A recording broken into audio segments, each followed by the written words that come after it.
Good morning, everybody. I declare open this meeting of the Senate Finance and Public Administration Legislation Committee.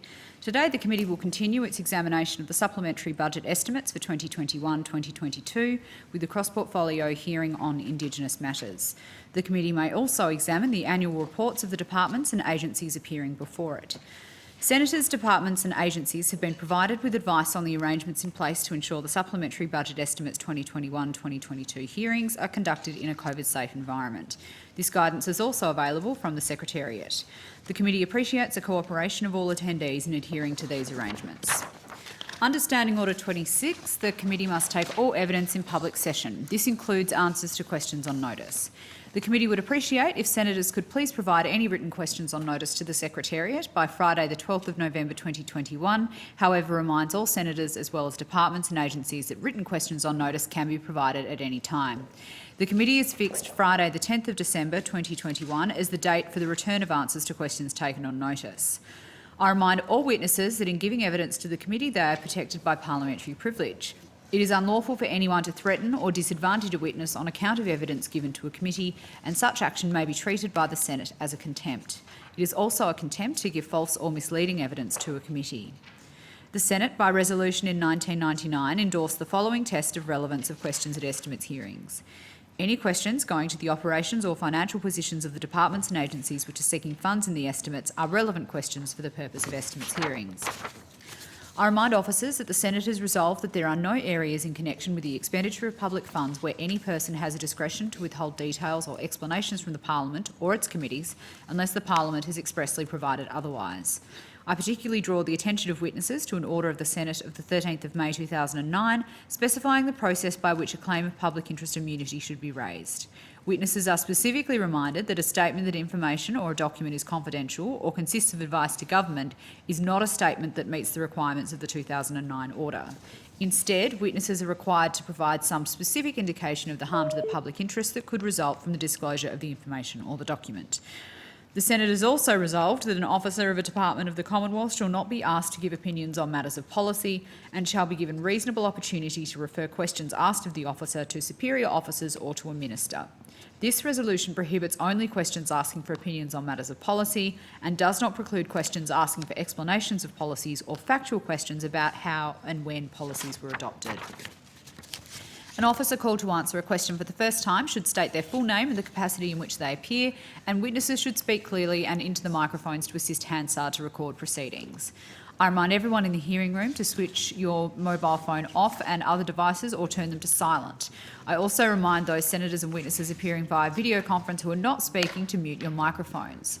Officers are requested to keep opening statements brief or seek to incorporate longer statements into the Hansard. Finally, the committee has agreed to allow media into the hearing room. In doing so, the committee reminds the media that they must follow the directions of the committee and the Secretariat and remain within those areas clearly marked for the media. In addition, recording must not occur from behind the committee or between the committee and the witnesses, and computer screens and documents belonging to senators must not be filmed, photographed or recorded. Witnesses are reminded that they can object to being recorded at any time. The committee thanks the media in advance for maintaining a COVID-safe approach while in the hearing room. It being after 9 o'clock, I welcome Senator the Honourable Amanda Stoker, representing the Minister for Indigenous Australians, Mr Blair Excel, Acting Chief Executive Officer of the National Indigenous Australians Agency, and via video conference, we are hoping to have Mr Joe Morrison here, Group Chief Executive Officer of the Indigenous Land and Sea Corporation, and other officers, but I will let senators and witnesses know that due to the storms in Melbourne, we have had some difficulty connecting with some of the witnesses this morning. So I hope that we will all be able to be as flexible and accommodating as possible in those circumstances. No one is willingly trying to avoid appearing at estimates, but we are having some struggles getting them onto the video conference. Minister, do you wish to make an opening statement at this time? No. Thank you. Mr Excel, do you wish to make an opening statement at this time? And I will just double check, but I don't think we yet have Mr Morrison to make an opening statement. So I will give the call straight to Senator Dodson in the first instance, and then to me, if that's possible. Very good. We will manage that and we'll just try and muddle our way through. Senator Dodson, you have the call. Thank you, Madam Chair. My question is to the Minister. Minister, can you walk us through the current board members and their terms, please? I'll see what I can do about that. It's a similar question we asked back in March, Senator. I beg your pardon, Senator Dodson? It's a similar question to what we asked back in March. Right, okay. I can ask Mr. Jacob. Yeah, I might ask Mr Excel to help me with that one. I've got some general information, but of course he knows it better than I do. Thank you, Minister. Thank you, Senator, for the question. NIAA supports appointments to the board. I'll just ask Mr Jacob to take you through the current board membership. Thank you. Brendan Jacob, Chief Lawyer, National Indigenous Australians Agency. I understand, Senator Dodson, your question is the current composition of the board. The board currently consists of... Sorry, Mr Jacob, and their terms, I think Senator Dodson was after as well, if that assists, yeah. So we have Mr Edward Fry, who is currently the Chair, to the 30th of November 2021. We have the Deputy Chair, Ms Claire Filson, who was appointed on the 6th of August 2021 and term expires the 5th of August 2024. We have Mr Roy RC, who was appointed on the 16th of March 2019 and term expires on the 15th of March 2022. We have Mr Nigel Brown, whose term commenced on the 28th of October 2021 and term expires the 27th of October 2024. We have Ms Kate Healy, whose term commenced on the 28th of October 2021 and term expires on the 27th of October 2024.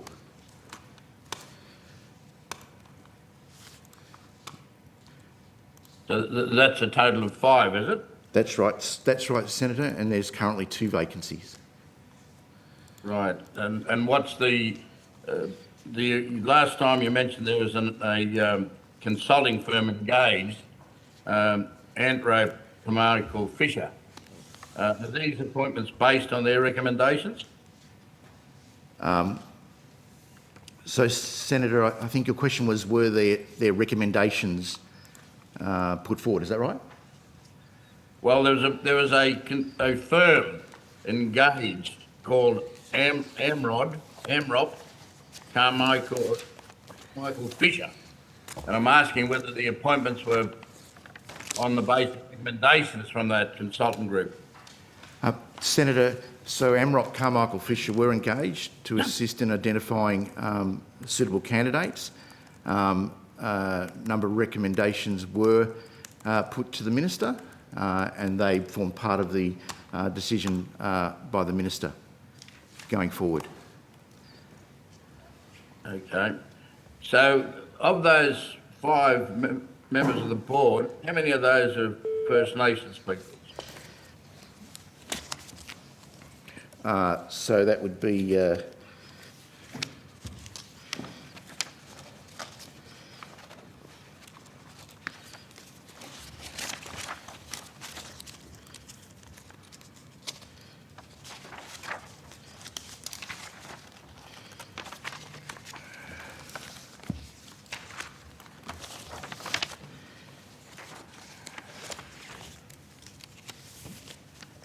I believe it's 3, Minister. So aren't you supposed to have 5? That's correct, Minister. And we are working... Minister, I'm sorry. Sorry, Senator. Maybe when you have the election, there might be something that's different. Yes, Senator. That's correct, and we're working to fill those positions and meet that requirement as quickly as possible, Senator.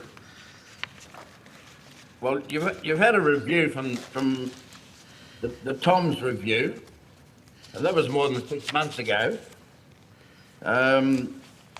and you're still searching around to complete the complement of the board and the number of First Nations peoples on that board. I mean, what's happening? So, Senator, there's a number of things that have happened, and we continue to work to fill those board positions. There was a recent termination of one director that we'll now have to fill quickly. Mr. Bruce Martin was terminated on the 21st of October. Can you tell me what the circumstances of that were? So, Senator, there is a provision in the Act that if you fail to attend 3 consecutive board meetings, then under the legislation requires for the minister to terminate. So it's just an automatic. Yes, Minister. Sorry, yes, Senator. But of course, give the process you would give in terms of writing to the director and asking as to why not. You know, there's a need to afford due process. Yes, okay. So, Senator, so there is a process. Senator Dodson, Blair Exel here. There is a process that we followed for that action. And Senator Dodson, you may have noticed when my colleague read out the list of appointments, there has been some activity in the last week. So that is a sign that there is work going on to fill those vacancies, and we expect that to happen in the near future. So can you tell me if there's work also going on to replace or seek a replacement for Mr. Fry, because I notice his term is coming up very soon. Yes, Senator, that is also being considered in that appointment process. And when do you expect these processes to come to fruition? Senator, so certainly for the chair, there is a time frame, as Mr. Jacob read out, that we're working towards. Others are also we're expecting in the near term. But we're very aware of the requirements for the board composition, and so we're working to make sure we meet that as soon as possible. Well, you know, we all appreciate this is a very, very important board, and it controls quite a substantial amount of funds. And it's also a very, very important board for First Nations peoples. But the composition of the board seems to have taken an inordinate time to get right, and it still hasn't got right. And I hope we're not asking these questions at the next Senate estimates. Thanks, Mr. Chairman. Thank you, Senator Dodson. Senator Ayres. Thank you. Just a quick question. I think for Mr. Exel, there's I think it's nearly $23 million grant, and it says ILSC subsidiaries COVID-19 support package. Could you just tell me what that's all for? Senator, I might need to seek some support from colleagues on that one. Can I just check under what you're referring to? It's an ILSC has received funds, I think, from IAS. So I might actually just check if an ILSC officer could answer that in the first instance. Yes. Hello. Our Chief Operating Officer, and sincerest apologies that our CEO is able to join. I understand he's been able to be patched in remotely by someone else's, so he can listen, but talking is a problem.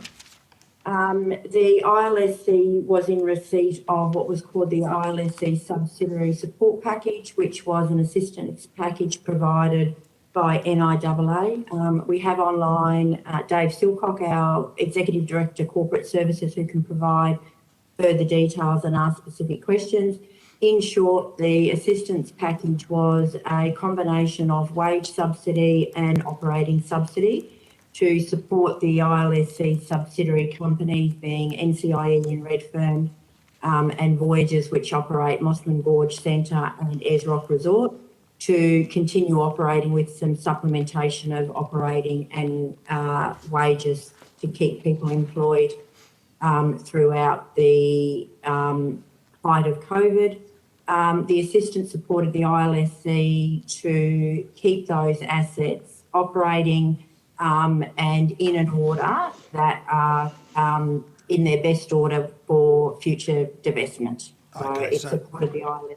So those two assets, in different ways, significantly impacted in revenue terms by COVID, essentially. No tourists for the Voyager thing, no capacity to charge memberships for NCIE while people can't use their excellent facilities, I should say. Been an occasional less regular gym user than I should be. Okay, and when did those grants commence, or when did that grants commence? I guess what I'm asking is how long is it? What's the duration of the support that's been provided? So there's no longer any support. Okay. Dave Silcock will be able to give you the exact period that the supplementations were applied, Senator. Dave Silcock, I'm the Executive Director of Corporate at RLSC. Thanks, Mr. Silcock. The supplementation finished at the end of March 2021. It commenced June 2020. So if it concluded in March of this year, given the capacity for tourists to travel and the Sydney lockdowns must still be continuing to have an impact, how's that? So the sort of drawbridge has been pulled up on support in March. What does that mean for the capacity of those two assets to function?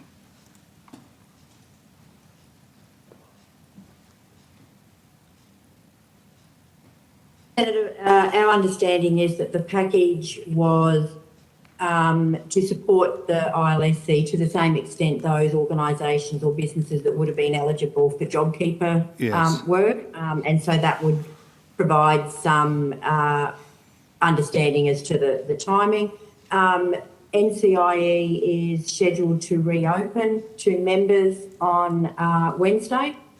We have lost some members, so we do expect there to be continued financial impacts on NCIE. Voyages is a watching brief, and the implications for it on no domestic tourism and no international tourism, and continual stop-start on domestic tourism is a concern for us. The ILSC board and the Voyages board remain vigilant and are regularly having financial monitoring meetings, but it is quite significant, the financial impact, on both those subsidiaries, particularly Voyages. Thanks, Ms Stroud. And have submissions been made to the Minister or to NIAA about Voyager in particular? These aren't just commercial organisations, they have significant public value.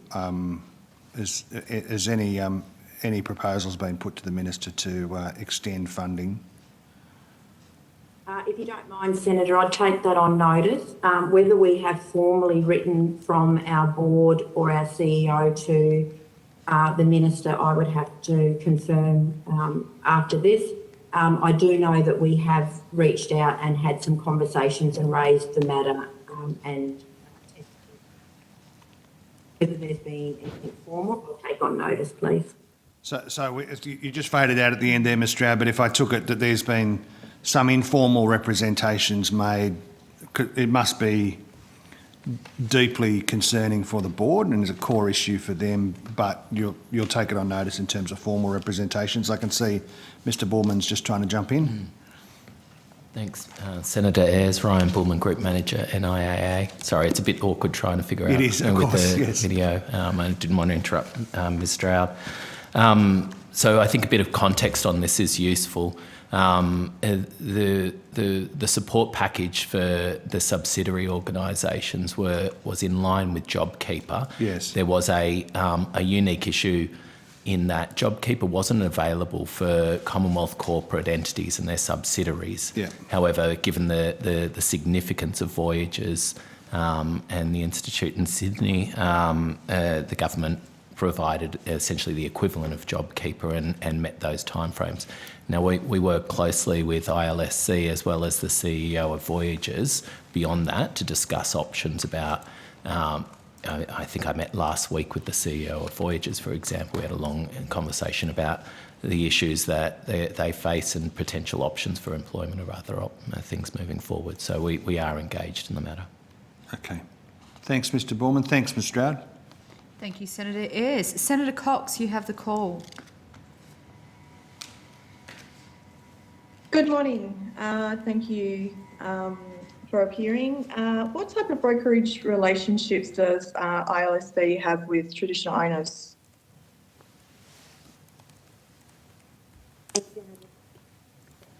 So the ILSC's core business as set out in the legislation is to buy and grant land and water related assets and to support owners of land and water country to manage those, essentially for social, cultural, environmental and economic benefits. Traditional owners are a large portion of our partnership group. Many properties that we've bought and granted to traditional owners. Our equally as important and which complements those two core legislative purposes is a role we play in facilitating partnerships with owners of country, with co-investors, capability partners, commercial operators, partners that can support them to generate the opportunities and the benefits from the ownership of their land and water country. And obviously, again, traditional owners are a large portion of that.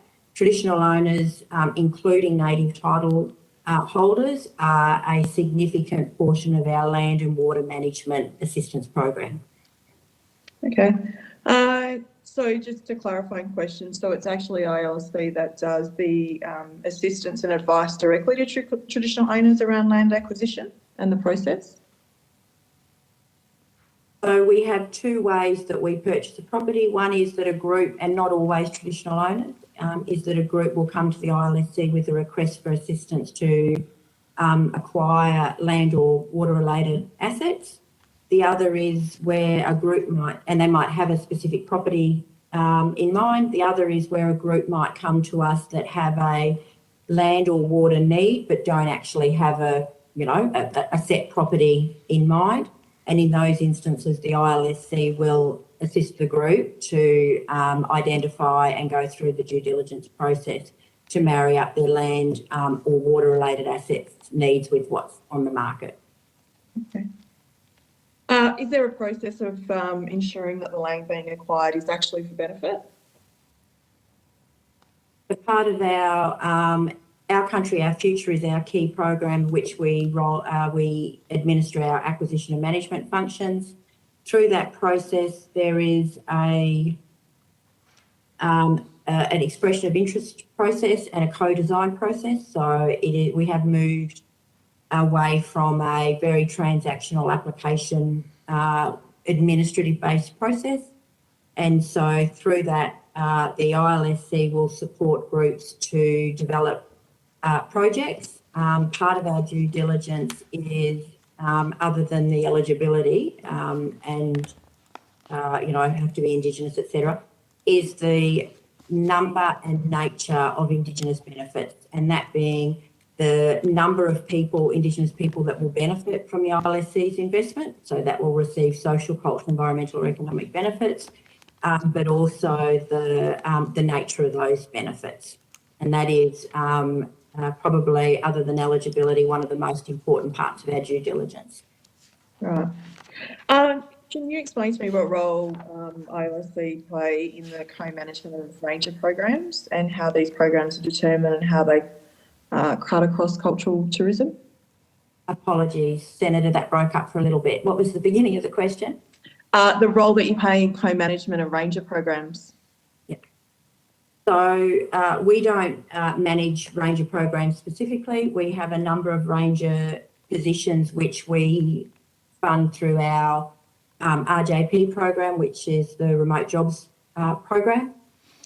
And so we do fund a number of ranger positions in ranger groups. Our greatest footprint in the ranger space is providing land management assistance to ranger groups to be able to conduct their business. So we've funded multiple ranger stations, plant and equipment, and other capability support to help ranger programs, which we don't actually administer or manage, to maximise their land care footprint. Great. And how are these programs determined? The ranger programs are a NIAA specific program, so apologies, Senator, that would probably be best asked of them. Okay, great. And do they come across cultural tourism in any way? That on notice, Senator, I have no doubt that there are ranger programs which we've provided land management assistance for, which do also do cultural tourism as well as the traditional land and conservation care. Okay, and just my final question is, do you play any role in helping to secure sites being listed as World Heritage Sites? Senator, we do. We've got a number of properties that, so cultural preservation is one of our priorities, and there are a number of recent acquisitions in particular, and we can provide them at a session that were purchased purely for their cultural heritage and conservation benefits and importance. I'd have to take on notice whether any of those, none pop to mind, have any World Heritage listing connection. But most definitely protecting cultural sites and enabling groups to preserve and conserve their land is a priority for us in our acquisition and management program. Great, thank you very much for that. Thank you, Senator Cox. Senator McMahon. Thank you very much, Chair. I have some questions of the ILSC, if that is okay. I would note from information that's published on the ILSC website that the Chair, Eddie Fry, and the former CEO, John Mayer, had their legal expenses paid by the ILSC relating to the Ombudsman's and Dr. Vivian Tom's reviews into bullying and harassment allegations. Given the findings against both that arose from each investigation, can you please advise if both Mr. Fry and Mr. Mayer have had to pay back their legal costs to the ILSC? Senator, if you don't mind, I'd like to ask Trevor Edmund, our General Counsel, to answer that question for you. Thank you, Trevor Edmund, General Counsel of the Indigenous Land and Sea Corporation. The agreement to pay the legal costs came from requests received under the Legal Services Directions Appendix E, 2017, where under that direction, a Commonwealth employee can request assistance in meeting legal costs likely to be incurred in relation. At the time the board met, neither the former CEO, Mr. Martin, nor Mr. Fry were in attendance for any part of that meeting. The board at the time resolved to agree to meet the costs for the purposes of the inquiry, not for any findings or anything subsequent to the inquiry which may have come along. So the inquiry, the funding was specifically for the inquiry. There was no approval for any costs in relation to dealing with the THOM review. And the moment the inquiry was completed and private publication, legal expenses were no longer met. The ILSC board has not considered the question of whether there should be any clawback for some or any of those other. Sorry, but you're very, very hard to hear. Could I ask you to please speak up or move closer? Apologies. Sorry. The costs which were met in accordance with the request received under the legal services directions were for the inquiry the Ombudsman had commenced in relation to a PID that had been received. There was no request, nor has there been any meeting of costs in relation to the THOM review. Board, in approving meeting costs of employees, did so on the basis that it was only whilst the inquiry was underway, and that funding ceased when the inquiry report was handed down. The board has not considered the issue of any clawback for those costs to date.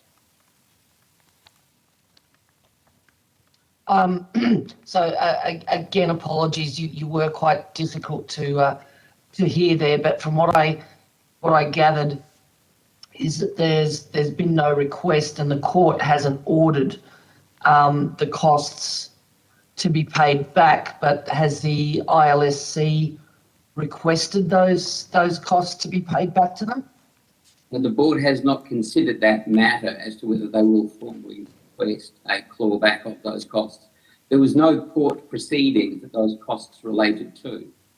The costs related to the administrative inquiry the Ombudsman undertook. So there has been no court proceeding or any court order those payments related to. So why would the board not even have considered this matter? That seems unusual. I don't know that I can answer a question as to what the board is or isn't thinking, but it's not a matter which has come before the board for the board's further consideration. Okay. Sorry, do we have anyone from the board actually here that could address that question? No, Senator. Apologies. Right. Okay.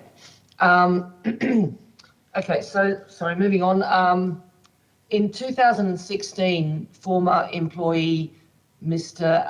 Alastair McCaffrey successfully appealed to the full bench of the Fair Work Commission against unfair dismissal. The presiding commissioners found that the former CEO, Mr. Michael Dillon, who gave evidence in absentia to the hearing, had deliberately acted with dishonest endeavour. Mr. Dillon departed later in 2016. On Mr. Mayer's appointment as CEO, Mr. McCaffrey asked for reimbursement of his legal fees of $105,000, to which Mr. Mayer replied that Mr. Fry has declined the request. In light of the above, where Mr. Fry and Mayer had their legal fees paid for by the ILSC, would you agree that the ILSC should reconsider reimbursing Mr. McCaffrey for his $105,000 legal fees when it was found at law that the ILSC was 100% at fault?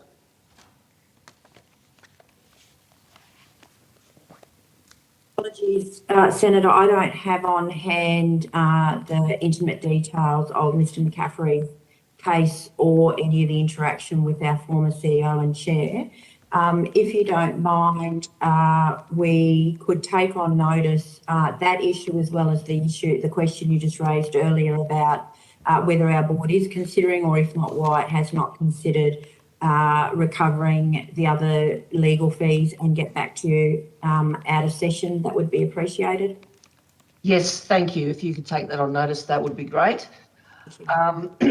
Finally, my final questions relate to the 2013-14 ILSC annual report states that the ILSC was carrying 97,500 head of cattle, making them in the top 10 cattle producers in Australia.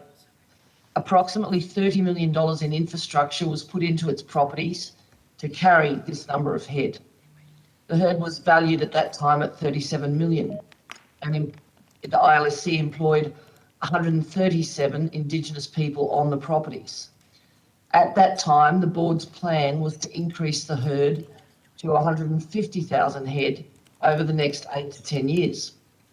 In the 1920 annual report, it states that the ILSC was now carrying only 40,950 head of cattle, less than half 13-14 numbers. If the herd had remained at the 13-14 level, it would now be valued at $97.5 million. And if it had continued to grow as planned, at $150 million, with sales of approximately $30 million per year. Why and how has the herd reduced during Mr. Fry and Mr. Mayer being at the helm? Thank you, Senator. I would have to take on notice the headcount and financial specific details, including the numbers of properties where that herd was spread across. From recollection, it was probably about 14 properties. We now only have 8 which we operate. What I can talk to, though, is the ILSC board's shift in policy in the last couple of years. And in short, that shift in policy is now a philosophical view that the ILSC should not be building assets on its own books, that it should not be operating assets that the Indigenous landholder is better to operate, and the ILSC would be better served to be supporting landholders to actually operate and benefit their properties themselves rather than the ILSC. Another philosophical a point which the board is resolved in the last couple of years is that the value of properties and their commercial returns and the assets are better on the balance sheet of the landholders, and that the ILSC in effect shouldn't be competing with Indigenous landholders. As such a major pastoral operator, many viewed that we were in competition and that we were operating these and benefiting these and building our own asset base. This year, the board made a decision that it would no longer be an operator, that it would return to what its core business is to buy and grant land and to support those landholders, including those that own those pastoral stations, to actually operate and manage them themselves. So there is an active exit strategy at the moment and transferring those operations over to the rightful operators, being traditional owners or owners of those properties. In many of them, we are brokering partnerships with other operators and co-investors and partners with those groups so that they can operate the stations themselves. Okay, so, and I realise you may have to take this on notice, but if those assets and that $30 million worth of infrastructure that was put in for that herd size, if those cattle and that infrastructure has been transferred over to traditional owners, can you tell me or find out for me what is the herd size now under both the ILSC and the traditional owners that it has been transferred to? Definitely will take that on notice, particularly the breakdown of that 30 mil. So the ILSC, in acquiring a property and before granting, other than the cattle, is also the capital investment. And so the investment into all the assets on the property. Those assets, including infrastructure, plant and equipment, are granted with the property for the benefit of the group when they are transferred. So I'll take on notice and provide the details of the difference between the herd investment and the CapEx investment. Thank you. And now if we go to a specific example, which Sorry, is Hodgson. Senator McMahon, just wondering how much longer you have on this line of questioning. One more question. Okay, thank you. Sorry. Specific example of Hodgson Downs, which is near Katherine, in 2013-14 had 13,800 head of cattle. Today, it has no cattle and no employment. Would you not see this as a massive squandered opportunity for Indigenous Australians? And how and why has this been allowed to happen? I'll take the specifics on detail in terms, on notice in terms of the herd size, pre and post the ILSC's exit. I can confirm that Hodgson Downs is an Indigenous held property that the ILSC was operating. It was not an acquired and granted ILSC property. There was a lengthy transition out of that that the ILSC undertook with the Land Council and the traditional owners, but would be more than happy to provide you a full briefing on notice. Thank you. Thank you very much. That's all, Chair. Thank you very much, Senator McMahon. Do any other senators have questions for ILSC? Just on that issue, if there is going to be an answer to that question, I mean, the national herd is at its lowest level since 1994. There are real challenges in stocking in different parts of the country. I'd be interested if there was some commentary on, you know, what the challenges have been for the ILSC in getting hold of stock, because it is, I mean, it's pretty tough in the cattle industry at the moment.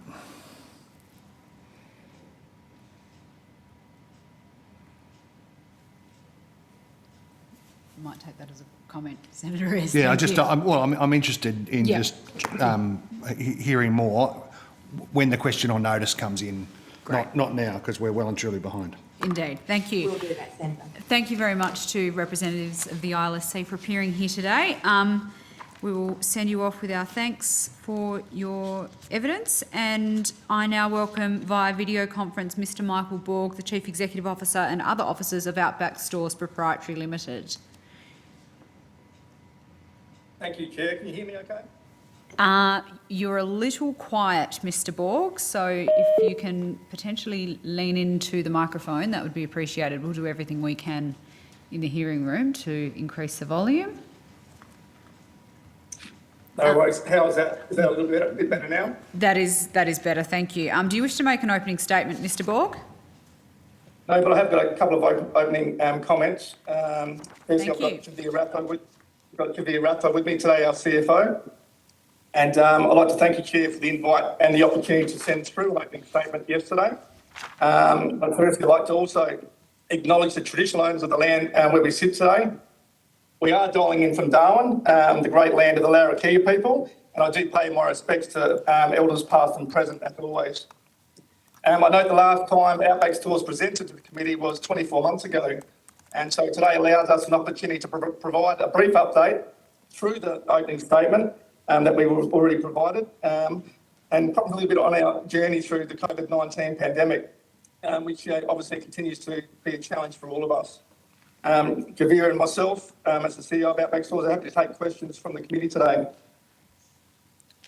Thank you very much, Mr Borg. I have just put a message out on the WhatsApp group we're using to coordinate the call today, but if any of the senators on video or teleconference would like the call for these witnesses.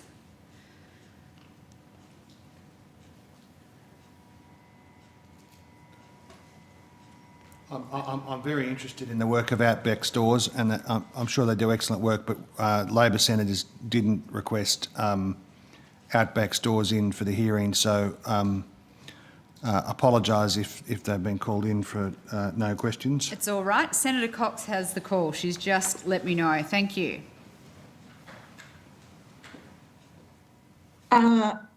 Sorry, my apologies. I was just responding to a text.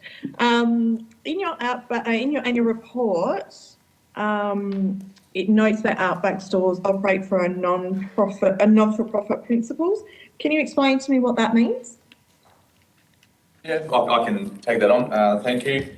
I can probably explain. Outback Stores was initially set up as a for-profit entity, but the intent of running the operation is always to provide the food security and maintain the food security. And if you look at over the journey of Outback Stores from 2007 onwards, we have sort of never made a significant amount of profit. Generally, our balance sheet or profit and loss statement would show you a loss of around 200, 300,000 on average per year. And the reason behind that is Outback Stores provides we call it operational funding every year for stores which struggles to pay its own bills. So the operation of working in remote environment doesn't allow us to make profit to starve it, and that is not our intention. The reason why we call it works on not-for-profit principles because we were set up as for profit. So a user can probably get confused at why are we operating at for profit.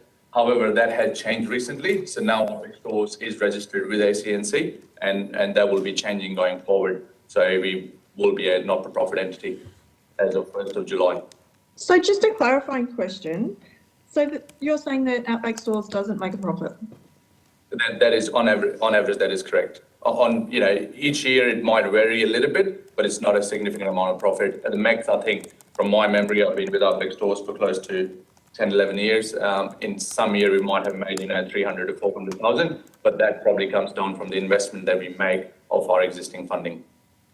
Right. So how much profit did you make in 1920? 1920, I don't remember exactly on top of my head, but I can give you last year's 21. We made a loss of 301,000. Was what, sorry? 301,000, loss of 301,000. A loss? Yes. Yeah, so Senator Cox, I might just add to that. Outback Stores was put together to assist remote communities, and more specifically, communities that were struggling to be financially viable. And each year we balance a group of stores which are either profitable or not profitable. And I guess our objective is not to make money, but to support remote communities in general. So it's certainly not a money-making exercise each year. And it's all about balancing almost to zero each year and investing as much money as we possibly can back into as many community stores across Australia. Great. Do any of your employees receive bonuses? No, they don't. Okay, I'm just interested in understanding the profit margins of Outback Stores. Can you provide the number and names of Outback Stores that make a profit? The number of stores that make a profit? Yep. So maybe I'll just clarify. But Outback Stores is just a service provider. So all stores that make profit stay with the store owners, and all stores that do not make profit, Outback Stores underpins those stores each year. Right now, we have 44 stores under management, Senator, and about half of those are supported, and half of them are just straight managed stores. Last year, Javier, I think 13 stores were supported financially by Outback Stores by about 1.5 million. And I think across the last 3 years, I think the figures are around $4.2 million.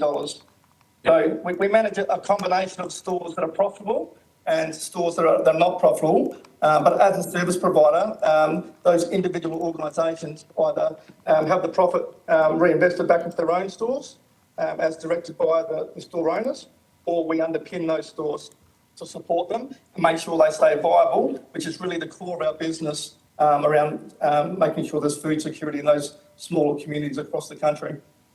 Great. Are you able to tell me which of those stores reinvest their profits back into the community? Which stores? Yes. I think while you're looking at that, Mike, most of the store profits, which goes back to the store owners, would be reinvested in community benefit purpose in line with their constitution or the rule book. It does come back to the store committees and store directors how they want to invest it.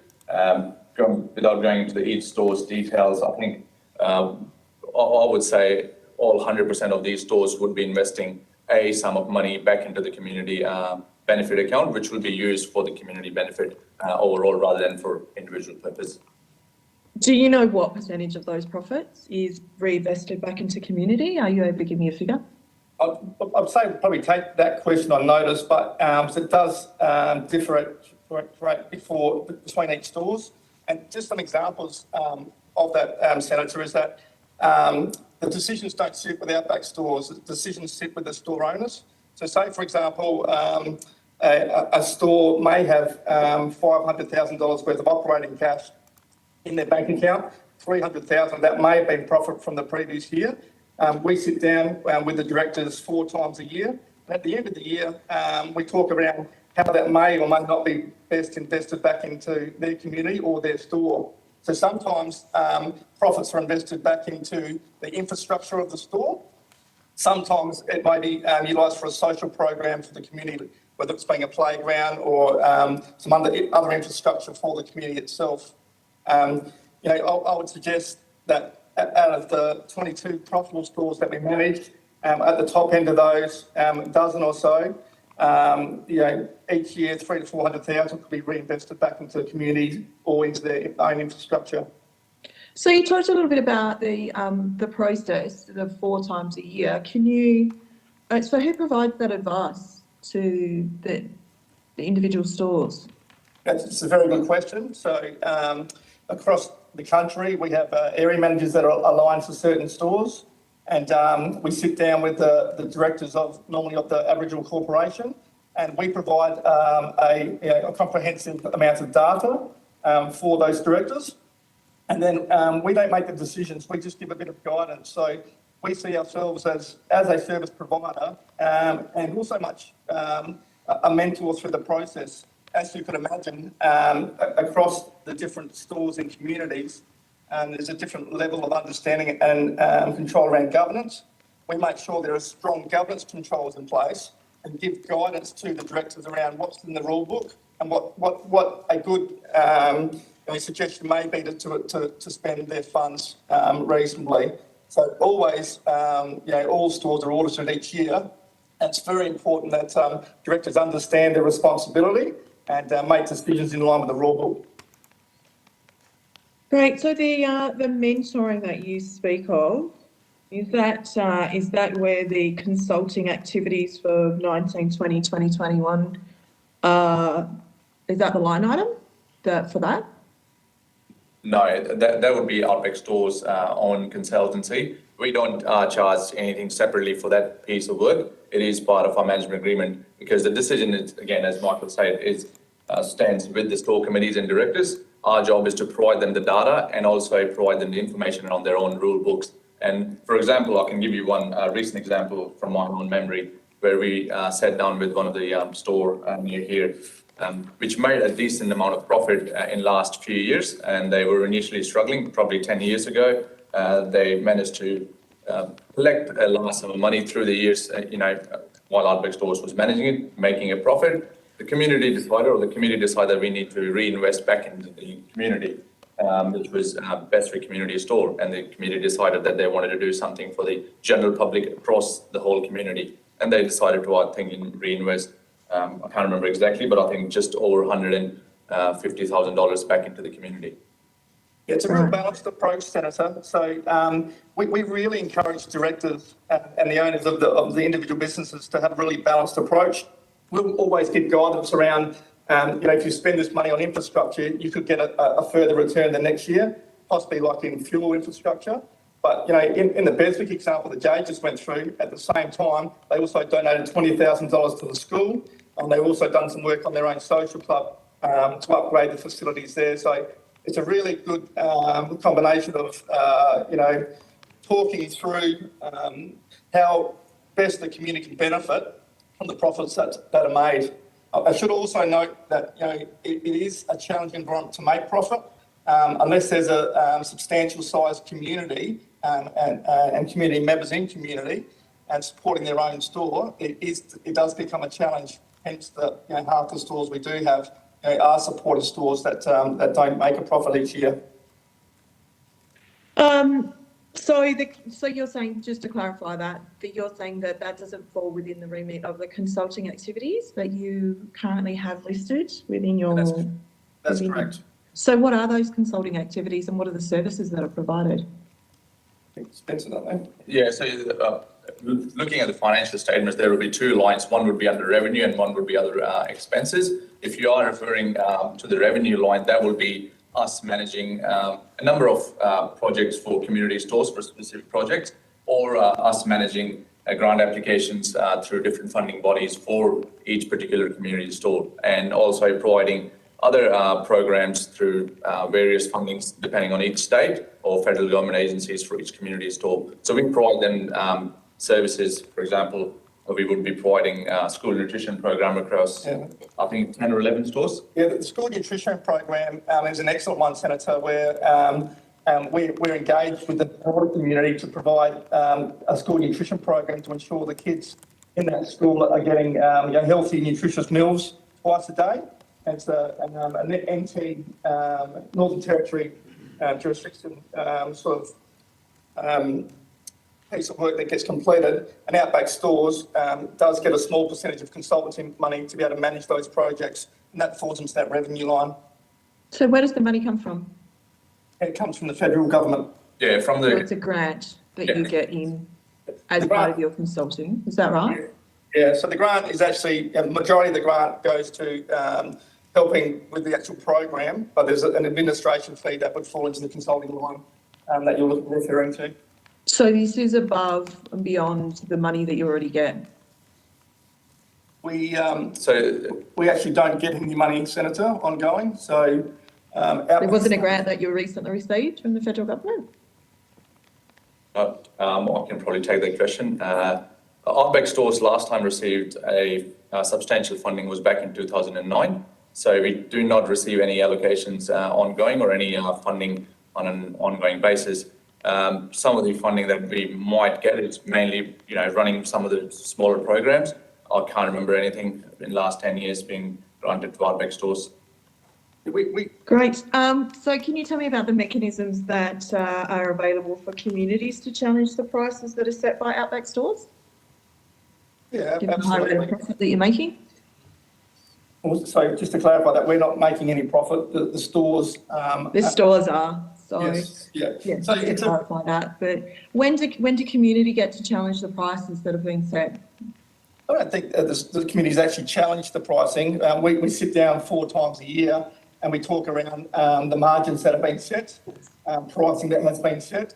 And more specifically in each community, we talk through different areas where some community members are looking for improved pricing.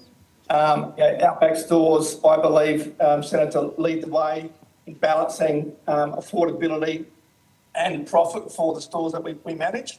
And we have a lot of really good two-way dialogue between directors who really understand the commercial responsibilities of managing a store, but also the balance of pricing.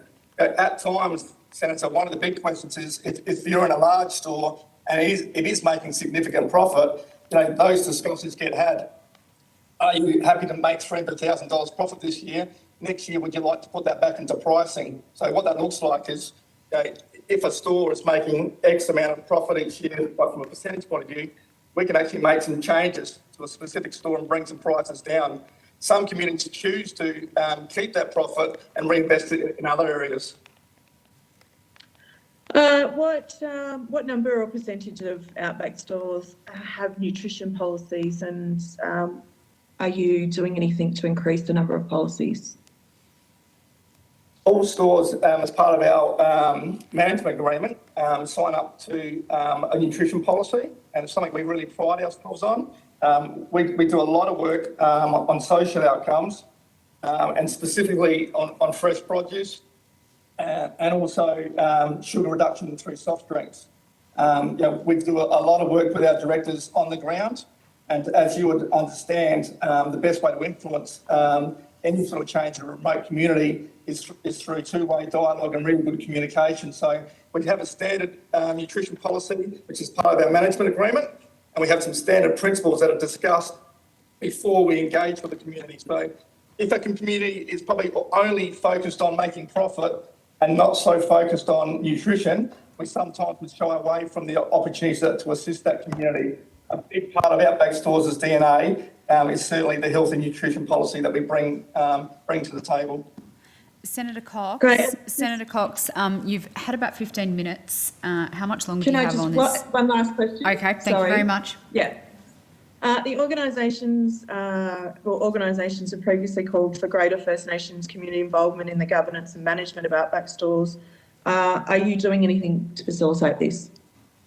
Yeah, we certainly encourage that. We sat through a standing committee into inquiry into food pricing, as did all remote retailers just over a year ago. We put a comprehensive submission together with some, recommendations that where we believe we can assist further. We're really delighted that the committee has adopted some of those recommendations, and we look forward to the government's response to those recommendations to see how many get formally endorsed. So there's no forward plan about how you might facilitate that? Oh, yeah, absolutely. We are working on strategic tasks consistently. But a couple of key items, we currently always put up is around affordability and fresh produce. I believe, Senator, we lead the way in that space, and continue to work on new strategies to improve further and lead this industry to improve space. Great, thank you. Thanks, Chair. Thank you, Senator Cox. Senator McMahon, I understand you had a supplementary question. Yes, just a quick question. I just want to know, have you adopted a policy of mandatory COVID vaccination for all your employees? And how many employees do you currently have that have not had a COVID vaccination and therefore may have to be stood down or laid off in 2 weeks' time? Good morning, Senator McMahon. That's a very good question. Thank you for the question. Probably about 6 weeks ago, we sort of preempted what was coming. We probably didn't think that a mandate would be pushed through the Northern Territory or Western Australia so quickly. But we were endeavouring, first and foremost, to encourage all of our frontline team members at Outback stores to be vaccinated. So we didn't actually mandate it as such at Outback stores, but we went on a bit of a journey of encouragement of our team members. We're really rapt, Senator McMahon, to share with our stakeholders 2 weeks ago that all 109 of our frontline employees who either work, reside or travel in and out of communities are fully vaccinated now, which we're quite proud of.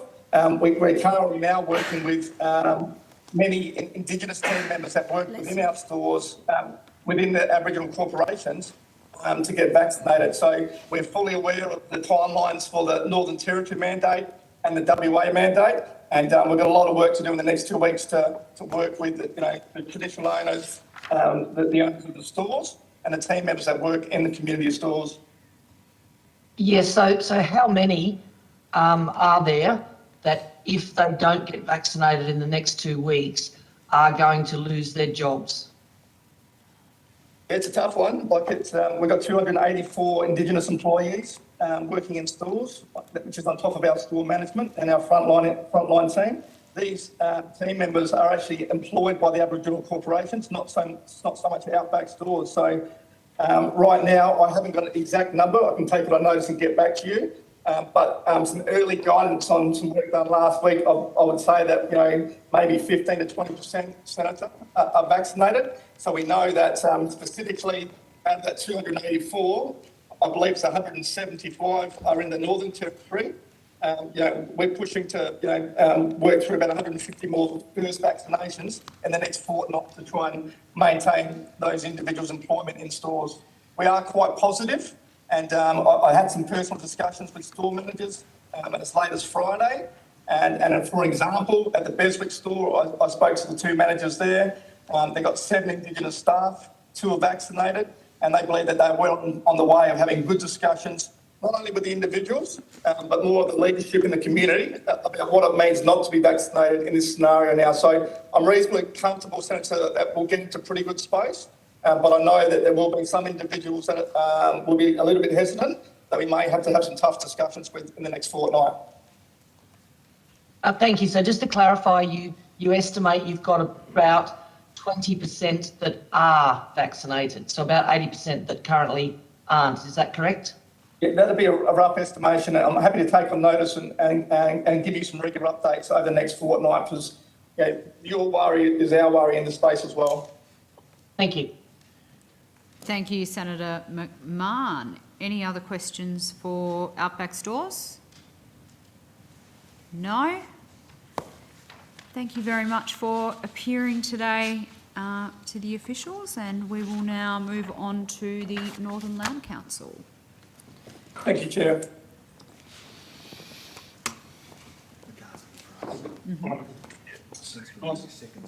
Good morning, Senators.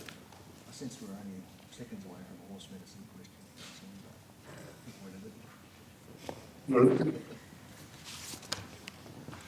I will welcome you.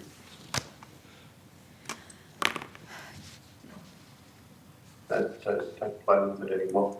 Yeah. Looks like we do have them on the line. I welcome via video conference Mr. Joe Martin-Jard, Acting Chief Executive Officer, and other officers of the Northern Land Council. Mr. Martin-Jard, do you wish to make an opening statement? Sure, yeah. Before I do, thank you, Senator. Before I do, I just want to acknowledge the Northern Land Council Chairperson, Samuel Bush-Nazi, is here today. He's joining us, and he's asked me to read a statement, which I'll do now. I realise you're running over time, so I'll keep this short. Thank you. Thank you, everyone. My name is Joe Martin-Jard, as you've just heard, and the chairman is here today to help answer questions from the committee. I'd just like to acknowledge that we're coming from Larrakia country here in Darwin, and I would also like to begin by acknowledging the significant legacy and achievements of my predecessor, Ms. Marion Scrimgeour, who was the first woman CEO of any land council in the Northern Territory. Marion guided the Land Council through one of the most challenging periods in all of our lives with the global COVID-19 pandemic. Thanks to Marion's leadership and the efforts of many others at the Land Council across government and the health sector, we are yet to see any outbreak in Aboriginal communities in the top end. I only wish it could stay that way. I must put on the record on behalf of the Northern Land Council a call out to all Aboriginal people in our region and across Australia to get the job as soon as possible. I'll just talk about our governance now. Our Executive Council has 12 members chosen by the full council regions, plus the chairman and deputy chair. Our representation, there is a view that the Land Council only represents traditional owners. This is not true. If you read the Aboriginal Land Rights Act, Northern Territory, 1976, this requires membership of the land councils to be open to any Aboriginal person resident in the Northern Land Council region. This is set out in section 29 of the Act and in the Northern Land Council's method of choice approved by Minister Scullion, former Minister Scullion, in 2016. To put this another way, excuse me, we only have one constituency, and that is Aboriginal people in our region. I take this very seriously, and so does our council. Our council members are grassroots people who represent the regions, towns and homelands where they live. Many of our members also wear multiple hats. They are local government mayors, members of national park boards of management, business operators, community control organisation directors, fathers, mothers, grandparents and even great-grandparents. Each year we hold 2 full council meetings and we have 4 executive council meetings and 14 regional council meetings. I mention those numbers because I want it to be clear that we are out consulting all of the time. I just want to turn now to the reform of the Aboriginal Land Rights Act in the Northern Territory. The Northern Land Council's governance and representative structures have been very important in the reforms to the Land Rights Act. I'm aware of a view that the reforms were somehow developed in secret, yet nothing could be further from the truth. The centrepiece of the reform is the new ABA entity, that's the Aboriginal Benefit Account entity. views on ABA reform go back to at least the 1980s. But in the context of the bill currently before Parliament, we can go back at least 5 years to a joint land council meeting held at Kalkaringi in 2016. In 2018, all 4 land councils agreed on 12 principles to guide ABA reform. This is why the chairman said at the time the bill was introduced into Parliament 25th of August that, and to quote, "We have been working on this now for many years. For the first time, Aboriginal people have been at the table with government, ensuring the interests of Aboriginal people are front and centre. There will always be those who say they have never heard of the reforms and were not consulted. This does not mean the reforms were kept secret, and nor does it mean there have not been free, prior and informed consent. I'm proud to work for an organisation that is governed by grassroots members who represent their communities. If our communities do not like the policy or the proposed changes to policy, they let us know because our council members let us know. We know that the community thinks, we know what the community thinks because our council members tell us loudly and clearly, plus my own phone rings regularly. If anything is not working or needs to be changed, we will hear through our council members. Like all democratically elected representatives, if they don't do their job, they get voted out. By talking to our council members, we are talking to our communities. We have a statutory obligation to obtain free, for example, on land use agreements. We undertake detailed and often lengthy consultations. We follow our due diligence. If we are developing policy, we follow due diligence. I'd just like to end here. Thank you, and happy to take questions. Thank you. Thank you very much. I'm going to give the call to Senator Ayres. Thanks very much. Welcome to the estimates proceedings. Labor senators didn't. We haven't requested your attendance, but you're very welcome here. I just had one question. I understand that I think Senator Thorpe requested the 2 land councils to come in, but I might just ask one question. Has either the Central Land Council or the Northern Land Council been consulted about the impact of a bill that the government proposes to introduce into or has introduced into the Parliament, which would require voters to present identification papers in elections in order to be able to vote? Has government consulted with either council about that, and have you got any views about the impact of that on voting, particularly in remote communities? Thank you, Senator. The short answer is no, we weren't consulted, and we'd just like to, put on the record too that we ask that the government reconsiders this bill because we think that Aboriginal people in remote area would be further disenfranchised. Many years ago when John Howard was the Prime Minister, they gutted a program that the AEC used to run, the Australian Electoral Commission ran, and it was a very good program where Aboriginal people were enrolled. There were education programs about civic duties and so on, and that all went by the by, and subsequent governments since that period have never reinstated that program, and we call on the government to do that. Thank you. Thank you very much for that answer, and we won't come back to it in this estimates, but a return to that Howard government program and that approach of seeking to enfranchise communities rather than disenfranchise them would be very welcome. Thank you. Thank you, Senator Ayres. Senator Thorpe, you have the call. Thank you, Chair, and apologies for not being on screen today. We have no power in Melbourne. My first question to the NLC is, under the Aboriginal Land Rights Act of 1976, the NLC is answerable to the Minister for Indigenous Australians.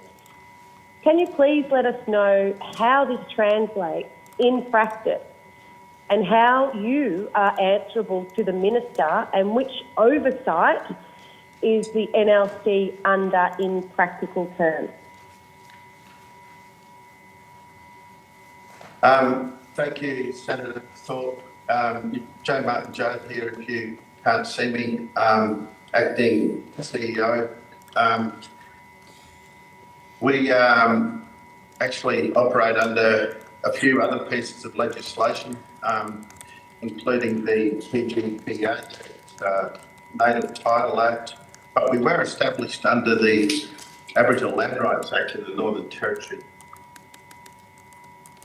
But the Act's quite clear. We are an independent statutory authority. We are governed by an elected board. There's 83 full councillors. We've got 5 women who are specifically co-opted into that council, and we answer to them. Thank you, Senator. Thank you. Can you please outline what your position of representing the interests of traditional owners is, based on when considering fracking activities in the Northern Territory, when the vast majority of traditional owners affected by these fracking activities in the NT have expressed their opposition to this activity? So why does the NLC support some TOs and not others? Thanks, Senator. I'll ask my colleague Daniel Wells to reply to that one. Good morning, Senator Thorpe. Good morning. My name is Daniel Wells. I'm the Native Title Legal Practice Manager, and the CEO has just asked me to assist in responding to your query, which I think is about the different views within the NLC's constituency in relation to hydraulic fracturing in the gas industry. I think we have to start in responding to your question by taking issue, I think, with the assumption that's in that question that all traditional owners are opposed to fracking. I think instead it's quite clear to the NLC and to other stakeholders that there's a whole range of views among the tens of thousands of Aboriginal people who live in the NLC's area. And the Northern Land Council's role is to focus on particular matters, particular applications for petroleum exploration permits, and to consult the particular traditional Aboriginal owners of that area and other affected groups, or where the Native Title Act applies, to consult the particular Native Title holding groups and to seek their informed views about how they wish to respond to those petroleum applications. So we would, with respect, Senator, say that the picture is far more complex than perhaps what you're suggesting. I'm sure it is. My visit to Borroloola told me very clearly and indicated very clearly that those traditional owners weren't being represented, their views weren't being represented. In fact, they were even finding it difficult to find out when a meeting of the NLC was happening. So there's lots of concerns from traditional owners on country about NLC support for fracking, despite traditional owners' land law stance and protection of country. So my question is, how does the NLC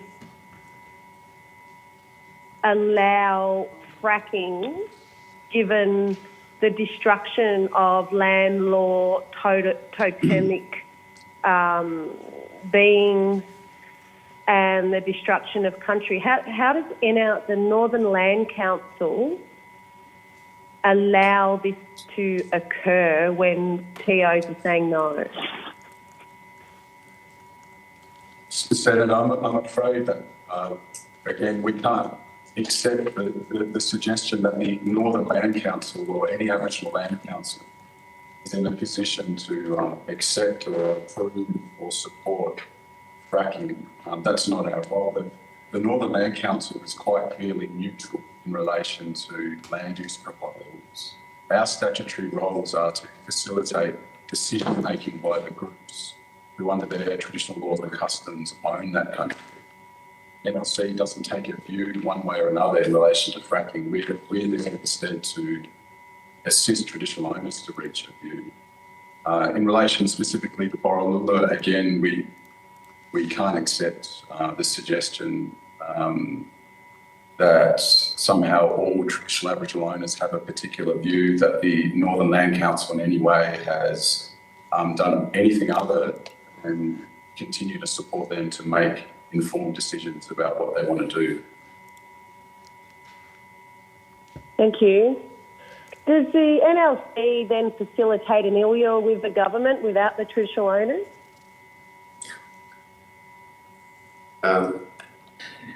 Senator Joe Martin-Jard here.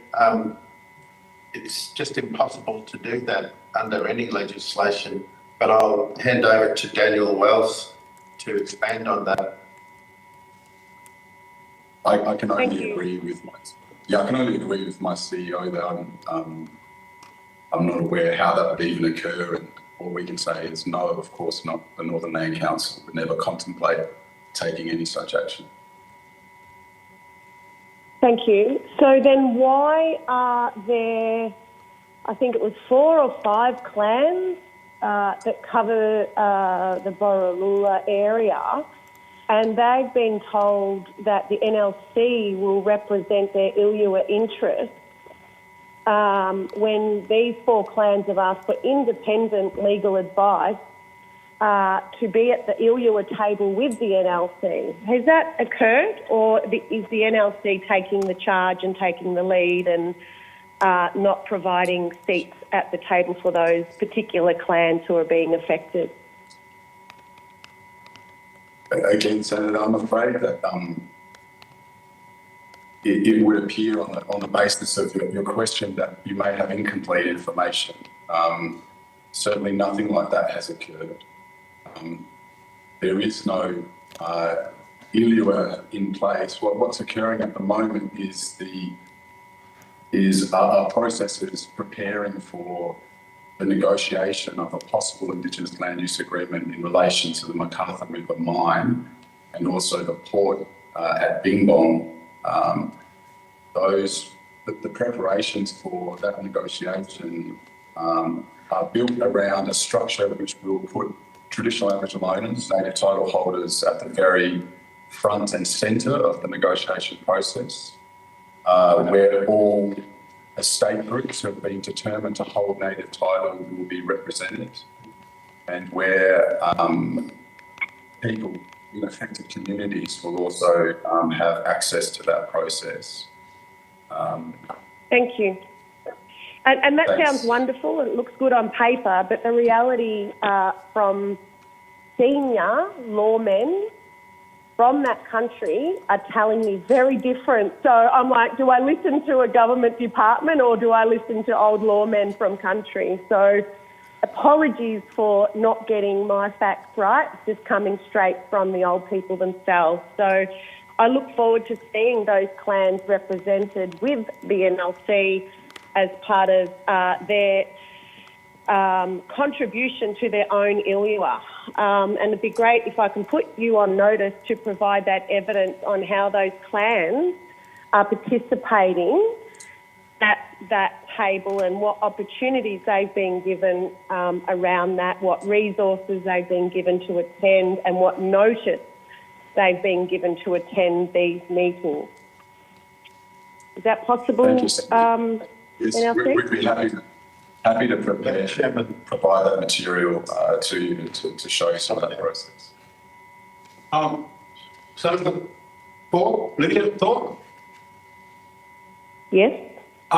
Sam here, Chair of Northern Land Council. Look, I'm glad you said that you want to maybe when the board is up, when you can come up and we'll meet with you and the senior lawyers that we're talking about. And then we'll talk open and frankly about what's going on in that area. And I would like to throw an invitation to you to come to our next full council meeting in December on the 13th to the 17th in Gold. Okay, great. Thank you. My next question is, can you please outline what the consultation process you have undertaken with communities you represent look like, particularly regarding the Aboriginal Land Rights Northern Territory Amendment Economic Empowerment Bill? So what communities did you consult and when did you do this? Sorry, Senator, can you repeat the question, please? It's around free priority informed consent, of course, and this is about the Aboriginal Land Rights Bill for the Northern Territory. It's about the amendment in relation to economic empowerment. Can you tell me which communities you've consulted on this bill and on what days did you do this? Senator Joe Martin Judd here again.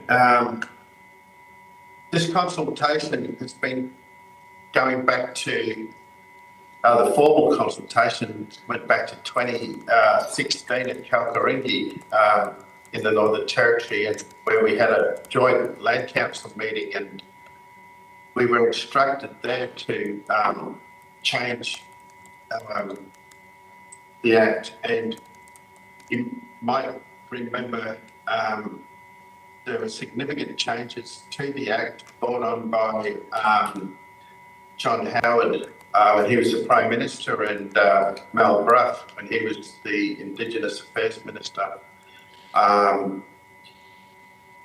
Those changes to the Act were done to us, certainly not in consultation with us, and traditional owners and other Aboriginal people in the Northern Territory said, and in fact Aboriginal people in Australia said that it just went too far and we need to change, get rid of those changes, have them repealed.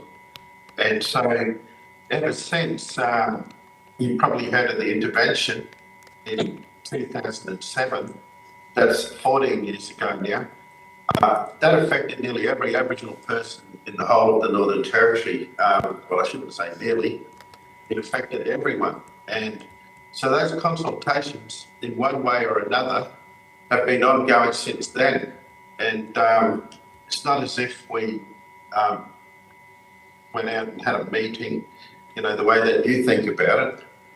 We were taking instructions from our full council, our executive council, every place we go to, we're speaking to shires, the traditional owner groups, and it's been one of the most thorough processes we've ever had. It was only because of Ken Wyatt, as the current minister, an Aboriginal man, he sat down and actually listened to us. Okay? So he was in this very room. So thank you, Senator. Senator Thorpe. Great. Senator Thorpe, I'm just wondering how much longer you have on these questions. You've been going for almost 15 minutes. I have 2 questions left, Chair. Okay. Thank you. And can I just put that last question on notice in terms of consultation, who the NLC have consulted with about the Aboriginal Land Rights Northern Territory Amendment Economic Empowerment Bill? Could we please have dates and places that people were consulted on notice? Sure. My next question is, thank you. Can you please tell me which communities explicitly consented to the content of the bill that I just mentioned? I'll just ask your Principal Legal Officer, Peter Kilduff, to answer you, Senator. Yes, thank you, Senator. And I think the question really comes down to this issue of consultation in the sense of our role as an independent statutory body is that we have certain statutory functions and duties to administer or to assist Aboriginal people under the Aboriginal Land Rights Act, and that does not include seeking their consent in relation to legislation that's coming before the Federal Parliament. That's a matter for the Federal Parliament.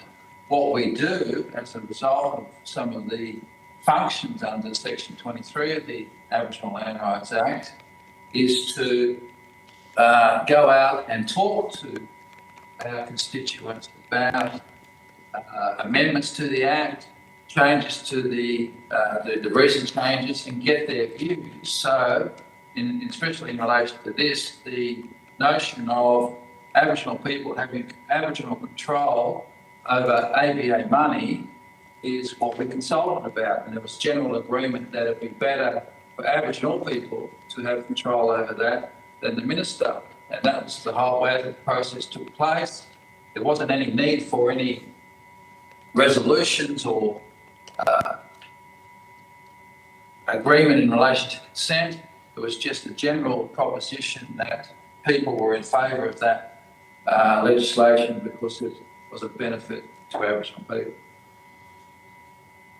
Thank you. And my last question is, what changes have you seen made to the proposed bill as a result of the feedback from traditional owners? Yes, Senator. J. Martin Judd here again. We didn't seek any amendments. This is the first example I've seen of co-design from the ground up, and I just repeat, we've been going over this now for 3 years. We've had joint workshops with the other land councils. We've had senior officials from NIAA. We've had Minister Wyatt in this room. We've told him this is what we're seeking, Minister. He agreed, and his staff have gone away and made it happen. So this is from the ground up, this bill. It's not being imposed on us. Thank you. Okay, so it's supportive from the NLC, it's supportive from the traditional owners, and there's nothing wrong with the bill, so we can go forward with it. Is that what you're saying? Look, no, I'm not. And what I'm saying is, nothing's ever going to be perfect, Senator. And this is a significant improvement. And there's a review built into this bill in 7 years' time that we'll see how it goes. And if we need more change, we'll put it to Parliament to make the changes. Thank you very much. Thank you. No further questions. 200 years is a long time, so I hope that in 7 years we've got somewhere. Thank you. Thank you, Senator Thorpe. Senator McMahon, I'll give you the call, but we are 2 minutes away from our break, so if you could be as quick as possible, that would be appreciated. Yes, thank you, Chair. My question is, could the Land Council tell me, have you got a policy or have you adopted a policy of mandatory vaccination for all your Indigenous staff, and how many or what percentage of Indigenous staff do you have that aren't currently vaccinated, and therefore if they don't receive a COVID vaccination in the next 2 weeks will be at risk of losing their jobs? Thank you, Senator. It's a really important question, and something that we've taken very seriously. We've been worried about it now since last year, but now that the Northern Territory government has mandated compulsory vaccination, so we're certainly following the law, of course. And I was, as recently as yesterday, Senator, I was at Bulgall and the Ranger group there went to Bachelor to get their vaccinations. One or two people said they were worried about it, but I haven't got the exact number in front of me, Senator, because it's changing day by day as people are getting vaccinated. Some people are having a problem with the app, but they're getting certificates from a clinic to confirm they've been vaccinated. We've got other people going around. We're working against some pretty silly social media messaging coming from kind of crazy church groups. I don't understand it, but we're asking people to stop listening to social media and to get advice from their Aboriginal health practitioners or their doctor or nurse to tell them the truth. And so the uptake's been quite good, actually. Thank you, Senator. Thank you. So you don't have a feeling for what percentage of your Indigenous workforce is currently unvaccinated? What we can do, Senator, is take that one on notice and we can get you the information as quickly as we can. Thank you. Thank you, Joe. Thank you, Chair. Thank you very much, Senator McMahon. The committee will now suspend I will suspend in a moment for morning tea, but I don't think any other senators have questions for Northern Land Council. So we might dismiss them and we'll go to morning tea. And when we come back from morning tea, we'll move on to Central Land Council, and that will be at 10:55. Thank you all. Thank you, Chair. Morning tea, everyone. The committee will reconvene, and I welcome via video conference Mr. Leslie Turner, Chief Executive Officer, and other officers of the Central Land Council. Mr. Turner, in the interests of time, if you have an opening statement, we might ask you to table it rather than provide it to the committee. And I will give the call to Senator McCarthy. Thank you, Chair. Good morning to the Central Land Council, and good to have you on, Les Turner, for your first appearance, I think, to our Senate Estimates Committee. So thank you. Thank you, Senator. Can I just also acknowledge that I'm coming to you all from Larrakia country here in Darwin, and pay my respects to elders past, present and emerging, and acknowledge the land on which you're coming from, but also other senators as well.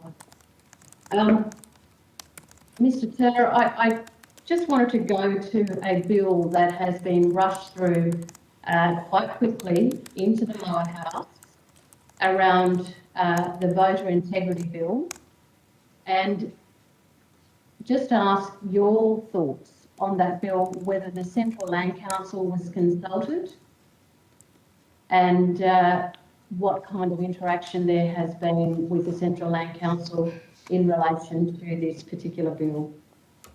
Yes, thanks, Senator. In terms of consultations, we've had no consultations with any of the government, and in terms of the issues surrounding it, we find it a bit unnecessary and burdensome.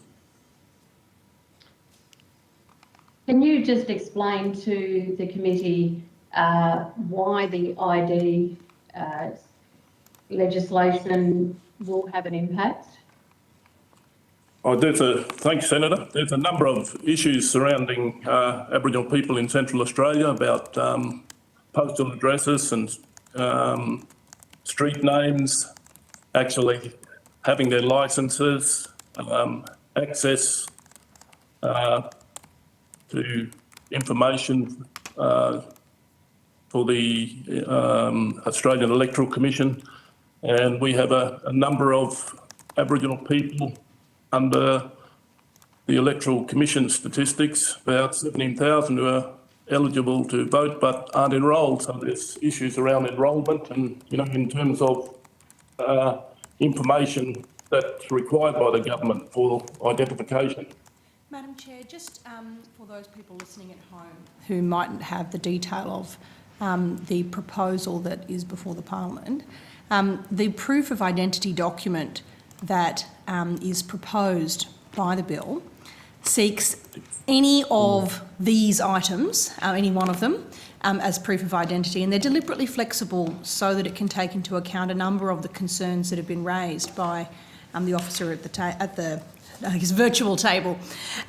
So the ID can consist of either current photo ID, like a driver's licence, passport or proof of age card, a government-issued identification card or documentation like a Medicare card, a birth certificate, seniors health card, tax notice of assessment, a citizenship certificate, a pensioner concession card, any account statement or notice that's been issued by any Australian financial institution, anything issued by a local government body, a utilities provider, a carriage service, telephone for the like, in the last 12 months, any current credit or debit card, and any document that relates to the affairs of a particular person that specifies the person's name that's been issued by an Aboriginal or Torres Strait Islander Land Council or Land Trust, or a body corporate under the way that's defined in the Native Title Act, or of course any AEC issued enrolment confirmation notice. We've kept that group of documents or identification forms really broad,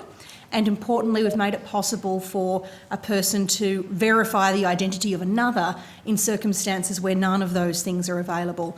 And so while I hear what has been put on the record by the officer at the virtual table, I think it's important for those listening at home to know that we have made an effort to ensure that some of those concerns around being able to identify addresses and the like aren't an impediment to Aboriginal Australians from being able to participate in democracy.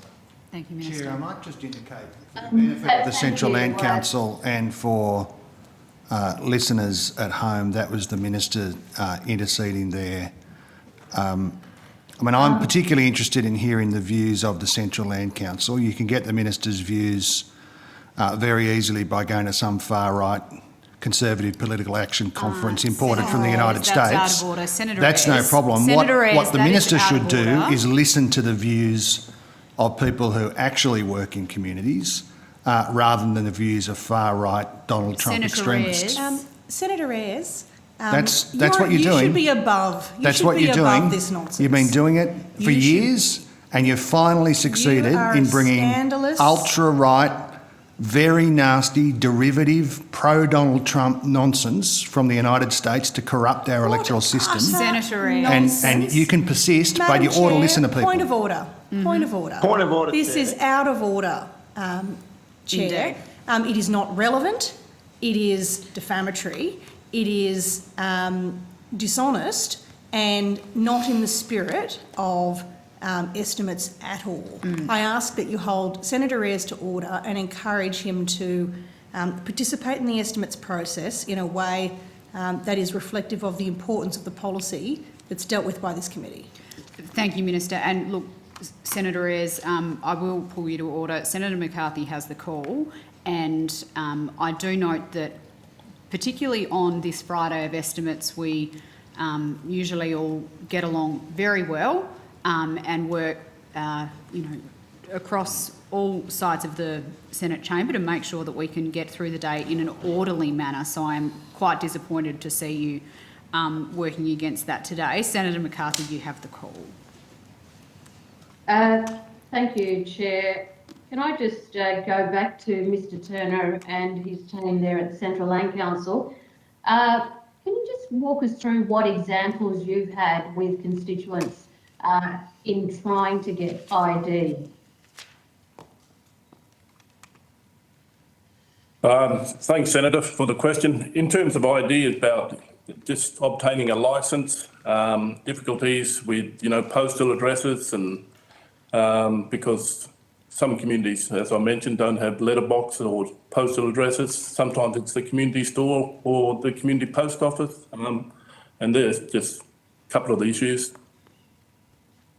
Okay, so perhaps for the benefit of those listening and for the Minister as well, in our communities, there are no street addresses in remote and regional communities across the Northern Territory. I am stand to be corrected if it's not the same in northern WA and some places in northern far Queensland. But certainly in the Northern Territory, remote communities do not have street addresses. So there's already been a reduction in employment of staff in the Australian Electoral Commission and the gutting of the Commission here in the Northern Territory. And secondly, with no street addresses, the direct enrolment has been an issue. So do you see that this particular bill will also further disenfranchise certainly First Nations people in being able to vote? Thanks, Senator, for the question. I think the information provided by the Minister sort of helps and assists us, and it's hard for us to make comments when we haven't seen that detail. So we'd reserve our comments until we, get to further look at the bill. All right. Thank you, Mr. Turner. Thank you, Senator McCarthy. I assume that was you ceding the call. Senator Thorpe. Thank you, Chair. My question, and thanks to the CLC for appearing today, my questions are around transparency on how traditional owner groups are being considered for native title claims. We heard this in the Juukan inquiry, where native title bodies, land councils weren't either consultative or representative of the people that they purport to represent. So my first question is, can you outline the consultation process you undertook with communities in relation to the Aboriginal Land Rights Amendment Bill for Northern Territory around economic empowerment? Thank you, Senator Thorpe, for your question. I might hand over to Mr. James Nugent, who's sitting at the table with me, just to respond to that. Thank you, Les, and thank you, Senator. Thank you. I'm James Nugent. I'm the Principal Legal Officer at the Central Land Council. The consultative process is required of the Council, and that it's undertaken over its last 45 years of existence, are tailored to the specific requirements of the matter that's being consulted about, whether it's an interest in land, whether it's a linear interest such as a pipeline. Those considerations will determine how the consultative process is taken out. In the case of advocacy in relation to legislative change, quite often, and over the years, it's been demonstrated that the Parliament of Australia will make changes to legislation as it sees fit, quite quickly, and certainly without any reference to Aboriginal people on the ground. In the case of the reform provisions to the Aboriginal Land Rights Act that are currently before the Senate, they are somewhat remarkable in that they grow from the requirements of the constituents of the Land Council in the Northern Territory. So the requirements and the need for change to the Aboriginal benefit account had been called for many years by a broad range of Aboriginal people in the Territory. And the elected recipients, the members of the councils, who in the case of the CLC are elected across 75 communities and organisations within our region, they drove the reform. They brought to the council from their communities their requirements for change to the Aboriginal benefit account. And in respect to the changes to Part 4 of the Act, they were driven from the review from the Mansfield, Justice Mansfield in 2013. So well over a decade of requirements to change the Act, bring change that people on the ground desired. In 2015, the Central Land Council, the delegates, the members of the council, brought to council their requirements to change the Act, to change the Aboriginal benefit account, and to ensure that it was driven and that decisions were made by them on their behalf in the Northern Territory, not by the Minister in Canberra. It led to further meetings in 2016, the joint meetings of the council, on their on the edge of the community in Barunga to develop the 12 principles that actually drove the reform. So over the last 5 years, the council members, bringing their needs from their constituency, have driven the reform process. Thank you. Is consultation consent as far as the CLC is concerned? Consultation is a process by which consent or consensus may be obtained.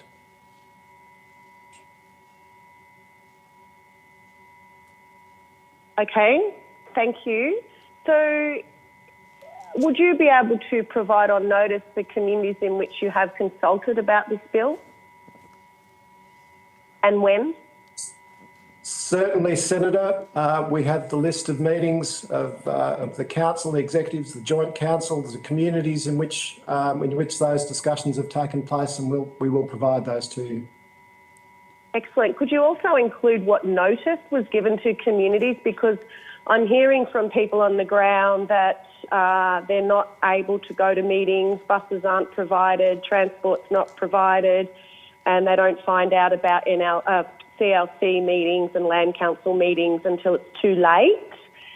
So if you could please provide that information, that may meet those requirements.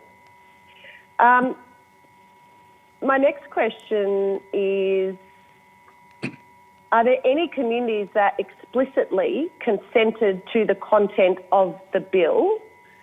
And does the CLC, given the feedback that I've just received from you about a long process, a decade process, does the CLC support the bill in its entirety? Yes, Senator. The CLC, the council has considered, and it's interesting, the first reading speech of the bill took place on the first day of the last council meeting that was held in Kalkarinji, on Gurindji country. The bill itself does technically embody the principles and that the councils, the joint councils in the Northern Territory had required. The process of the council members and the constituency in communities isn't generally, and not to my knowledge over the last 30 years, has not been to forensically interpret the legislation. The council and community members, and indeed all Aboriginal Australians, are able to rely and seek to rely on their representative bodies and the representatives they install to then seek technical knowledge, whether it's on oil and gas, mining matters, whether it's on legal and constitutional matters. And that's the same process the Central Land Council has engaged on as it has over its last 45 years to provide that its advice to its council members. The short answer is yes, the council has endorsed the bill and notes that it meets the requirements of the principles that it's established in 2016. Senator Thorpe, you've had... It's my last question. Thank you. One more. Thanks, Chair. My last question is the CLC aware of the benefits that this new bill gives to the mining companies and the developers out there? And are the traditional owners also aware of the benefit this provides to the mining companies?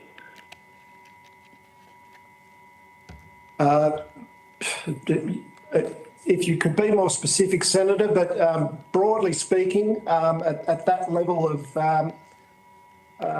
granularity, the land councils, in terms of Part 4, the amendments to Part 4 of the mining provisions, the amendments are largely administrative in nature, and to the extent that an administrative change provides some level of efficiency, that would apply equally to the traditional owners as it would to mining and exploration companies. Other than that, I'm not aware of any other benefit that would be provided to mining and exploration companies specifically.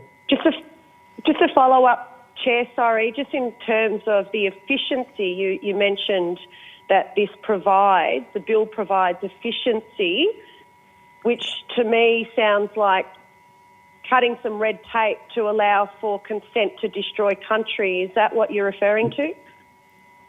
That is certainly not what it's referring to, Senator. I'm not aware of any such provisions in the Part 4 amendments that would enable or provide for that. I'm referring to such things as when paper notices are provided from officers of the Land Council to officers of the Northern Territory to ensure that they have notice of when material is received by land councils, and certain delegations from the Federal Minister to the Northern Territory Minister to provide for administrative matters. Thank you, Senator Thorpe. Thank you, Senator Chair. McMahon, you have the call. Thank you, Chair. I'll just ask you quickly the same question I put to the NLC.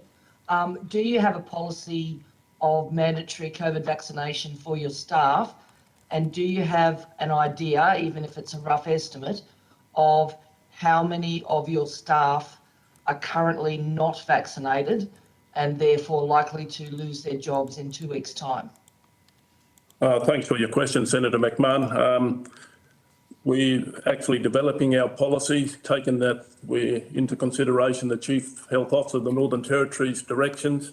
In terms of numbers, approximately 66 Indigenous staff have not been vaccinated, not fully vaccinated, and that number is changing all the time because they might have had the one shot and thing.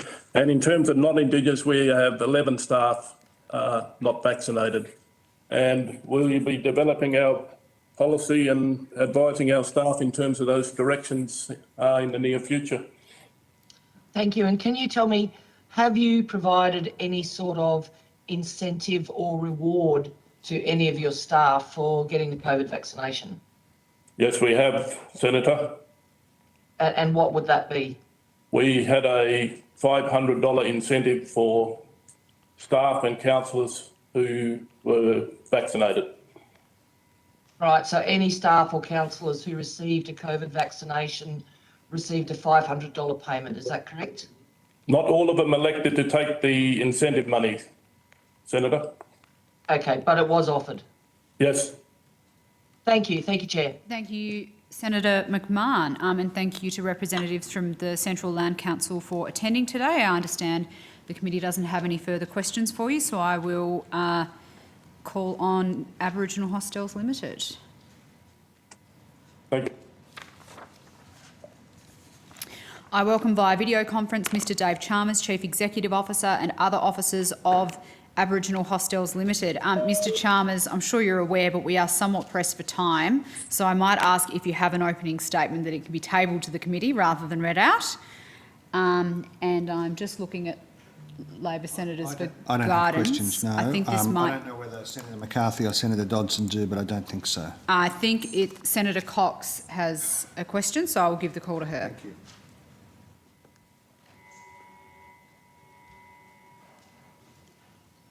Good morning.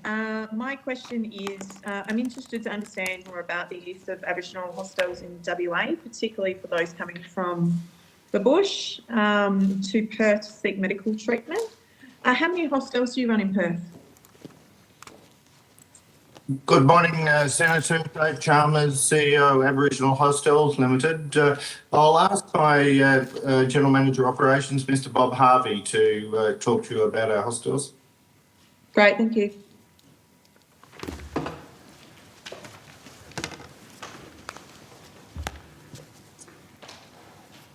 Good morning, Senator. Could you just repeat the question, please? Yeah, just interested in understanding more about the use of Aboriginal hostels in WA, particularly those coming from the bush to Perth. So just some clarity on how many hostels you have in Perth. Sorry, I missed that question. What was it? I still missed the question. Senator Cox, you might have to repeat the question again. Sorry, your microphone broke up a little. Oh, how many hostels do you have in Perth operating for medical treatment for people coming from regional areas?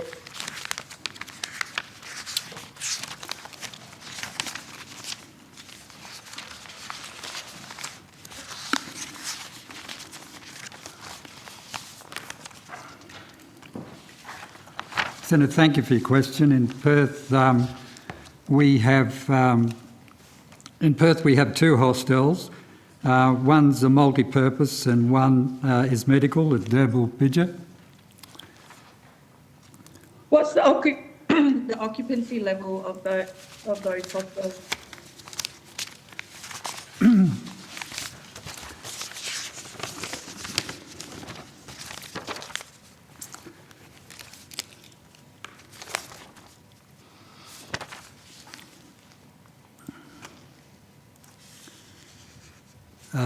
Senator, last financial year, occupancy averaged 70% for Derbyl Bidger, and for Alloa Grove,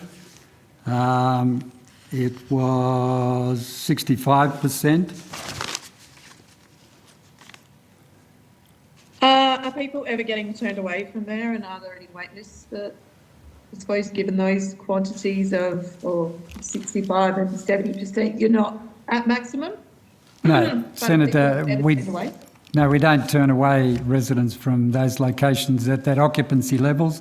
Occupancy varies throughout the year, and we can be challenged at times in terms of occupancy levels. We do in both of those hostels in regard to managing COVID. There'll be issues, but generally we haven't got any beds offline, so we tend to manage that very effectively, and we do not turn residents away, only if we're at full occupancy. Does the Aboriginal Hostels Limited play a role in patient-assisted travel for accessing medical treatment?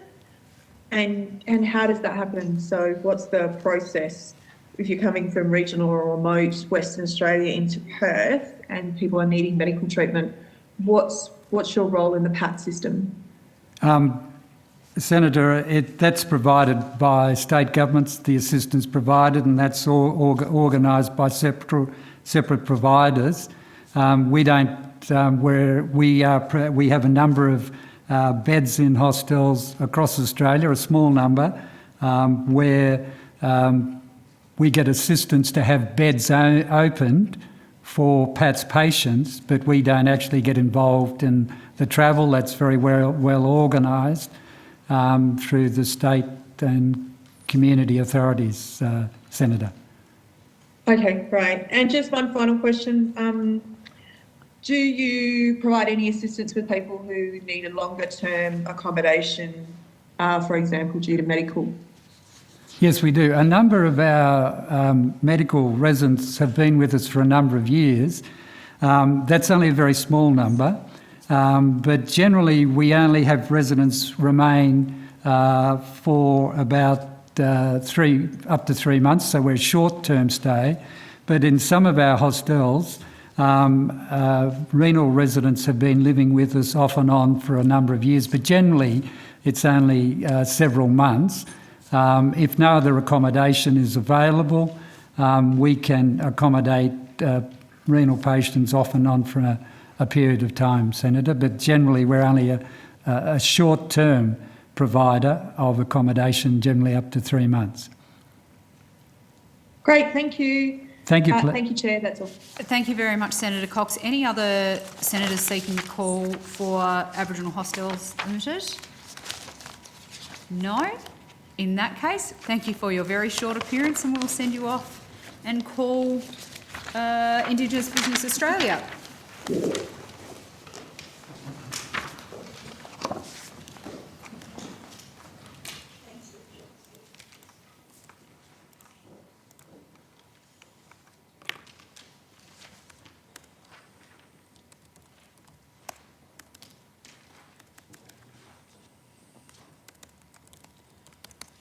I welcome via video conference Ms Christy Moore, Chief Executive Officer, and other officers of Indigenous Business Australia.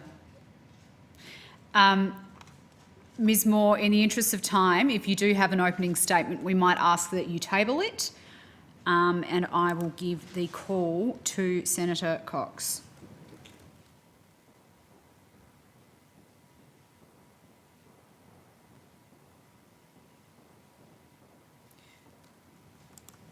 Sorry, just waiting for the NBN to kick in here. Thank you, IBA, for appearing. Does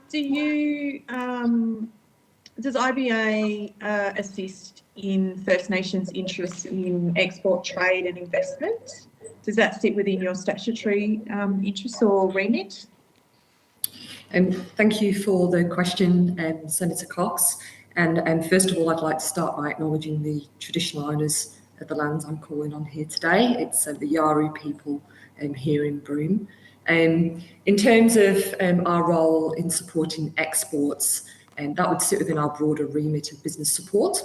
So we provide a range of business support offerings to Indigenous businesses, and we work collaboratively with other agencies as required, including, for example, DFAT when asked. I do on the call have Stella DeCos, my colleague, who perhaps might be able to answer this question more fully. So perhaps I will pass to Stella.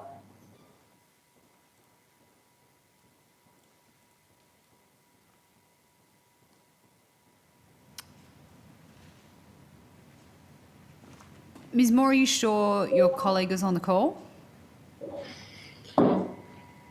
I believe she is, but if she's not, Senator Cox, I'm happy to provide more information on notice in regards to that question. Great. Do you fund programs and businesses that are involved in or looking to get into international trade? Yes, we do. Who in the government is responsible for supporting First Nations businesses who want to get into international trade opportunities?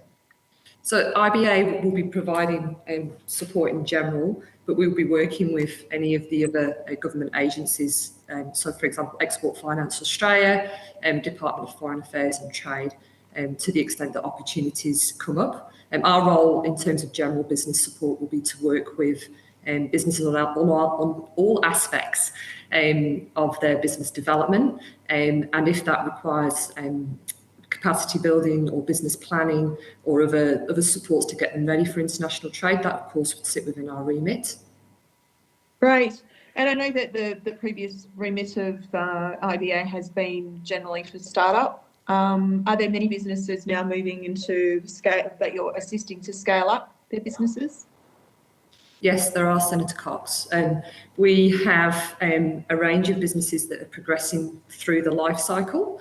We assist really any business that requires our help, particularly those that can't get finance from the mainstream banking sector. And you're correct in that traditionally our role and the majority of our business is with small startup businesses, but we are quite pleasingly seeing a lot of those businesses grow and develop into much larger enterprises, and pleasingly as well transition to mainstream financiers.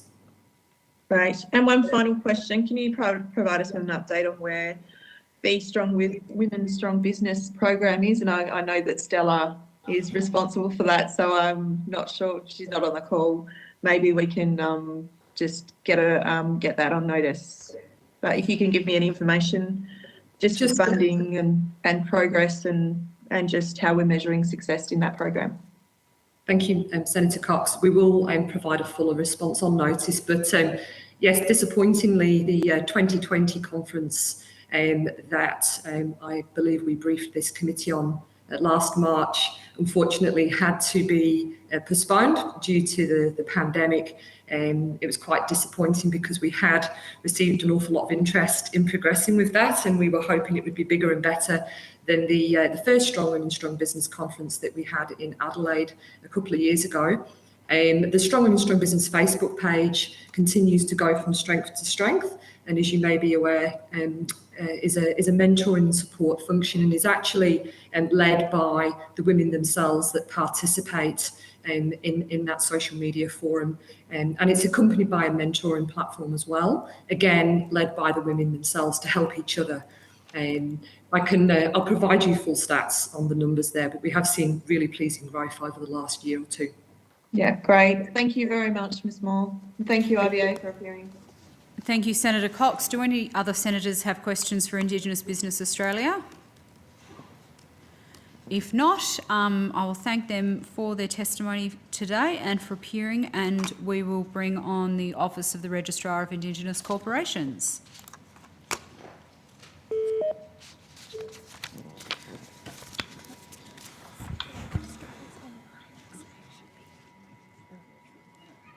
I welcome via video conference Mr.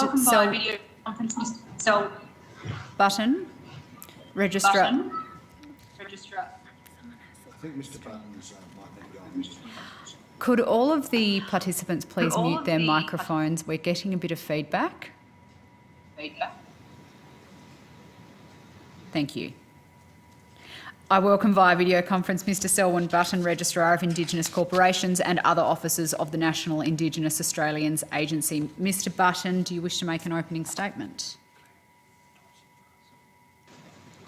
Thank you, Chair. Good morning. And I will make a quick opening statement if I can, and I will press for time. Thank you. I'm hoping the committee members, Chair, have in front of them the latest snapshot report from ORIC in relation to statistics. Just a quick indication of where things are at for ORIC. We've had a growth in corporation numbers. Certainly since the last time we were here, we're sitting at around just over 3,400. The case management process continues in working with corporations post COVID and certainly working through what that looks like now. The implementation of the Native Title Act continues to be the amendments of the Native Title Act continues to be a key theme for us. There's also the work that we're doing with the Tax Office around the implementation of the Director Identification Numbers, given that impact will come to fruition in November 2023. There's also been the support with NIAA around the CATSI Act process. One of the things I did want to point out to the committee this morning is in relation to, I guess, some of the more broader trends that we're noticing and industry trends in relation to those requiring more support and regulatory intervention from ORIC, certainly over the past 12 months, have been through the Aboriginal Medical Services. And just wanted to point out, given that there had been some negative press in relation to ORIC's intervention with an Aboriginal medical service in the NT and working with that medical service, that just to I guess, highlight to the committee that there's been no negative impacts in respect of ORIC intervention for any Aboriginal medical service in supporting the rollout of COVID-19 and the vaccination program. And certainly in some cases, what we have been able to do, where there have been unqualified staff previously employed, the special administration process has actually enabled us to make sure that we've got qualified staff in place to better support what's going on in those areas, which has been a boost for the community, and particularly in places like Burke and Butterwatch, where we've had some success in now handing those corporations back in the last 6 months as well. Just wanted to touch on quickly, I know that Senator Cox was asking questions of Outback Stores around profits, and of the 85 stores or 81 corporations we've got registered under the CATSI Act who operate some 85 stores, community stores across the country. 28 of those are actually managed by Outback Stores, so the ownership of the corporation, the ownership of the store itself sits with a CATSI Act corporation. It's managed by Outback Stores in terms of the operation and delivery, and certainly in those cases it's a condition of the CATSI Act that profits go back into the corporation and are for the community. It isn't an issue. What you can't do under the CATSI Act is then share profits as dividends with individuals across or members within CATSI Act corporations. So just wanted to clarify that for Senator Cox, because I know she asked that question earlier of Outback Stores. But certainly those profits do go back into the community in a CATSI corporation. So happy to take any questions. Thank you, Mr. Button. Senator Dodson, you have the call. Thank you, Madam Chair. I'm still getting an echo in my line. I'm not sure how anyone else is hearing this goofy sound. We are getting a little bit of feedback on you, Senator Dodson. If everyone who's not speaking can make sure their microphones are muted, that would be helpful. Thank you, Madam Chair. Can the registrar give us an update on the Range-Lear litigation that's afoot?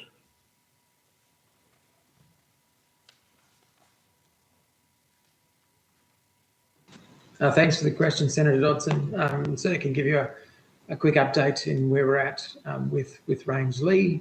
As you'd be aware, and certainly there's been plenty of media around this itself, that ORIC still has ATLA, the PBC for the Adnyamathanha people, under special administration, and certainly one of the processes that's underway through ATLA is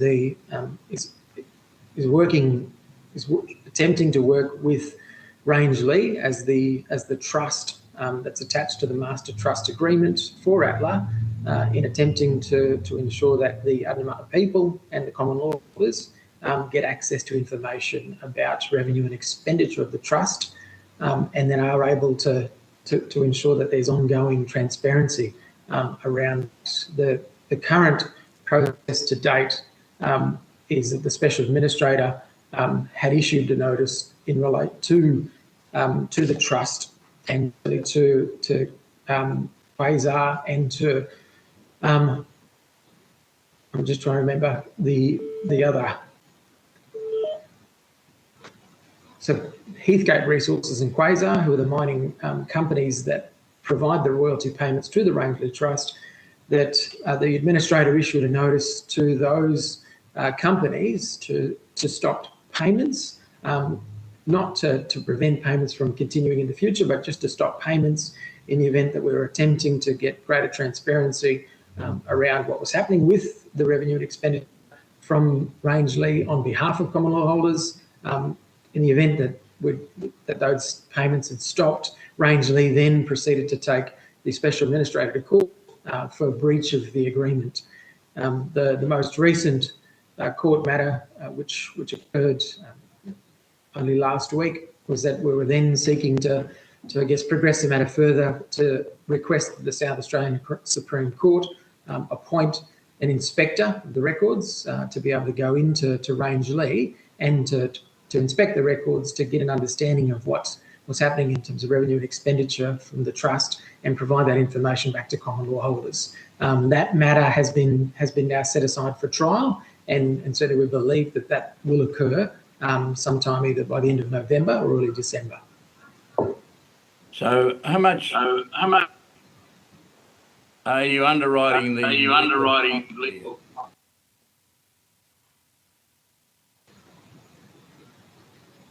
Sorry, Senator Dodson, I think was your question about the how much costs in relation to the legal matter. You or the Commonwealth? How much is going in? How much is going in? I don't know why this is happening. Gone crazy. No, look, not a problem. What we have allocated in terms of budget-wise for this particular matter, we've set aside a budget of $500,000 to progress this matter. Okay, and how significant is this issue of the transparency of native title trusts across your work? Certainly is a very significant matter, and we certainly do think it will have implications not just on what happens in ATLA and with Rangeley, but in native title corporations and PBCs across the country, particularly in the context where trusts are established as private trusts and not established as charitable trusts. This is a perfect example, and it was something that was highlighted through the CATSIAC review process, that there is not a great deal of transparency that's provided to common law holders when a PBC establishes a private trust that has no connection to the PBC itself, and that's the case with Rangeley. And there are plenty of other examples that we have seen in our time. In my time as the regulator, I've seen where private trusts are established as opposed to charitable trusts, and those trusts are not connected to the PBC. So this certainly will have some implications for many PBCs across the country and the way that trusts are managed, because what we're attempting to do on behalf of common law holders is ensure that all trusts that are established have a responsibility to provide be transparent in their operation in relation to revenue and expenditure, and make sure that common law holders know and understand what's happening with native title benefits that they're entitled to, and how those are working for their long-term benefit as well.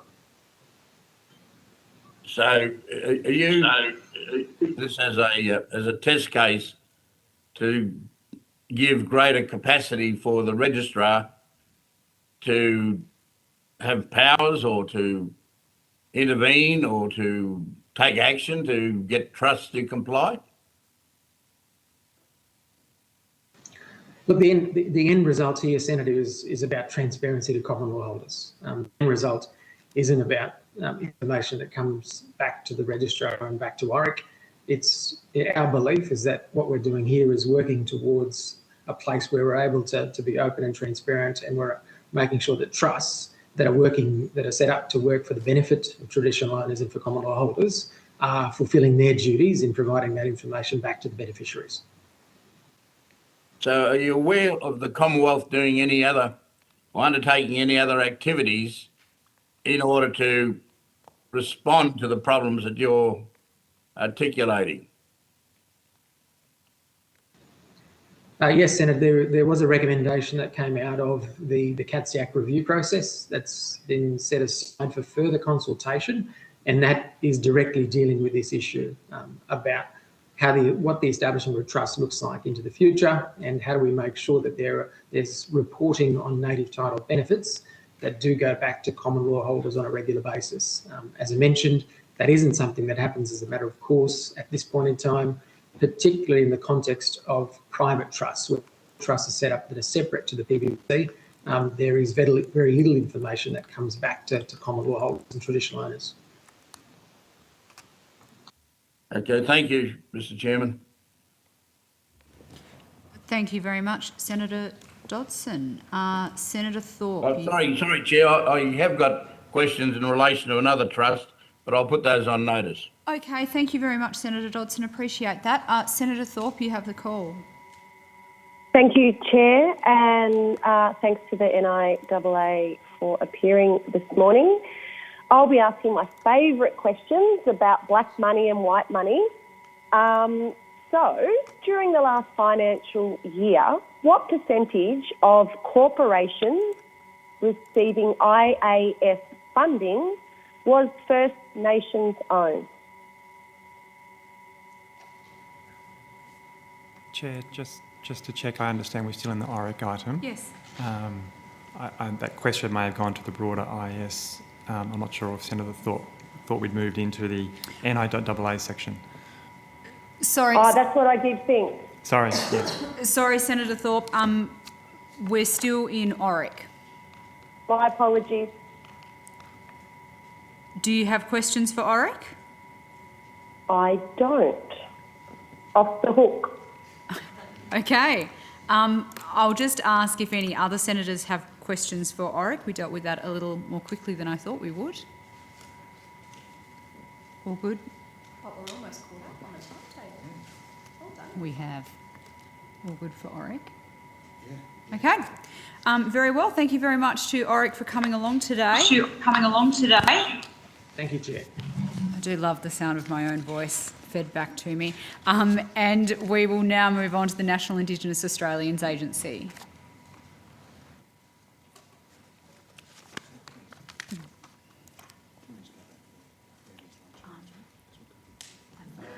If we can go lunch at 12, that'd still be appreciated.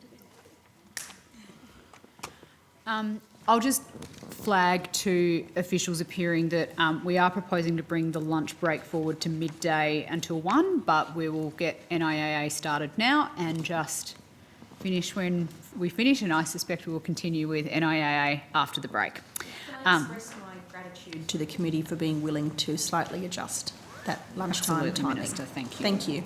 I welcome Mr Blair Excell, Acting Chief Executive Officer, and other officers of the National Indigenous Australians Agency again. Mr Excell, do you wish to make any additional comments this morning? I do have an open statement, Chair. Thank you. Please go for it. Morning, Chair and Senators. Dara Nuna, Dara Ngunnawal. This is Ngunnawal country. Today I am here on Ngunnawal country, and I acknowledge and pay my respects to elders past, present and emerging. I also extend my respect to Aboriginal and Torres Strait Islander senators and witnesses present this morning. Thanks for the chance, Chair, to make an opening statement. I appreciate we have discussed the COVID situation in Indigenous communities recently in the Senate Select Committee, and that we may cover this in more detail in the health section of today's proceedings. But I did want to share an update on this issue as it is of utmost importance. From the outset of the pandemic, the NIA has and continues to be proactively engaged in planning activities at all levels of government and in the community to provide advice and information in multiple directions to, from and across community. We have supported health authorities and providers in their work to educate and vaccinate Indigenous Australians and in responding to outbreaks when they have occurred. We've also been focused on limiting the non-health impacts on Aboriginal and Torres Strait Islander populations, including food security, supporting communities impacted by border restrictions and supporting social and emotional wellbeing. Pleasingly, we are seeing Indigenous vaccination rates climb. The latest data received this morning shows 63% of Aboriginal and Torres Strait Islander people ages 16 years and older have received at least one dose, and 50.4% are fully vaccinated. Beyond COVID, NIAA has been progressing a significant reform and legislative agenda, one that is far-reaching, we believe will drive economic empowerment and that recognises historic wrongs. We have supported the government to bring forward 5 bills, including 2 bills to facilitate the introduction of the Territory's Stolen Generations Redress Scheme, which is due to commence in March 2022.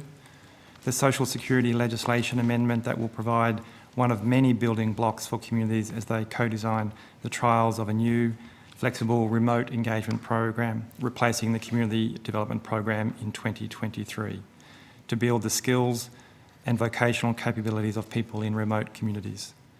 Amendments to the Aboriginal Land Rights Act, which has been discussed today, or already today, which represent the most extensive changes to the Act since its inception in 1976, to empower Aboriginal peoples in the Northern Territory to activate the economic potential of their land, and principally to introduce a new entity to manage and disperse funding from the Aboriginals Benefit Account.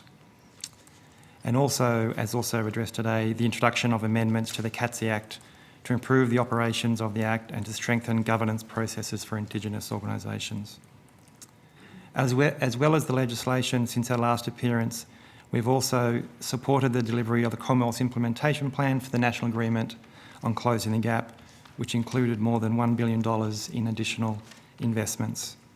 Continued support to the 3 co-design groups for the Indigenous voice to deliver their final report to government, which was provided to the Minister on the 30th of July.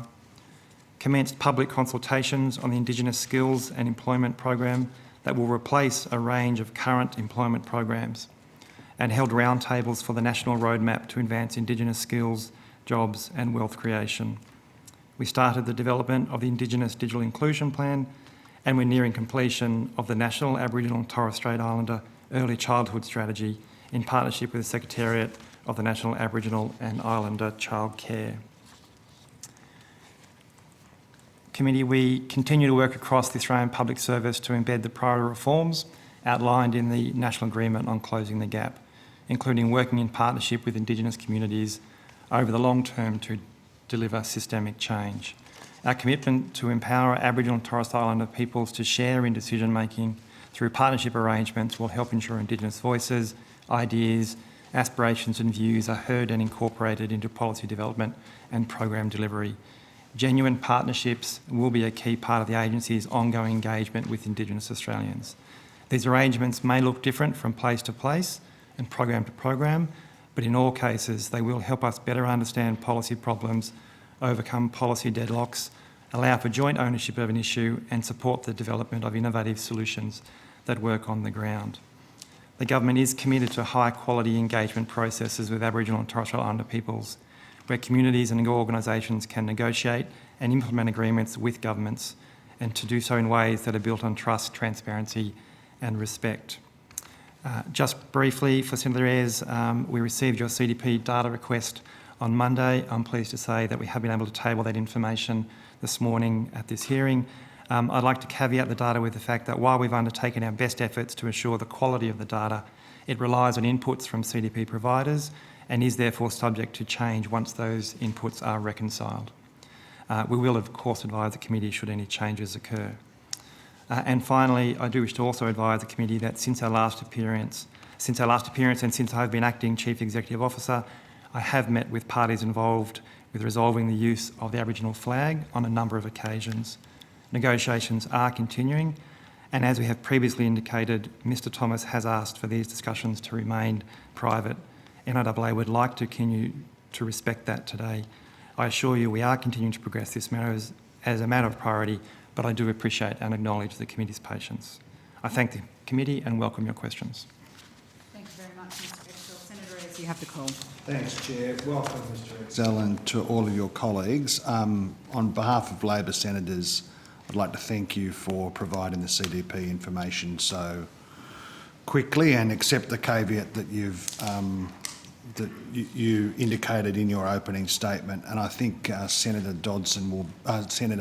McCarthy will be asking you and officers some questions about that in due course, probably after lunch. I have a couple of quick questions for you, and then I think I'll hand the call over to Senator McCarthy and Senator Dodson. The government has introduced into the Parliament the Electoral Legislation Amendment Voter Integrity Bill 2021. Has the agency been asked to provide advice to the Minister or the government about that bill? Senator, thank you for your question. The agency has had some engagement with the AEC and did provide some input into the consideration. So just let me be clear. When you say some engagement, the AEC hasn't been engaged in drafting the bill. We established that much in estimates earlier this week. So what was the engagement with the AEC? Senator, I might ask Mr Jacob to come to the table. I understand there was some engagement with us on aspects of it.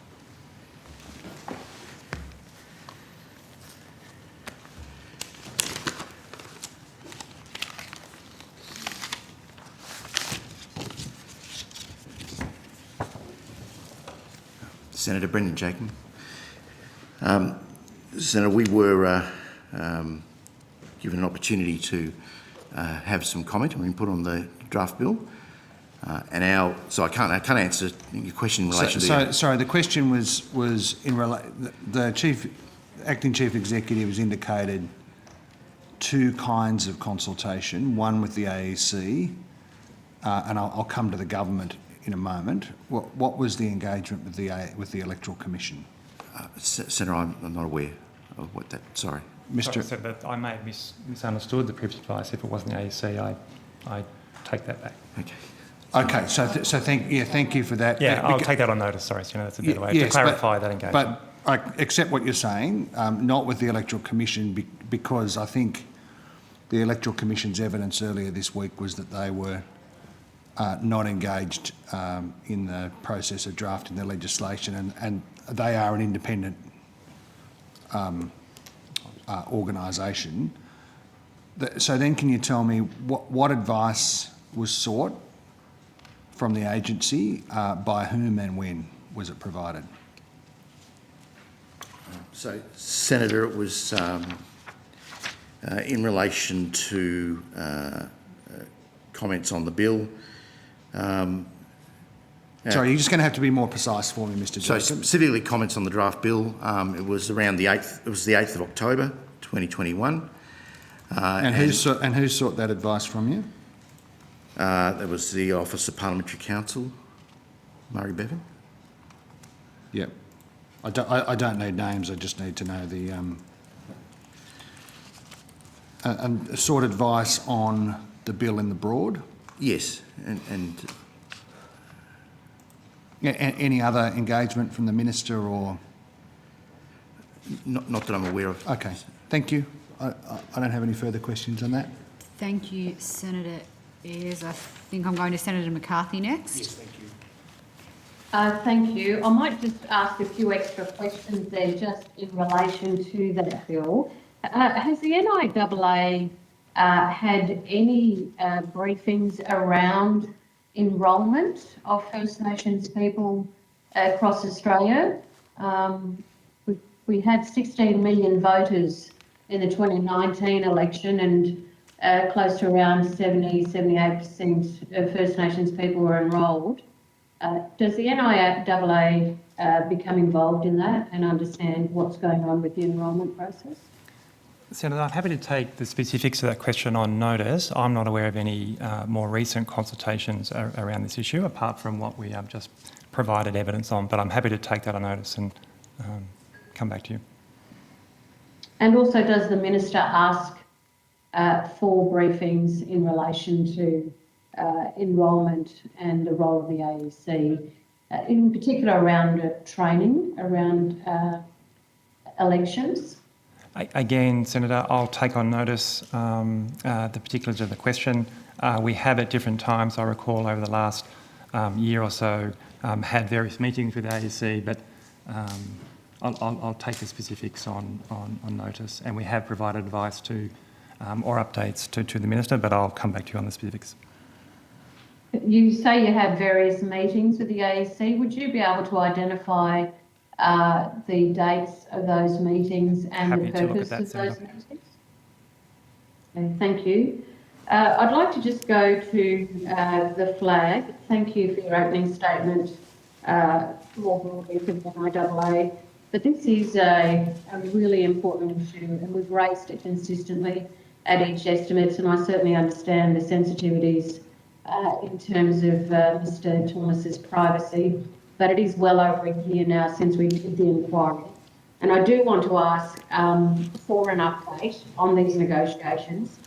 We were certainly given confirmation in the previous estimates by Mr Griggs that you were very close to resolving things. Where are you at now? Senator, thank you for the question again. Thank you for the patience of the committee on this one. There have been a range of issues to work through. Since I commenced in this role in July, I have met with the parties, all the parties, on a number of occasions to progress the negotiations.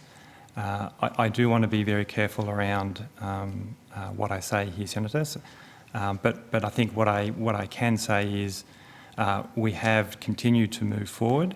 I would say there are more of the issues that we needed to work through behind us than there are ahead of us. So I would concur with the, I guess, the view put forward by my predecessor that we are close, but again, it's an ongoing negotiation. And as everyone is aware, in any negotiation at any point, you may need to stop and things may take time. But I can say that we are very close to dealing with the final few issues that we need to settle. It was recently reported to me that the agency thought they were at least close to finalising arrangements with the licensees, or at least compulsorily acquiring the licences. Is that the case? So sorry, I just missed the beginning. I think you said it has been reported to you that we are, or it is close. So I would agree with that, Senator. But again, I would just seek to manage expectations that whilst I think we are close, and as I said, there are more issues behind us than there are ahead of us, it remains an ongoing negotiation.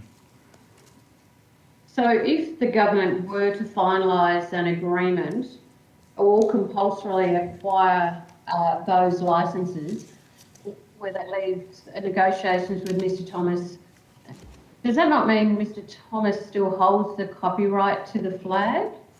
And so potentially we're no closer to the flag being free for all to use? Sorry, Senator, again, I missed the specific question. Does that not mean we would? Well, does Mr Thomas still hold the copyright to the flag? Senator, again, can I ask for the consideration of the committee? You're going to some of the actual issues that are being discussed. So I would seek the indulgence to I guess, leave that question unanswered at this stage. All right, can I just certainly put to the department and the minister that we need to know more broadly for all Australians, but in particular First Nations people and organisations, because this is going on way too long, and I do have to put that on the record. There is certainly going to be a degree of impatience if we come to this in the next estimates and still receive the same answers.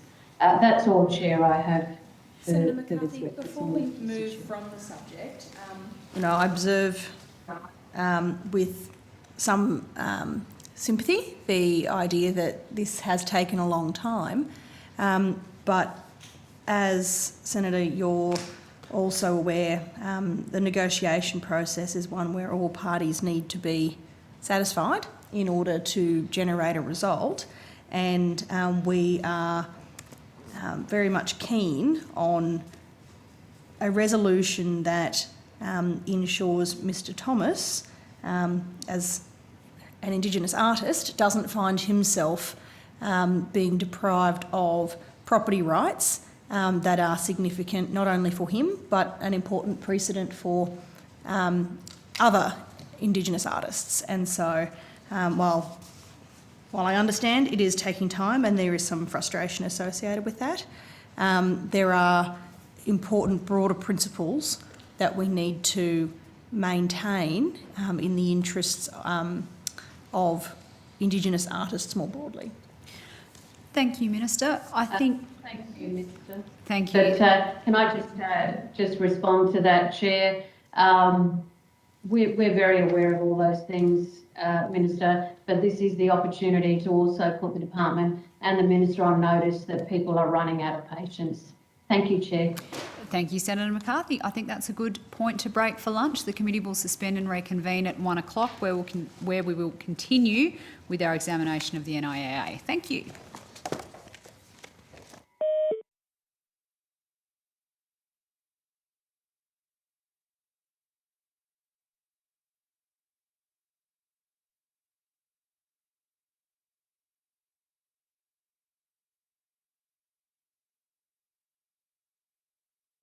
And Senator Dodson, you have the call to the NIAA. Thank you, Madam Chair. Can I just go back to something that was said at the start in relation to Senator Dodson? Yes, can you hear me? Hello? Hello? Senator Dodson? I can hear you, Patty. Oh, that... Can you hear me? Hello? Hello, Senator Dodson, are you there? I am, but I can't hear you. We can... And I can hear you okay. That's interesting. I can hear Senator Dodson. It might just be the committee room that can't hear Senator Dodson. Wouldn't be unusual. We can hear you now, Senator Dodson. Can you hear us? I can hear you. Great. Is that the Okay. chair? Senator Dodson, you have the call. Thank you, Madam Chair. Technology reaches the West once again. Can I ask the acting CEO of the the NIA, you mentioned in your opening statement that the rates of vaccinations for First Nations was 63%, I think, had first doses, and 54% had second doses. Is that correct? Senator Dodson, just to restate those numbers, first dose, that is correct, was 63.4% for people, for our Aboriginal and Torres Strait Islanders 16 and older, and 50.4% for second dose. Oh, 50.4. Correct. 50.4. Thank you for that. So, has there been any other data to update the gap between First Nations and the mainstream population? Senator, and with the Chair's agreement, that might be something, if that's okay, that we hold to a later session with the Department of Health, because they actually have the data in more detail. So that's fine. I just didn't want you leaving and being told by health. I should have asked you. That's all. No problem. We won't go anywhere, Senator. Okay. Well, I'll come back to those matters later. So, if I could go to then the agency on the in your annual report, at page 16, you have a bit of a flowchart on who's who in the staffing arrangements. And there's a position there called Culture and Heritage. Is that position still in the department? Yes, Senator. So you do have a Cultural Heritage branch, is that right?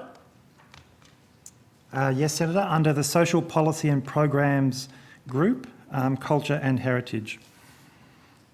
And what's its function? It covers a range of areas. I'll ask Ms Kelly to come forward. It includes in there areas such as broadcasting, includes heritage protection, but Ms Kelly can cover a bit more specifically what's in that branch. Thank you, Senator Dodson. Andrea Kelly, Larrakia Warramungu woman from the Northern Territory, Acting Group Manager, Social Policy and Programs Group. So the Culture and Heritage branch has a number of functions, and we also administer Program 1.4 under the IAS. As Mr Excel pointed out, we have a role in supporting Indigenous organisations through culture and capability, which again really comes down to a number of funding programs. We look after heritage. We work very closely with other agencies such as the Office of the Arts, the Communications Department in terms of broadcasting. We also have, sorry, I'm just going to turn. We also fund Reconciliation Australia. We provide support to NAIDOC grants, community NAIDOC grants, and Secretariat to the National NAIDOC Committee. We also, again, play a role in interpreting as well. We fund a number of providers through interpreting services.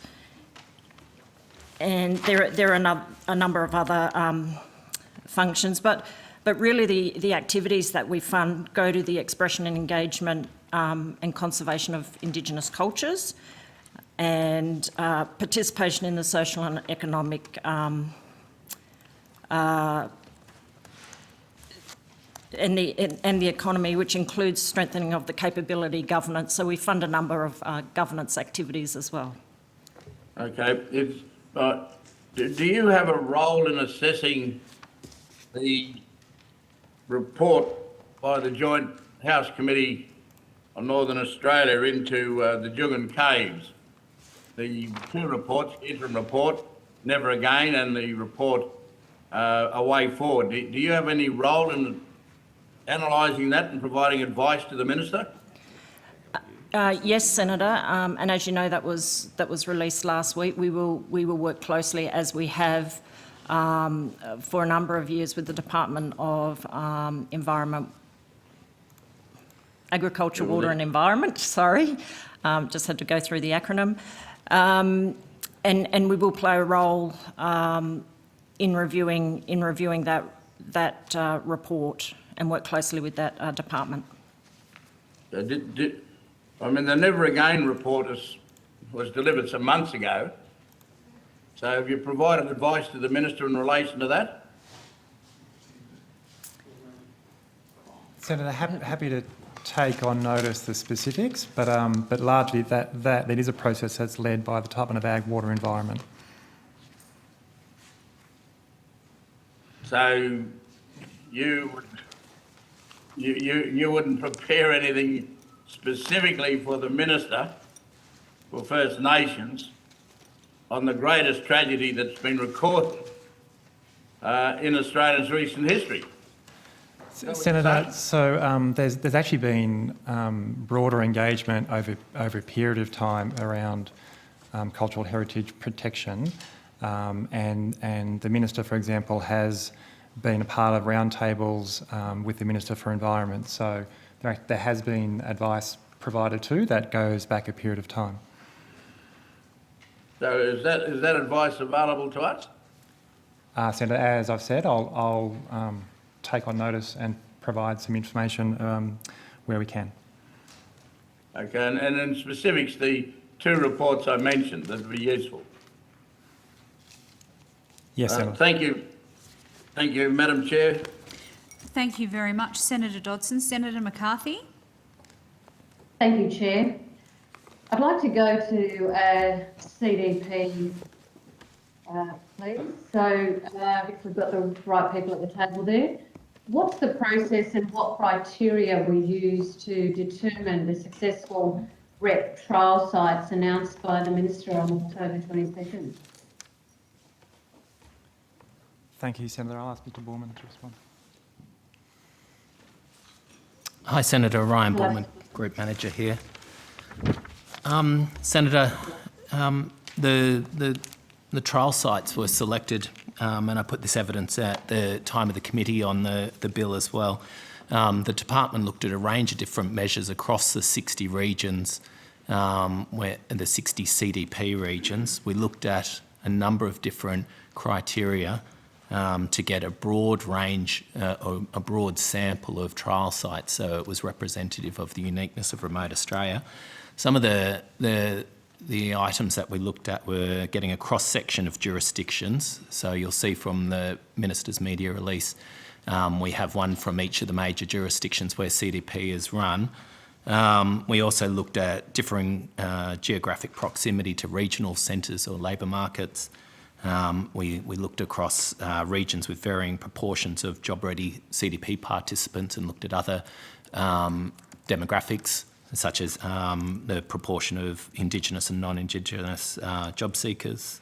And then we used that to determine the 5. The other element that we did, which was incredibly important, was using our regional teams' local intelligence of areas where there would be a good opportunity to trial these pilots. So, Mr. Borman, who has the Minister met with to discuss trial sites and what commitments were made to those proponents? Who has the Minister met with? Sorry, Senator. It's just a bit unclear if I'm repeating. Can you not hear me? Yep, gotcha. Who has the Minister met with to discuss the trial sites and what commitments were proposed? Senator, I'd have to take that on notice and work with the Minister's office for a response of meetings that he's had. I can talk about what the departments we've met with a range of different stakeholders over the period of time. All right. But I'm happy to take the other question on notice, Senator. Would you know of any places that the Minister has gone and met with people? Senator, our Minister meets with a lot of different people and travels extensively and talks about all his priorities, but I don't have a list and I'm not privy to those meetings. And Senator, just to add to that, the reason why I think it's important we probably take the notice for the specifics is because the Minister has been travelling and meeting with a range of people over the full term. He has been the Minister on this issue. So we would probably answer that question in the broad as much as we would in the specific of the trial sites that have been announced. You've just brought a major bill before the Parliament that is impacting over 33,000 recipients on CDP and their organisations, and you don't have the information in front of you of what your Minister has done in terms of those conversations with communities across Australia over CDP. You're telling me you've got no information, Mr. Borman and Mr. Excel, in front of you about what the Minister or who the Minister's spoken to? Respectfully, Senator McCarthy, the witnesses are entitled to take a matter on notice, and in the circumstances where the Minister has met with so many groups about this, it is not unreasonable for them to do so. Minister, with the greatest of respect, this has been a significant bill and a significant conversation in these estimates every single time on CDP, and it's incredibly disappointing that none of the department staff who are responsible haven't got the appropriate information with them on such an important bill that's gone before the Parliament. They're entitled to take it on notice, and they have. So, Mr. Bullman, you know nothing about where the minister's gone at all? No, Senator, I can talk about the different forms of engagement that our agency has undertaken, given that's our role. I will take on notice so I can give you accurate information to work with the Minister's office about his travels and conversations. On the bill, that is a very important bill, but just to be clear for the transcript, I think we outline in the explanatory memorandum of the bill that it has a potential to impact around 200 job seekers in a voluntary capacity.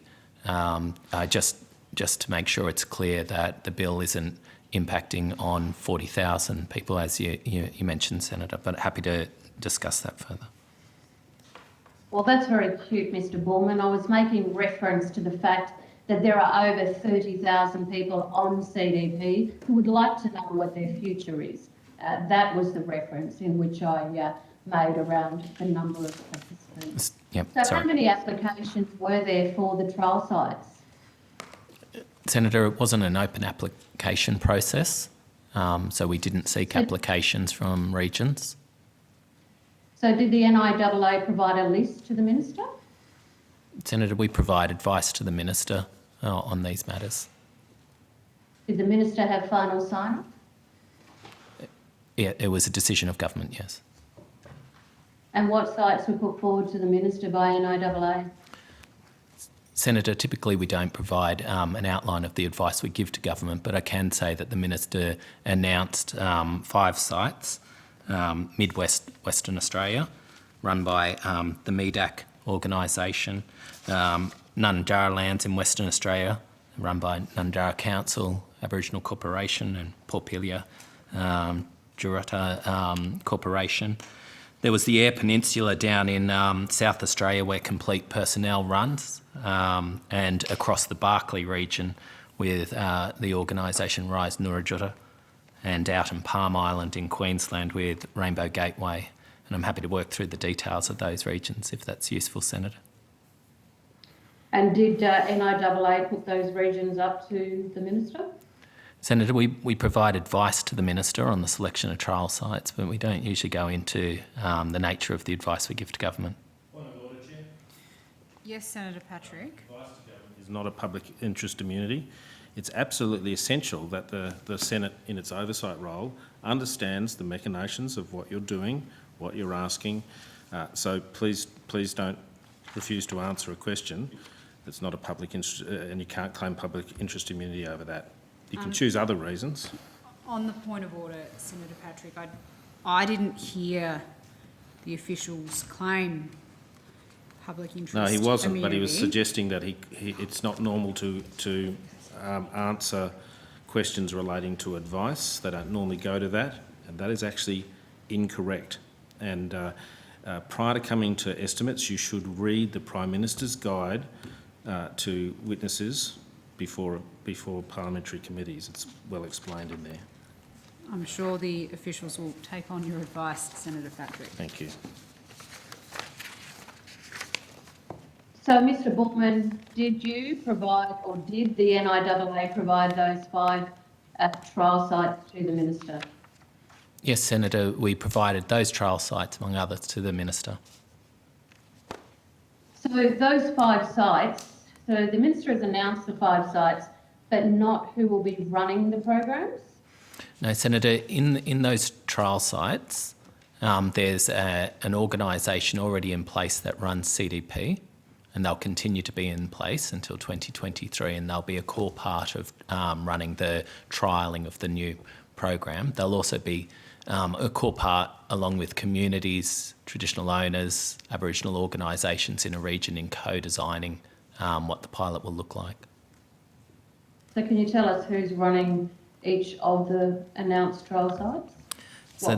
Yes, Senator, the service provider in place in each of those regions, we've got in the Mid-West, Western Australia, MEDAC, which is Mid-West Employment Economic Development Aboriginal Corporation, who've been a long-standing Aboriginal organisation delivering employment services out there since 1997. You got in Western Australia again in the Nundara lands, Nundara Council, Aboriginal Corporation in Porpelia, Jurata, and my apologies to the people from out that region if I mispronounce the name of their corporation. They're the service provider that delivers CDP and will be core in the co-design. In the Eyre Peninsula, there's Complete Employment, an Aboriginal organisation down in Eyre Peninsula. In the Barkly regions, it's Rise Nurajura, which is a joint venture with the Nurajura Aboriginal Corporation and Rise, an employment company. And in Palm Island, we've got Rainbow Gateway, which is an Aboriginal organisation connected to the Mayuma group from the traditional owner families from around the Camberwell region.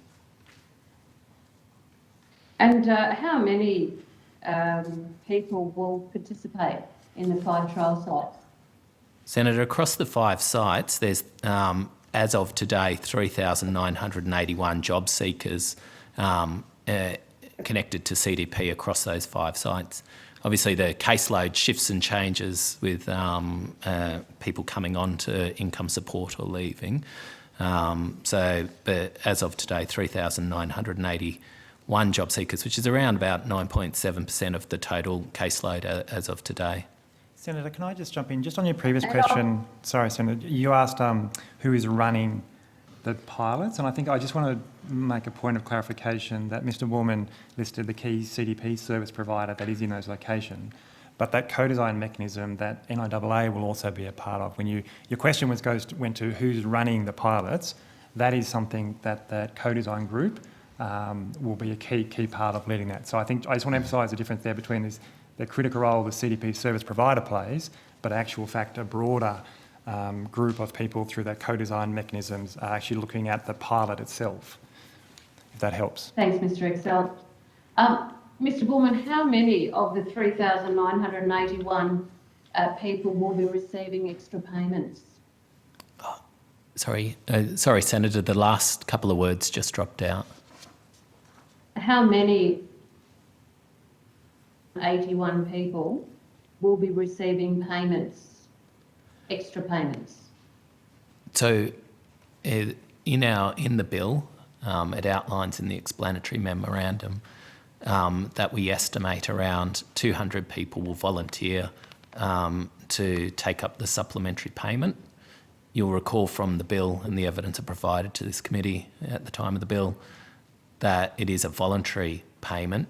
It is largely dependent on the number of people that volunteer to take up the supplementary payment. Just going back to Mr. Excel's input there about the co-design groups, can you table by the end of the day a list of who will be on the co-design groups for each site? Senator, we can take that on notice as it forms up. At the moment, we're working through the regions, discussing with a range of different stakeholders, and then over the coming weeks, we'll send out formal invitations. But as of today, we're working through talking to a lot of different stakeholders about their involvement in that. For example, Senator, in the Northern Territory, in the Barkly region, our regional team are working through the Barkly, and you could imagine, given it's 300,000 square kilometres as a region, the team have been talking to the Putta organisation in Tennant Creek, which represent the traditional owners, the Central Australian Aboriginal Alliance, which represents the 12 language groups across the Barkly region. We've also engaged with the Barkly Shire Council, the Northern Territory Government, Jalalakari Aboriginal Corporation, just to name a few, but the team are working through talking to the various stakeholders, and then the process following that is we will invite key stakeholders, such as those that I've discussed, to join the co-design in each region. So there were 5 pilots. So there is no co-design established at the moment, Mr. Ward? Sorry? So there's no co-design actually established at the moment in terms of names? So we're working up the working groups that will co-design with us, that's right.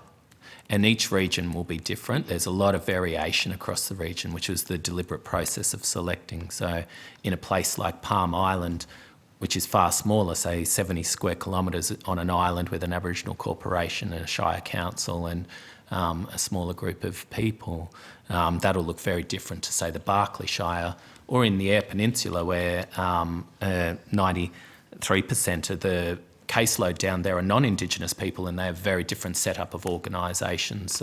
So as part of our co-design process, it will be very contextual to the pilot region that we're trialling these sites. Mr. Bullman, the trial begins at the end of the year. Monday is November. When are you going to complete this? Senator, the trial begins at the co-design will start as soon as we get a working group. Each co-design will take, depending on the capacity, the capability and the context of the region, will take different amounts of time to develop. Some regions may be in a position to progress far more quickly, and some might take longer. It's important in these co-design processes, from my experience, such as with the Aboriginal Land Rights Act that was discussed earlier today, that you allow that context and for people to work in the contextual situation that they live in and take decisions in. Mr. Bullman, what's the status of the CDP class action that was started in 2019 by 9 communities in WA, and are they now part of the trial? Senator, the class action's a matter in front of the court, so I won't comment on that specifically. The trial site, the Nunanjara region in Western Australia, is one of our trial site locations.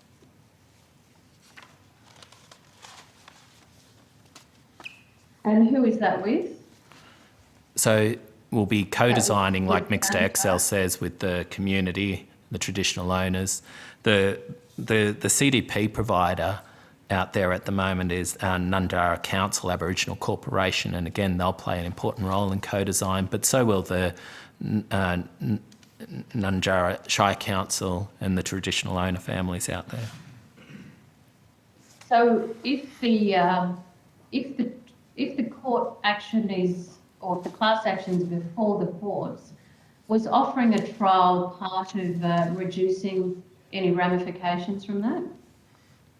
Senator, I won't comment on matters in front of court at the moment. Again, Chair, point of order. Are you? Yes, Senator Patrick. Sorry, Senator McCarthy. Senator Patrick's making a point of order. Just to be clear, on the resolutions before the Senate, and the practice is that only in circumstances where an answer would substantially prejudice court proceedings can a public interest immunity be claimed. So I'm not suggesting that the witness should answer every question, but you can't just brush off a question just because it has some connection to a court case. I see the point that you're making, Senator Patrick. I'm sure the officials have been reminded of the point that you're making, and we'll leave it to their judgment. I just thought Senator McCarthy might want to press a question again now that the officials have been reminded of that yes. fact. Yes, certainly, Senator Patrick. Thank you, Chair. Thank you, Senator Patrick. Mr. Bullman, has the community in WA who are seeking a class action against the Morrison government been offered an incentive by being a part of this trial to reduce any impact of that class action? Before we go any further, can you identify the name of the class action so that we know we're talking about the right thing? Oh, Mr. Bullman knows exactly what I'm talking about, Minister. Well, he's already answered that question. Well, for the slow people in the room like me, can you give me the name? Because I'm briefed on a few different You might like situations. you might like to have a look at the Hansard or speak to Mr. Bullman there if you're unaware, Minister, of a class action against your government. Senator McCarthy, I'm briefed on a number of different pieces of litigation, and asking you to identify the name of the proceeding is not unreasonable if you would like for us to answer questions that descend to detail. I think that is a reasonable request, Senator McCarthy. Minister, clearly you haven't been listening but it is shy of Nungajararaku in Western Australia. Just turn to Mr. Bullman. He's right there on the left-hand side of you. Please go ahead, ask him for further information. But Mr. Bullman is answering the questions. Clearly, he's not been listening. So, Mr. Bullman, has there been? So, Senator McCarthy, and to add to that, not very courteous response, there was a bump in the transmission right at the time when you said the name of the proceeding. So, could you do it again, please? Mr. Bullman, please, could you just let your minister there know the name of the proponents? Senator McCarthy, the rudeness is extraordinary. Well, you're having problems with technical issues of hearing me. It's quite easy just to turn to your left and ask the department who's responding to my questions. You haven't been listening. Please, Mr. Bullman, fill the minister in. It's very clear to me that you don't know the names by the way you're behaving, Senator McCarthy. Order. Yes. Just intercede. It seems to me that... Is this a point of order, Senator Ayres? Yes, it just seems to me that the minister's question is a question that goes to the name of the application. Like, she's seeking clarification on the name of the application. So that I can answer questions and assist. And Senator McCarthy's quite right that the name of the application may be important, but there's officers at the table who can give the minister the precise name, and that should happen now, and then we can proceed. Because clearly this exchange has been going on for some time. People are used to using colloquialisms to describe these different applications. The minister's question is a little bit different. I'm just a bush lawyer, not a real lawyer. I think that everybody would be assisted if Mr. Bullman was given the opportunity to provide the minister with the precise name of the class action application, and then we can move on. Except that it invites speculation in circumstances where there may be more than one piece of litigation going on. Then perhaps Mr. Bullman could read it aloud, and we could all agree what it is that we're talking about. Are actually out of order. Look, I think it is always incumbent on senators when asking questions at Senate estimates to be as specific as possible about what they are asking about, so as to get a response that appropriately answers the subject matter that they are asking about.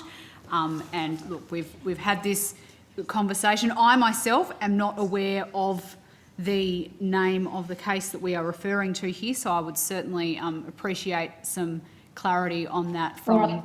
Sorry, perhaps I could assist everybody by directing this question to Mr. Bullman. The class application that's been the subject of discussions over the course of the last 5 minutes, what is its name again, just so that I can be educated as to what it is that we're talking about? Thank you, Senator Ayres, and thanks to the committee to providing time while I find my page. We live to serve. The matter that I believe Senator McCarthy's referring to is Basil Joshua Dawson and others v Commonwealth.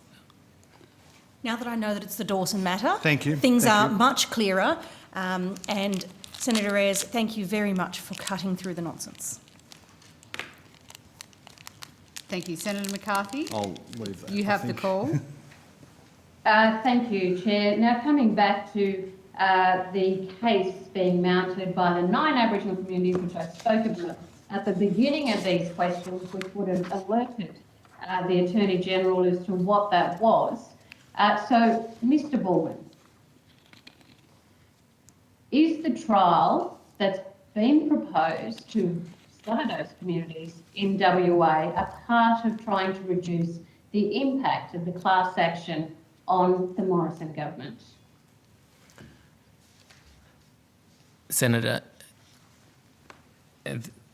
the class action, the settlement that's underway, is subject to the approval of the federal court and subject to confidentiality matters. The settlement date is due to be considered by federal court on 13 December, and there'll be communication about the actual settlement.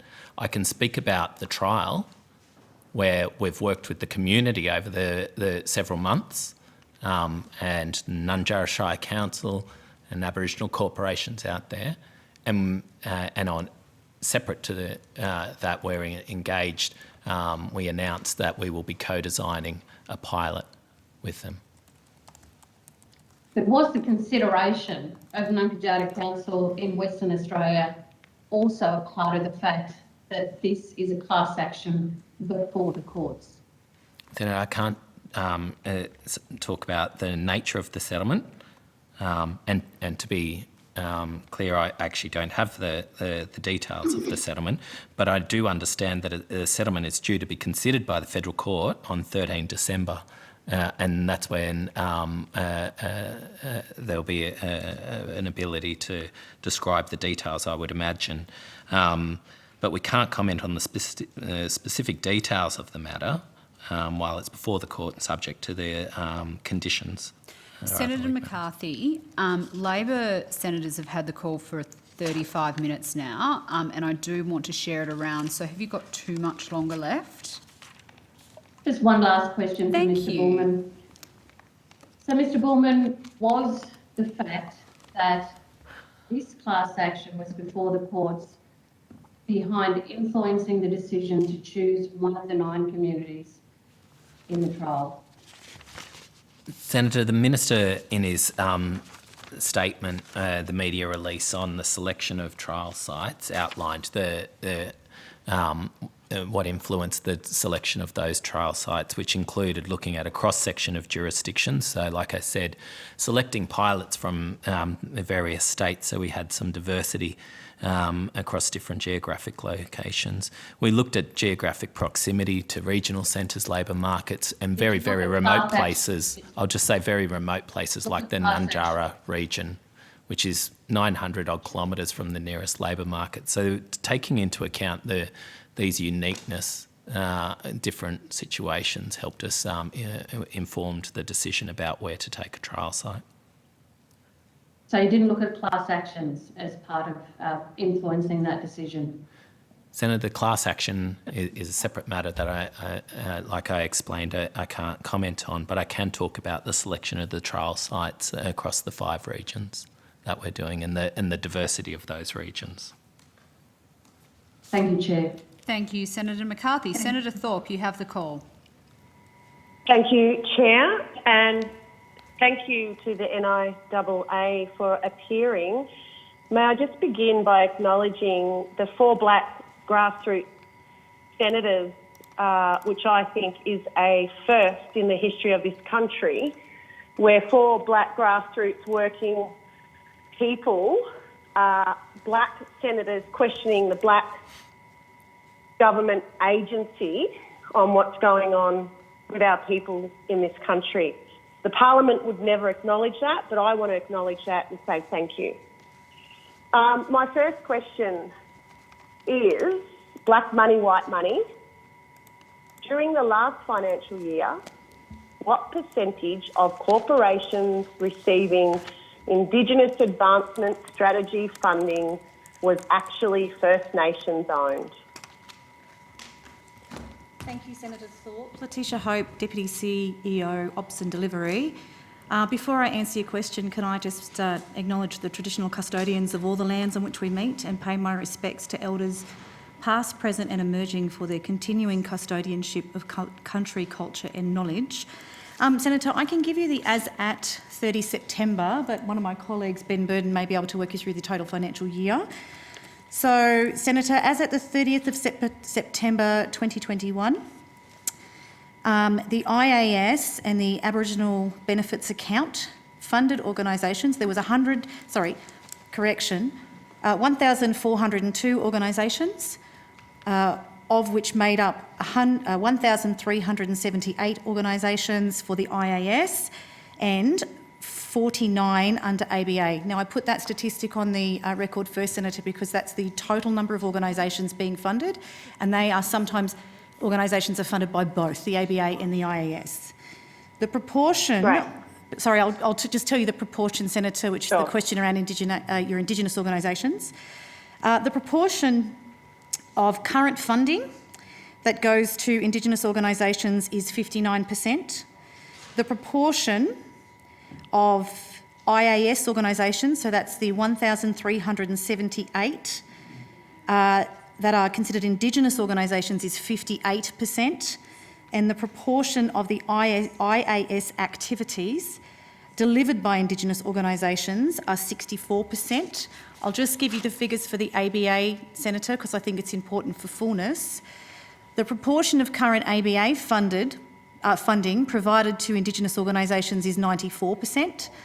The proportion of the 49 organisations currently funded by the ABA that are considered Indigenous organisations is 92%, and the proportion of ABA activity delivered by Indigenous organisations is 93%.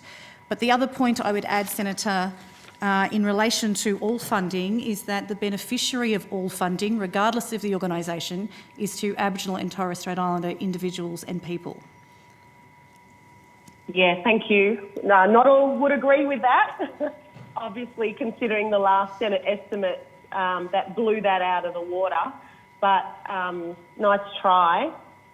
In terms of proportionality, Indigenous, 59%, you rattled off a whole lot of stats there, so I just need some understanding around that. So during the last financial year, what percentage of IAS money went to First Nations corporations or organisations? I might get Mr Ben Burden to come to the table, Senator, to be able to help you with that. Thank you.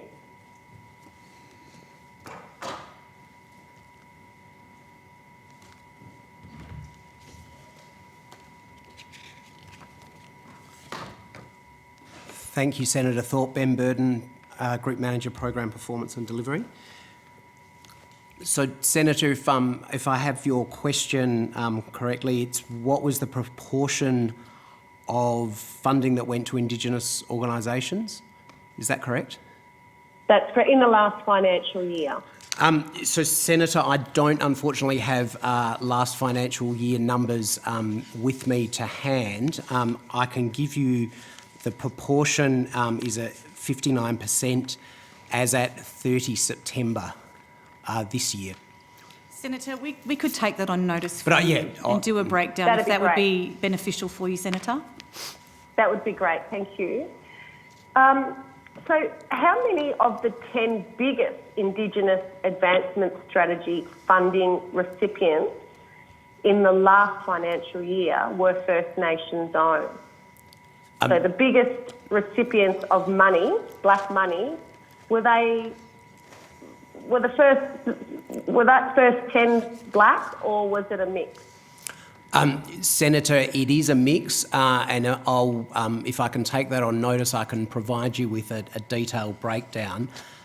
Some of the 10 largest, if I may, some of those are Indigenous organisations, some are non-Indigenous organisations, and some are governments, if my memory serves me correct. But if I can take that on notice, I'll provide you with the detail and actually break out between Indigenous, non-Indigenous, and government recipients. Oh, so Black Indigenous Advancement Strategy money is being paid back to the government. And so they're in that top 10 of big recipients of black money. Is that what you're telling me? I have a sense that there might be one government entity in that top 10, but I do want to check my memory and check the figures. So some of the money that goes from government to government are payments from the Commonwealth Government to state and territory governments, such as for things like housing. So, Senator, it's Blair Exel here. It does go to your question, and we're keen to be helpful here, but I think Mr Burden has tried to answer it fulsomely in the sense of entities versus organisations. There's probably a different list if it's organisations. But yes, we do provide funding from the Commonwealth for housing. I don't think that's technically, and we'll check this, Senator, an IAS payment. Yeah, I think it might be a Treasury to Treasury payment. So it goes to the specific questions, yeah. Yeah, okay. Can you confirm that it's not going to the dog squad of the police in WA or the Northern Territory? Can you confirm that it's not going to fix up some police station like the last lot of our money did? So again, we're happy to take that on notice, Senator, the specifics, but I am aware that we do fund some of those activities that you've referred to. They are specific programs, work together with the Northern Territory Government and other parties for a particular outcome and purpose. You're not talking about dog squads chasing our kids. You're not paying for that, are you? As I said, Senator, I'm happy to take on notice the specifics because I recall we have had previous questions on that, but I'll take the question on notice. I just can't recall if it's finished or if it's continuing. Basically, Senator, I just can't recall if that program is finished or if it's continuing. Senator Thorpe, I know that your colleague Senator Cox had a couple of questions to ask as well. So how much longer do you think you'll require? I have two more questions. Labor got quite a good go at it, so I've only just begun. So I'll probably go another two, to be fair. Okay, thank you, Senator Thorpe. Thank you. So what actions are you taking to increase the amount of funding and number of funding recipients of IAS money by First Nations organisations to ensure the money intended for us actually come to us, you know, because we saw in the last estimates this government are propping up their mates and their billionaire companies. And, you know, blackfellas just don't want our money going to these billionaire companies who pay no tax. So can you guarantee that that's not going to happen, and how are you going to do that? So thank you, Senator Thorpe. It's Ben Burden again. If I recall 2 estimates ago, the former CEO of the agency described for the committee the minister's approach to preferential funding, and if I can paraphrase that, and with all due respect to my to paraphrasing Mr Griggs, paraphrasing the minister's focus is on ensuring that the best possible available service is provided to Indigenous Australians, and his preference is that where there is an Indigenous organisation that can provide that service, that Indigenous organisation would provide it. If there is not an Indigenous organisation available to provide that service, then he is comfortable with a non-Indigenous organisation providing that service. So, for example, that applies in certain situations, and we see in certain programs where, for example, in the schooling program, where universities are providing those education services to Indigenous organisations. And the key, I think, as my colleague Ms Hope said, is that the point of the Indigenous Advancement Strategy is for the benefit of Aboriginal and Torres Strait Islanders. So, Senator... Yeah, it's meant to be. Sorry, I've got one more question. I was just going to add to Mr Burden's testimony, Senator, if you would like. One of the things around that posture that Mr Burden just described is that what we have seen across the AIS is the increase of Indigenous service organisations, and I'd be happy to take on notice and break that down for you, Senator, but in 2014 it was around 35% at the commencement of the IAS, and now we see it at 59% for the AIS funded organisations. So we're happy to take that on notice for you, Senator, and demonstrate the increase of effort and the increase in Indigenous organisations. And if I can... Yeah, that would be great. Thank you. Thank you. And Senator Thorpe, if I can add that those preferencing arrangements are formally captured in our grant opportunity guidelines. Yes, thank you. But I must say that I'm more interested in the mates of the government who are reaping the benefits of black money, particularly Twiggy Forrest, who's being systemically racist out there in public. So can you tell me if Twiggy Forrest is getting any money out of any black money from the government? Senator Thorpe, one of my colleagues has helpfully provided me with a list of the top 10 recipients. If I can go through some of those and it might explain some of my being cautious in my approach. So the first organisation is Indigenous Business Australia, so that is funded through the NIAA. We don't classify the IBA as an Indigenous organisation, but obviously its sole purpose for existence and for the funding it does is for the benefit of Indigenous Australians.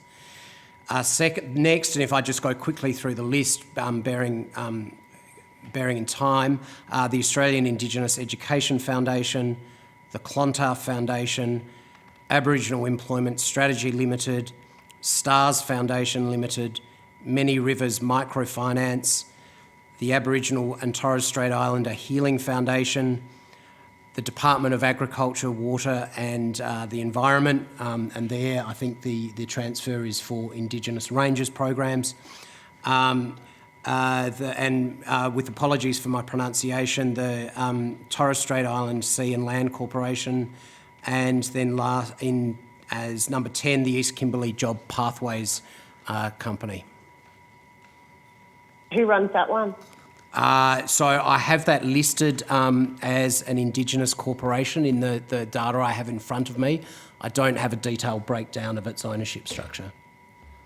Okay. Can I just, this is my last comment, can you just be aware of saying what's best for us? Because that's what they say about when they take our children away. It's in the best interest of the blackfellas.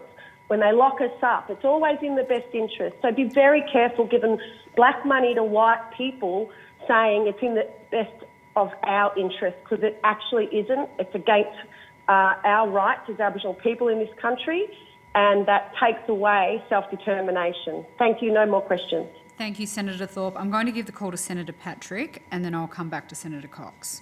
Thank you, Chair. Just trying to manage some another committee I have to be in. In the RAC committee, we've been advised that Indigenous water, there's about $40 million of Indigenous water is or has been transferred to your organisation. Is anyone familiar with that? It's the water that was announced back in 2018 by Minister Littleproud.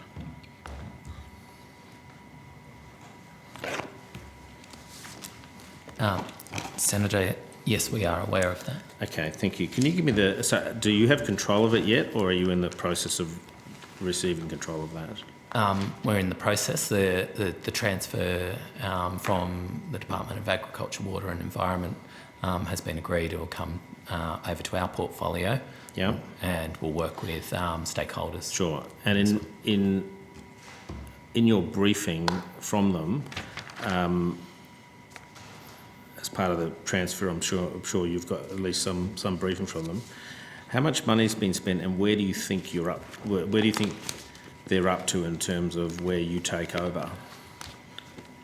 Senator, I understand that $40 million has been transferred over to our portfolio. Okay, so which means the entire $40 million got transferred across. That's correct. Thank you. And is it at a state where you're ready to do something, or do you have to sort of start through with consultation again? Because that seemed to me to be the reason in which it was being transferred across. Senator, I don't think it's right to categorise it as starting consultation over again, Sure. But we will absolutely work closely on the design of this with the key Aboriginal organisations. The point being made was I think they were indicating you were better equipped to execute the program because of your intimate knowledge with the communities.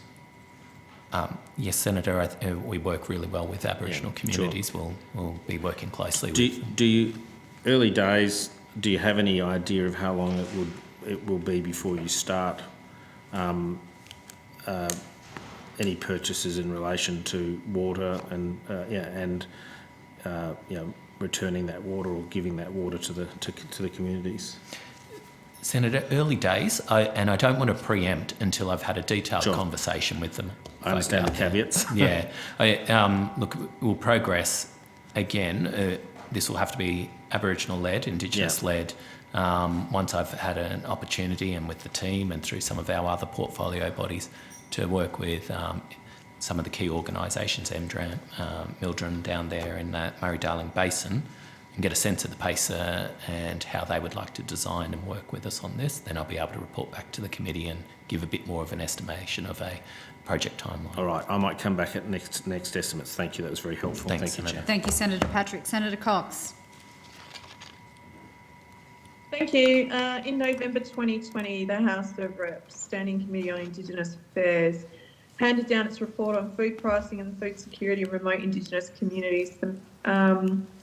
When will the government provide its response to the final report, Minister?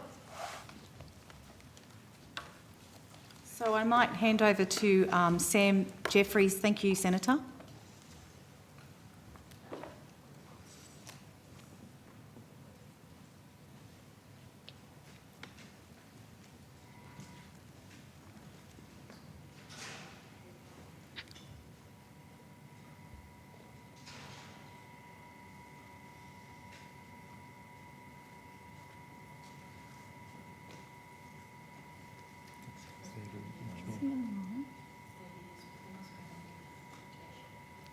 Are you on mute?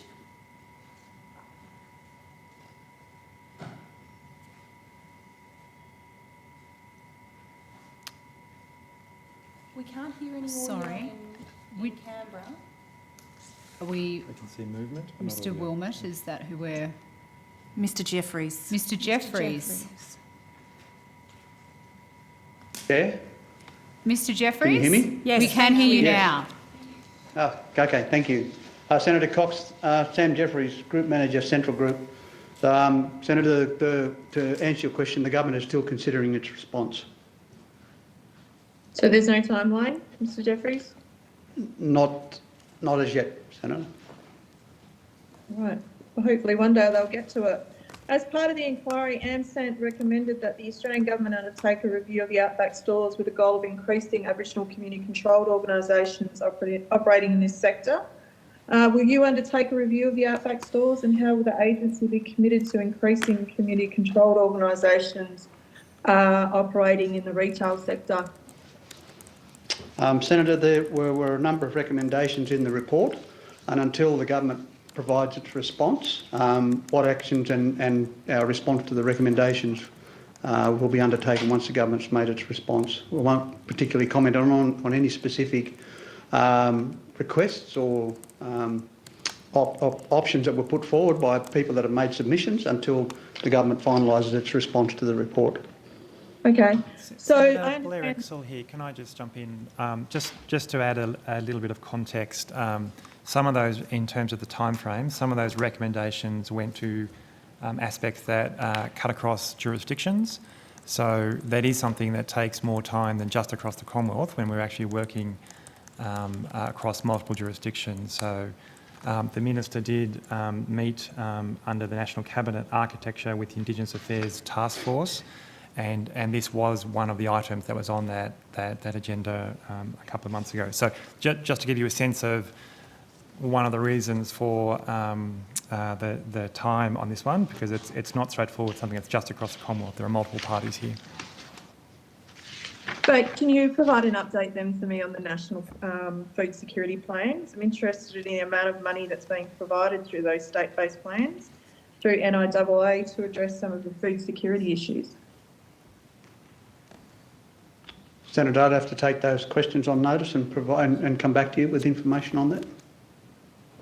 Yep, that's fine, because it's obviously quite relevant. The Minister recently made an announcement on the 1st of October in relation to the food security grant opportunity round. So I find it hard to believe that there's not even a time frame sketched out to respond to a whole set of recommendations, and yet we're doing a grant announcement.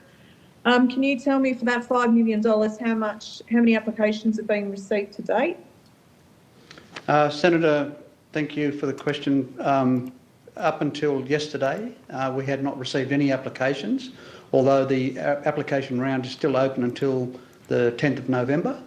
As per usual, we would probably get an influx of applications probably about 2 to 3 days out from the closing date. But it's not unusual to be in this situation when we're advertising funding rounds and to get an influx of applications coming in close to the cut-off date. You're not wrong there, Mr. Jeffries. It's usually the best kept secret in Australia, some of these grant rounds. Are any of the remote stores being given any support to apply for these grants? They could invariably be seeking their own support, Senator, but certainly from our perspective, we are offering them advice around the application process. But as far as assistance to them to complete the applications, they may be invariably seeking their own support to do so.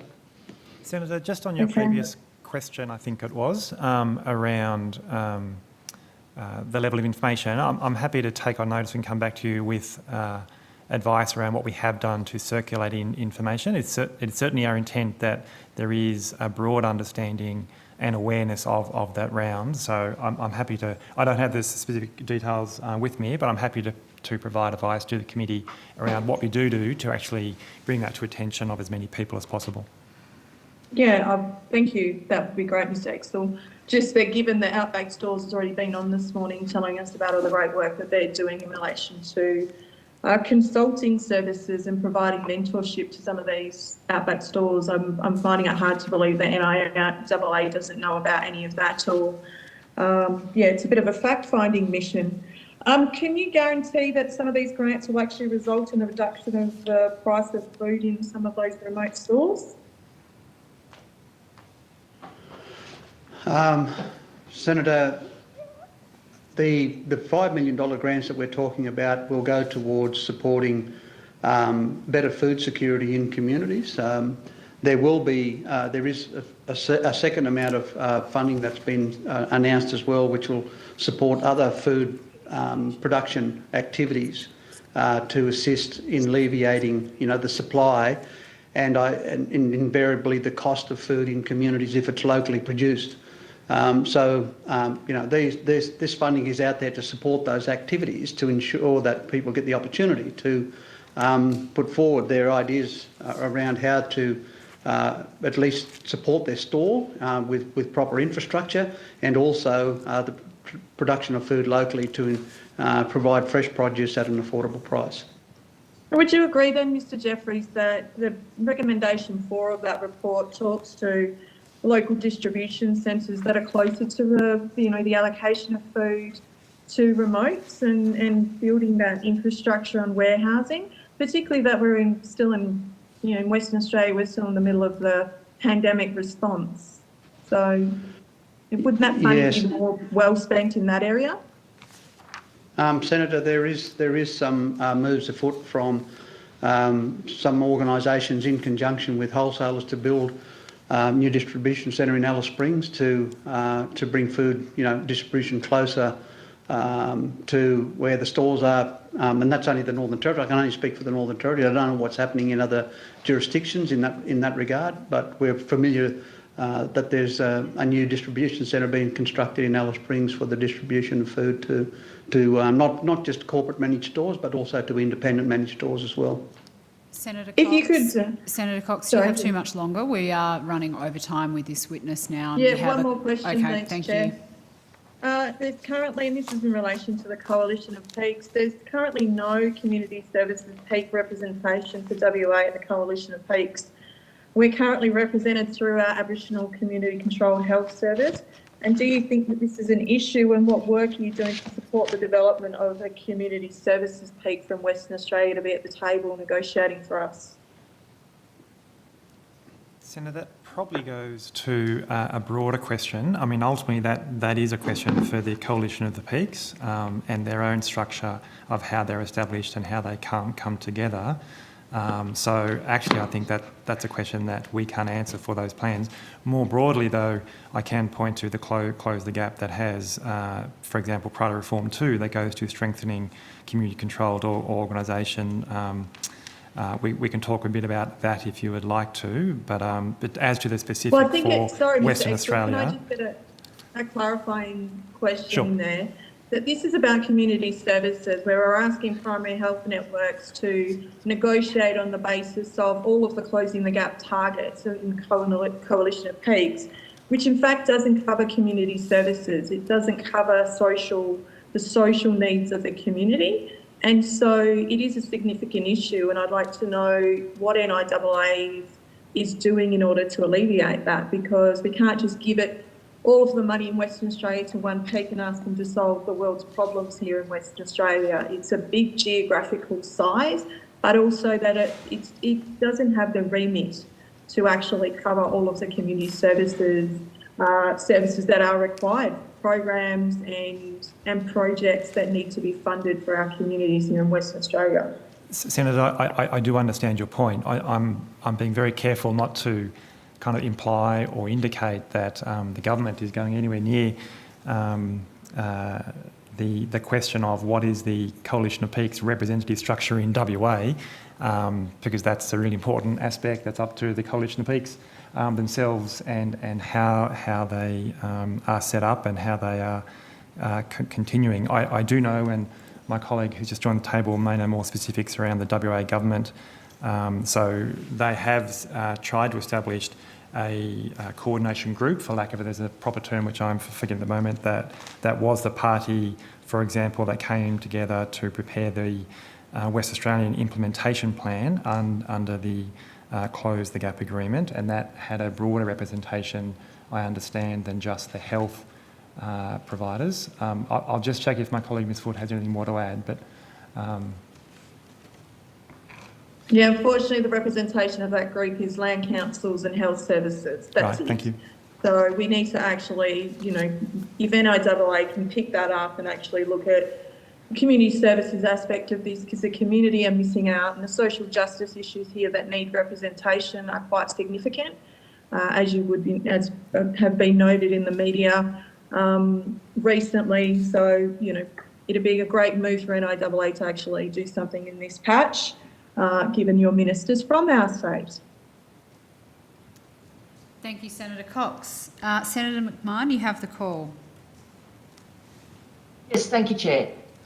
We heard this morning that the Central Land Council paid or offered to pay its councillors and workers $500 each to receive the COVID vaccination. Is that an appropriate use of stakeholder and taxpayer money? And how much is this policy contributing to vaccine hesitancy on communities, where I've had a lot of people tell me that they're not getting vaccinated until they get their $500 too? Senator, I'm happy to... actually, that's a question that is probably best directed to the Central Land Council that put forward that initiative. Just to be clear, I'm happy to check this, and Mr Bullman may know. My understanding is that is not taxpayers' dollars in the way that you refer to. That is money that is out of the Aboriginal benefit account of the Northern Territory. So just to be clear in terms of the source of that funding, but that was a decision that they took themselves, and it's probably a question best directed towards the Land Council.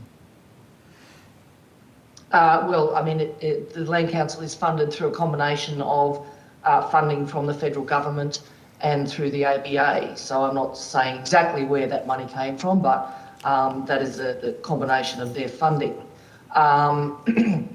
Surely NIA has an opinion on whether that is an appropriate use of funds, and also is this contributing to vaccine hesitancy?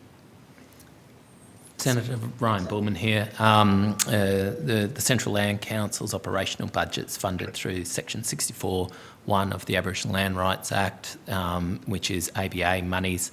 I understand the matter the CEO spoke about this morning is through their normal employment conditions and wages funded through the Aboriginal benefits account.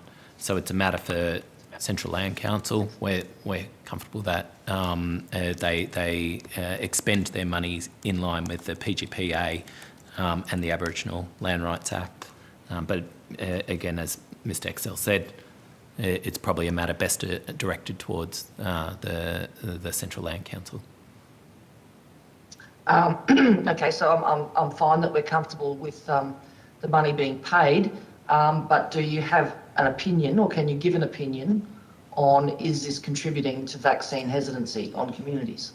Senator, I was actually going to, so our colleagues from the Department of Health, I think, are well placed to answer, because I know the head of the COVID task force has talked more broadly around incentives. So I think that's happy to take that one up with the health, who are joining us shortly, as I But understand. generally speaking, health, generally speaking, questions seeking an opinion are out of order. That's fine. I'll phrase it differently to the Department of Health. We also heard this morning that approximately 80% of staff from Outback stores are currently unvaccinated and therefore likely to lose their jobs in 2 weeks' time unless they become vaccinated. Has NIA adopted a mandatory vaccination policy for its substantial workforce? And how many of your agency staff are likely to be unvaccinated and therefore unemployed in 2 weeks' time? Senator, thank you for the question. Since the COVID outbreak has commenced, NIAA has followed jurisdictional public health orders. And I do want to acknowledge our staff that's been incredibly flexible in the range of places we've been working from. And so under the NT direction of their health orders, we will be looking to comply with the requirements. I'm not yet in a position where I can talk to the specifics or the numbers, because we're having to work through the appropriate process for us to collect, hold private information of that nature. So we're working through that process now, Senator. Okay, so are you able to take on notice how many of your staff are going to be or will be unvaccinated and therefore not able to perform their jobs in 2 weeks' time? Can you take that on notice? Senator, I'll take on notice and see what we can provide in response to your question. Thank you. And just finally, in June this year, we announced changes that will further empower the economic development of Indigenous communities through access to the ABA. Can you advise money from the ABA that has gone to the various land councils so far? How has that money been spent? Senator Ryan Bullman here. There's a range of monies that go from the ABA to the Aboriginal Land Councils in the Northern Territory, whether that's through, like I mentioned, 64.1 for their operations, through 64.3 for distribution of royalty monies, etc. In the COVID context, we provided the land councils across all four of them a package of ABA funds of up to 100 million, which was transferred from the ABA to the land councils through section 64.1 of the Act and administered in line with PGPA. They then distribute those funds to a range of projects across their area, whether that's art centres, small businesses, areas where where the economic stimulus or this extra support on homelands and communities is required. Okay, so can we get, and I'm happy for you to take it on notice, a breakdown of how that 100 million has been spent? Yes, Senator, we'll take that on notice. Thank you. Thank you, Chair. Thank you, Senator McMahon. Senator Dodson, I understand you have just one last question.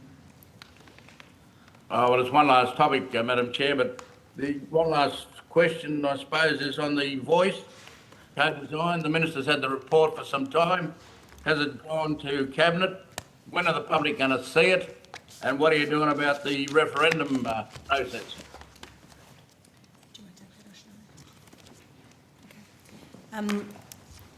Senator Dodson, you'll be aware of the lengthy and substantial.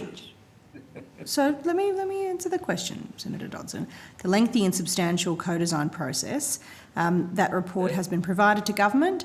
I understand it's to be considered by Cabinet, but has not been considered by Cabinet yet, and it will be shared at some point after that. So when will it be considered by Cabinet? The Minister's had it for 3 months. I understand that. And I can't give you a date, but once it has been considered, it will be prepared for release. To the public? So that is one of the considerations, as was undertaken at the interim, what will be released. Yes, that will be considered through that process. Okay, so we may not get the full report, is that what you're saying? That's a consideration of government, Senator. Okay, and what are you doing about the referendum process? Senator, government has been quite clear that the first step is to consider the voice and then to consider the issue of the referendum. So how much of the 7.3 mil has been spent? I might check if a colleague has that specific. Yeah, Mr. Ryan's at the table. Thanks. Robert Ryan, Branch Manager, Recognition and Empowerment Branch. Senator, the $7.3 million has been fully expended in completing the co-design process on the voice. So we've actually utilised all of that money, as well as probably some additional resources from the internal budget of the department to complete what was a fairly intensive co-design process over 18 months. So is it possible to get an itemised breakdown of that expenditure? Yep, I can give you a broad breakdown and then more details if you like. So of the expenditure on the cost for co-design members themselves, the payments, their travel, accommodation, etc., around $2 million. On media, $320,000. Venue and catering, primarily around the consultation process, was $186,000. Administration costs for the process was $267,000. And then about $4.5 million was the internal staffing costs, which was the majority of the support that was provided for the process. Senator Dodson, can I just add something to my earlier answer in relation to the question of publication, just to make sure that I'm being completely accurate with the committee? Quite correctly, Mr Excel's identified that publication of the final report is a matter for government. Government may choose to publish it following consideration, as was done with the interim report. And as you know, in stage one, co-design members designed the options and models that were outlined in the interim report. And the process followed was designed to allow all Australians to have their point of view, but a decision about publication of the final report has not yet been made. Well, there's a different view between you and the acting CEO. Which is why I've just put a clarifying matter on So the which record, one- but I wouldn't say that there's much between Mr Exel and I. I Answer that again. was just So make concerned that up my for it. initial comment might not have been as accurate as I would have liked. So do I dismiss Mr Excel's comments? No, our comments are as one. My initial comment, I He don't said think to was be sufficiently accurate. Maybe partially, he said maybe partially sir. released. Senator, if I can confirm my answer, I said that question of publication of the report will be considered by government. And government But will make didn't a you decision also- about whether it will be in check full or in part. We checked that in all or in part, yes, that's what he said. So there is a difference. Well, respectfully, Mr Exel said it's a decision for government whether or not it will be published in full or in part. I have just confirmed that it is a matter for the government to decide. Mr Exel and I think, are of one mind on this, even if my initial statement was not as precise as I might have liked. This has been a public process. Correct. It's taken, what, a year or so? It's a co-design process, and you're telling us that the public may not get to see the totality of the report from the co-design process. I'm saying it hasn't been decided yet. And You're yes, it telling has me been that's a lengthy possibility, they may not process. get to see it.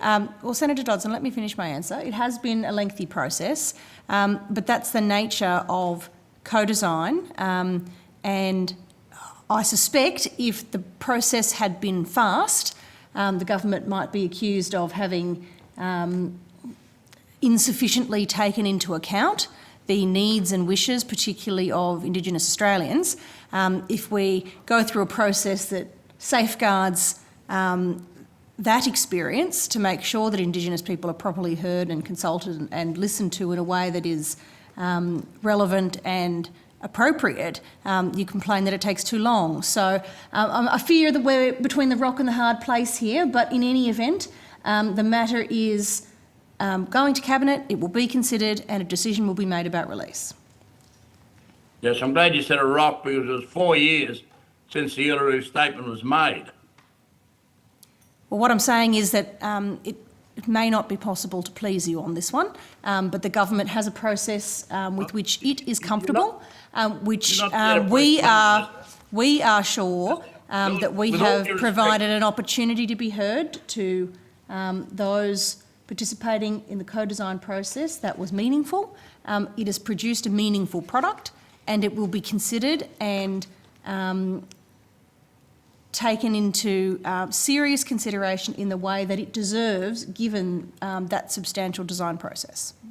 Yes, Minister, you're not there to please me. You're there to report to the Australian public and the First Nations peoples about a public process conducted by a few people selected by the Minister that's developed a report. They're waiting to hear and see what the report says. Senator, if I can add, as the Minister said, we are following the same process as was followed for the interim. As the Minister stated, the government considered the interim report and released in full. This is the same process that is being followed now. Well, can I encourage the government to get on with the job, because people have almost lost interest in any enthusiasm the government's got for this. And Senator Dodson, if we had rushed to failure, you'd be criticising us for that too. So we will continue. We will continue to. Let me finish, Senator Dodson. I always allow you to finish. We will continue with our process that is one that has been thorough and that has delivered a meaningful product. And we're not going to rush this in circumstances where it is so important to get it right. Okay, so there's no more money. Is there any further monies to be put aside for the referendum process or further activities under the consultation process? So, Robert Ryan, Senator, the $160 million that was set aside to hold a referendum still remains available. Okay. Thank you, Madam Chair. Thank you, Senator Dodson. My understanding is no other senators have questions for the NIAA on outcome one. So thank you very much to those officials who've made themselves available for that outcome today. And we will now move on to the Department of Health for cross-portfolio Indigenous matters.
I welcome Ms Tanya Rishnu, Deputy Secretary, Primary and Community Care Group at the Department of Health, and other officers to join the officers of the National Indigenous Australians Agency for this session on Indigenous health issues. Ms Rishnu, do you wish to make an opening statement? No, thank you for the opportunity, Chair.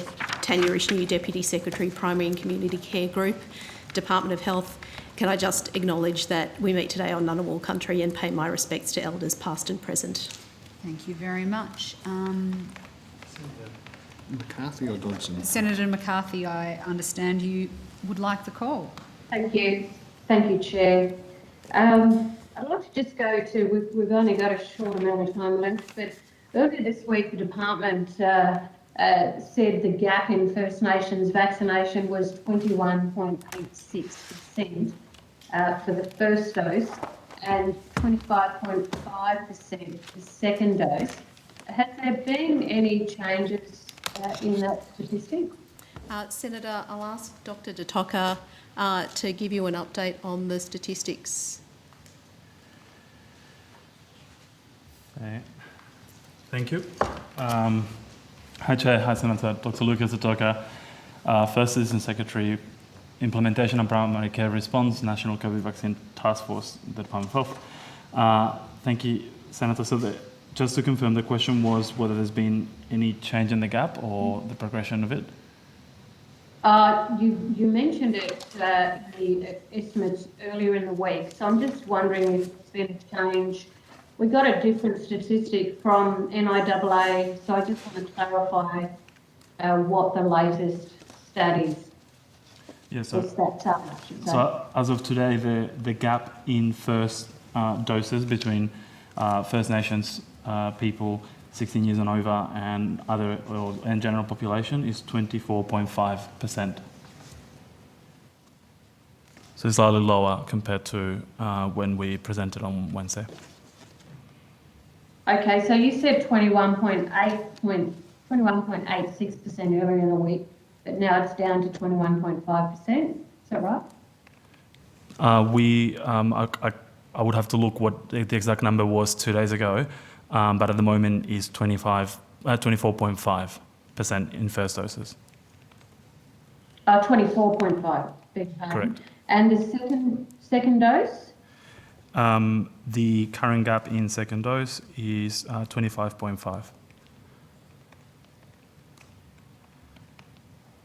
Okay, so that's the gap. Okay, so can I just read you some figures we got from the NIAA, just so that I know that I've got the right stats here. So the NIAA says the latest data received in terms of Indigenous vaccination rates climbing shows 63.4% of Aboriginal and Torres Strait Islander people aged 16 years and older have received at least one dose, and 50.4% are fully vaccinated. Does that correspond with your figures too? It does, Senator.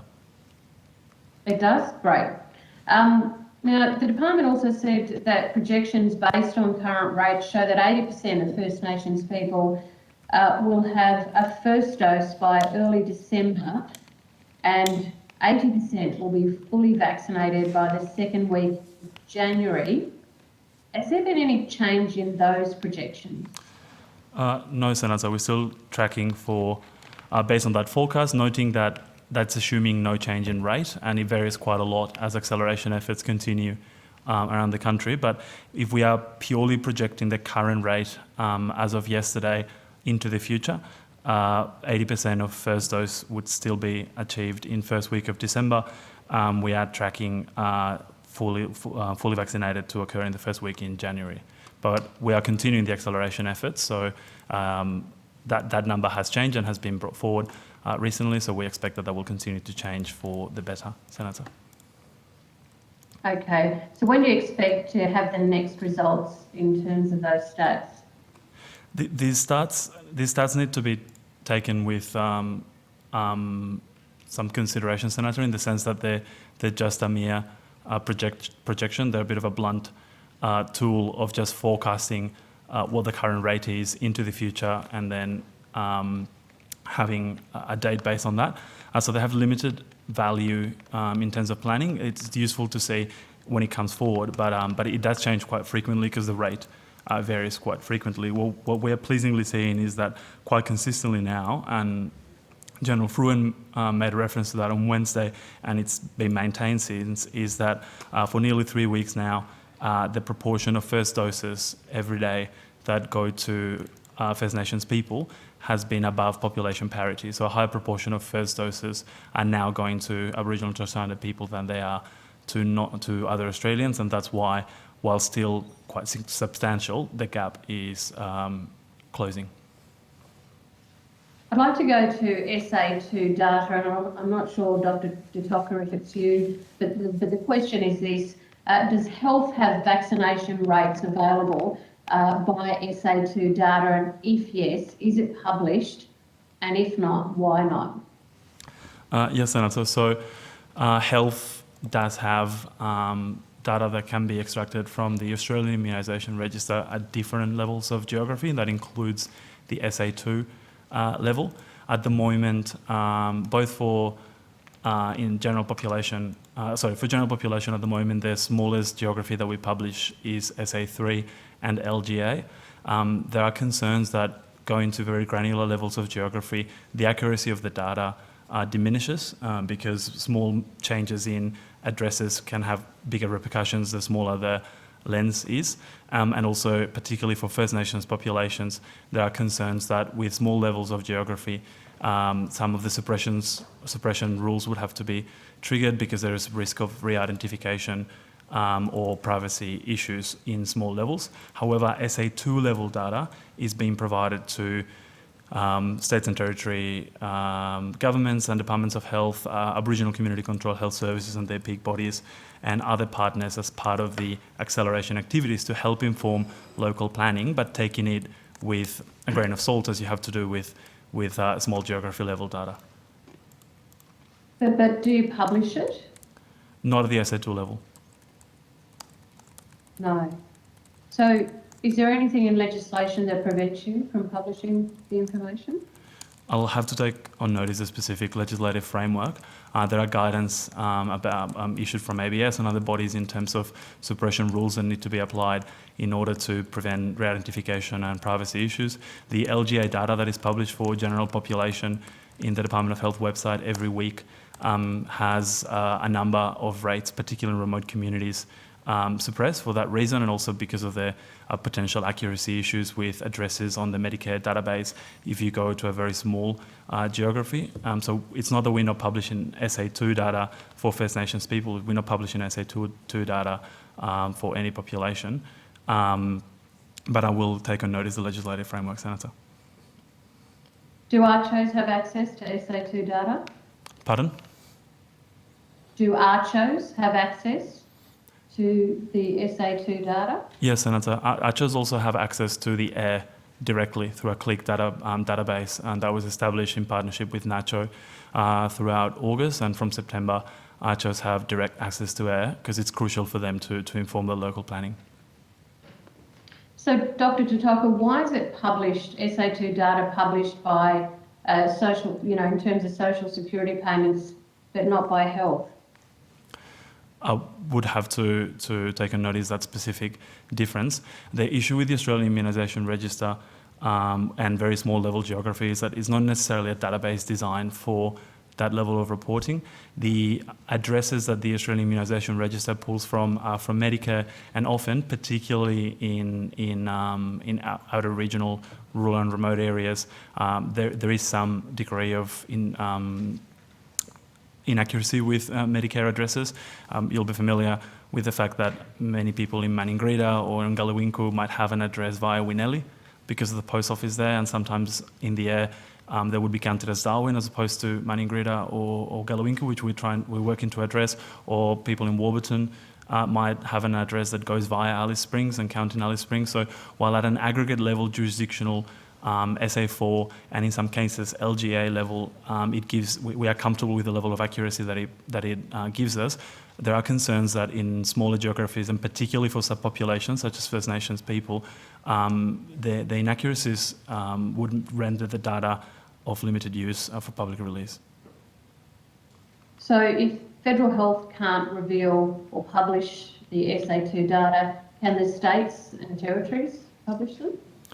The states and territories would be bound to their obligations under the AIR, the Australian Immunisation Register Act. They're prescribed bodies to access the AIR data, so they would have to follow general guidance, but they can make choices as to what data they release. Specific questions on those obligations, I would have to refer to my colleagues in the immunisation branch. Sorry, I'm not completely over all the detail on that, Senator. Thank you, Dr. De Tocker. I'll put the rest of those on notice. I am conscious of time. I'll just ask a few more questions, Chair, and then hand over to you. We've just received reports of ARCHOs relying on overseas data to communicate the impact on First Nations communities because they don't have access to more local data. Has the department been publishing information about the numbers of deaths, hospitalisations and infections among First Nations population? Yes, Senator, the department publishes Aboriginal and Torres Strait Islander cases of COVID-19 in the fortnightly Communicable Diseases Intelligence Report that is published by the Communicable Diseases Network Australia and the Office of Health Protection. The National Advisory Group, that I don't need to explain to you because you know well, has been providing advice on what to include into those reports. As of last week's report, and I'll check as we speak to make sure that I'm not saying anything wrong, but as of last week's report, it includes hospitalisations in addition to deaths and cases, which were being already included prior to that. So we've been reporting publicly on cases and deaths for... Provide that? Pardon? Could you provide just those stats, please, Dr. De Tocker? Yes, Senator. Sorry, I'm just opening the report. So, and this is data as of Wednesday. So we've had a total of 6,283 cases of COVID-19 in Aboriginal and Torres Strait Islander people up until 25th of October, which includes 590 in the previous 7 days. Of those, 10.3% of cases have been hospitalised.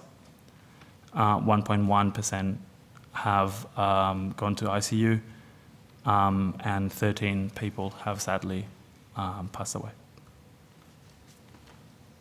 And those deaths have largely been where, Dr. De Tocker? All in New South Wales.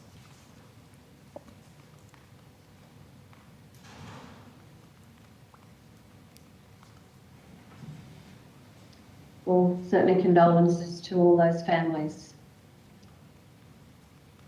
Dr. De Tocker, what kind of information is now going out to communities and organisations across the country in terms of COVID messaging and vaccination? Yeah, I'll start with that, and then I'll ask my colleague Michelle Steele to join the table. We continue with a number of avenues to both communicate information on COVID, but also on vaccine.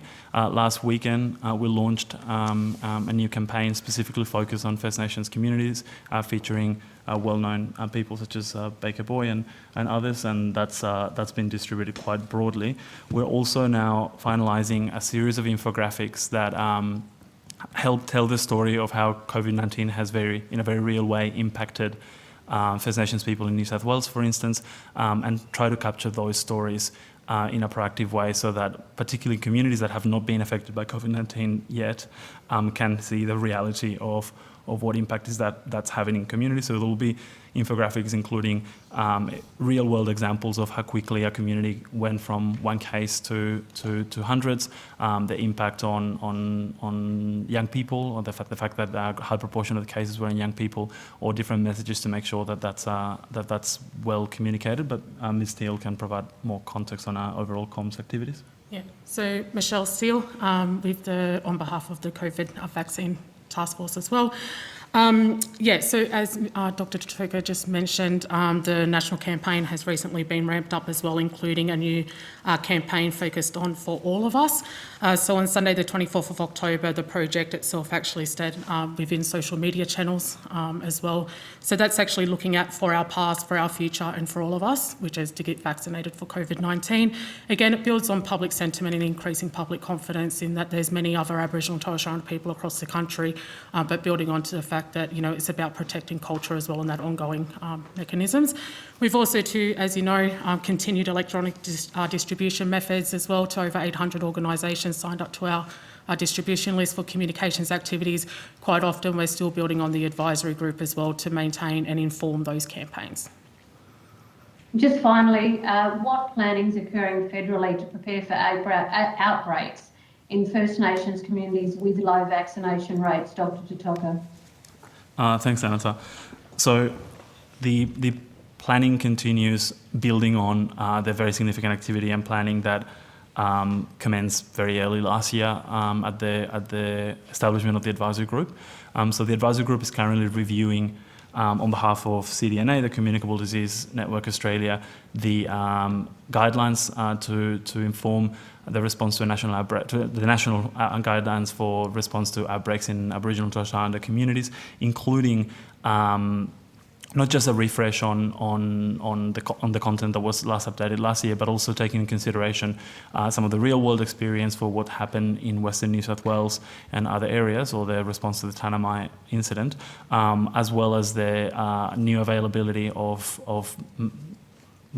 treatment strategies such as the therapeutics that are now available, like sotrovimab in an intravenous way, or remdesivir, and hopefully next year molnupiravir orally, as well as, of course, the impact of vaccines. The advisory group is working really closely with the Doherty modelling team that is informing the National Cabinet reopening plan, and to make sure that the work that was done last year on impact on outbreaks in remote communities that then helped inform some of the preparedness and planning was updated to include the role of vaccination, both preventive vaccination and outbreaks at different rates of vaccine protection, but also reactive vaccination, like what was undertaken in some of the communities where vaccine rates were low when the outbreak started in Western New South Wales, as well as incorporating those lessons learned through a series of deep dives that we are doing with people affected and involved in the response in Western New South Wales. That, of course, builds on top of the activities that we already had rolled out from last year. So there's really good availability of point-of-care testing, polymerase chain reaction, testing capability in remote communities as part of the program that was rolled out last year, and it was actually instrumental in the Western New South Wales, so the Tanami mine outbreak incidents. The capability with the Royal Flying Doctor Service, not just for aeromedical retrievals, but also early evacuation of positive cases, as well as rapid vaccine responses, as we also saw very, very prominently in Western New South Wales, as well as the support that was provided last year for community organisations to undertake planning. As you know, the specifics of community by community planning is something that each public health authority within each jurisdiction manages in different ways, and in WA or the Northern Territory, emergency planning is led by the police, and in Queensland is the local emergency management committees with the mayors, etc. But we are working at that national level through the advisory group and other mechanisms between governments to make sure that all of those plans are reviewed, updated, and that any lessons from recent events are incorporated. And just to add to that, Senator, we keep working closely with state and territory governments, CEOs of health departments, and as Dr. Totoka said, we are incorporating lessons learnt in that planning so that we are absolutely ready and hopefully can continue to avoid any further outbreaks. Thank you, Chair. Thank you very much, Senator McCarthy. Senator Dodson.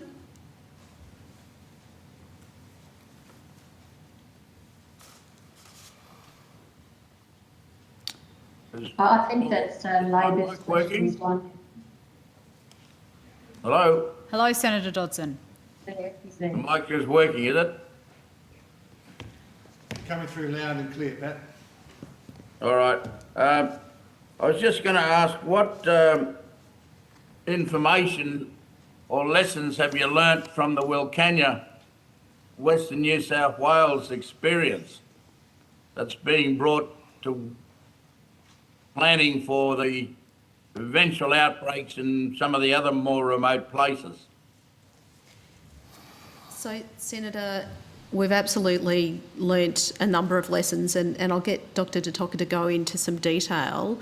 I think one of the key lessons for us is actually having an integrated, incident management team established as soon as we can, and working across the community with the closely with the community-controlled health organisations, as we always do, but integrating that with local government and state government as well. But I'll ask Dr. Totoka to go into a bit more detail if he can. Thank you, Ms. Rishnia. Thank you, Senator.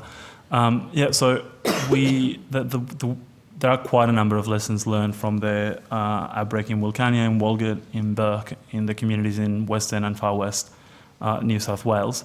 As I mentioned before, the advisory group is undertaking quite in-depth review of this, including a deep dive that we had last week with community members, local organisations, the local health districts, and New South Wales Health. We're going to have another one more focused on the ACCHO experience, as well as the Royal Flying Doctor Service, the Australian Defence Force personnel that was deployed there, and the Australian Medical Assistant teams, as well as the Indigenous Liaison team that was deployed by the Commonwealth. Ultimately, as Ms Vishnu highlighted, it was really important to and a message that came really strongly was the importance of coordination. There was a lot of activity and a lot of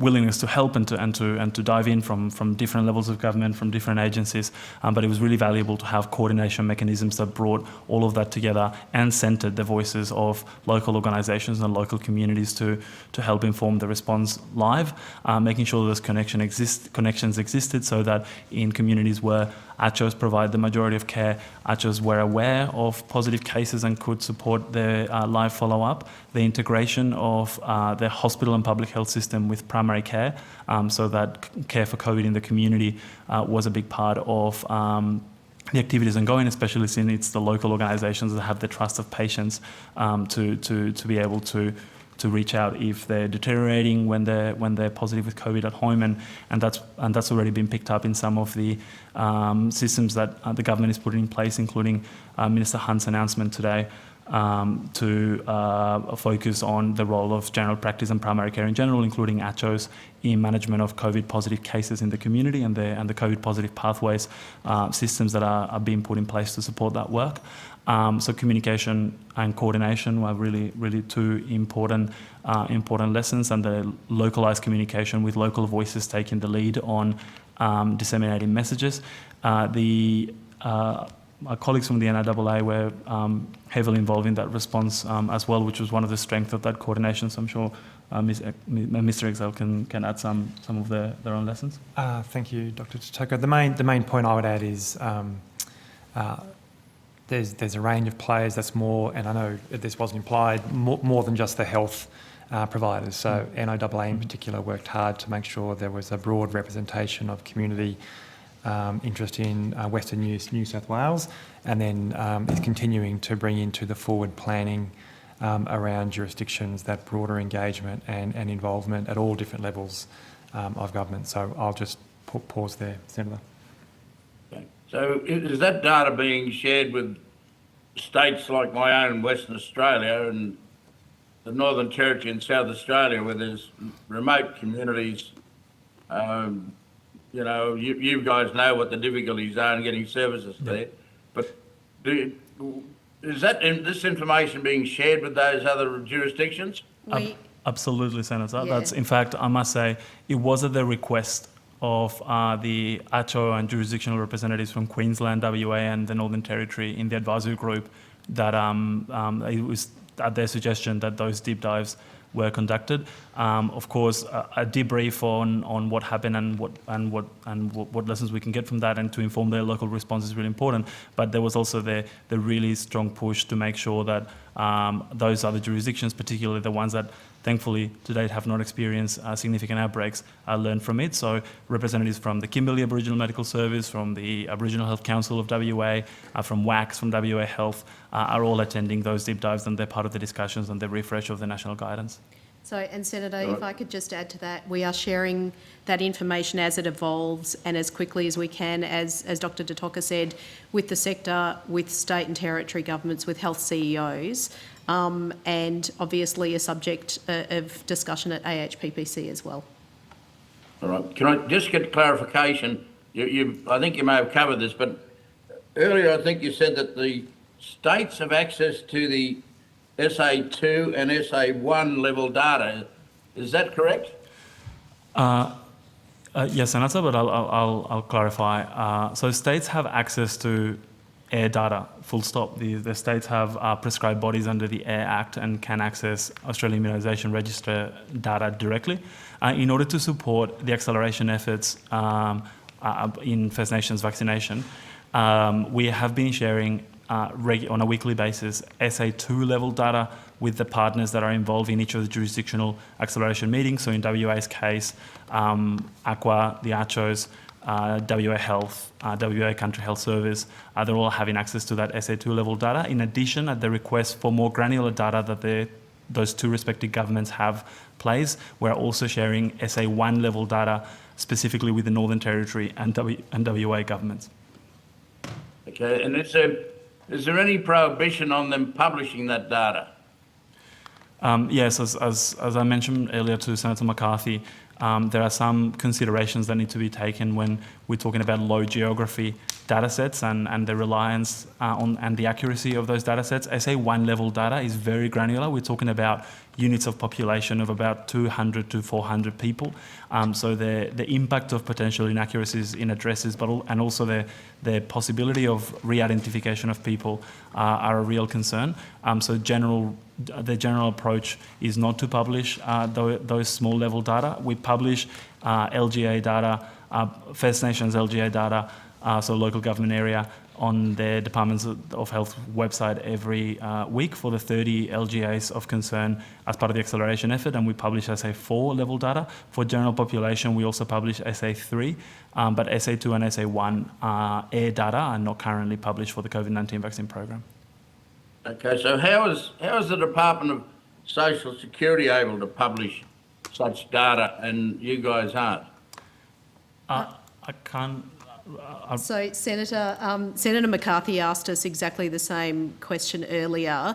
We'll have to take on notice the differences between social security data and health data, but generally under things like ABS rules and privacy rules, we actually look at the impact, and there is a general suppression order where the level of data and granularity that is published or able to be re-identified needs to be taken into account so that we don't risk the privacy of individuals.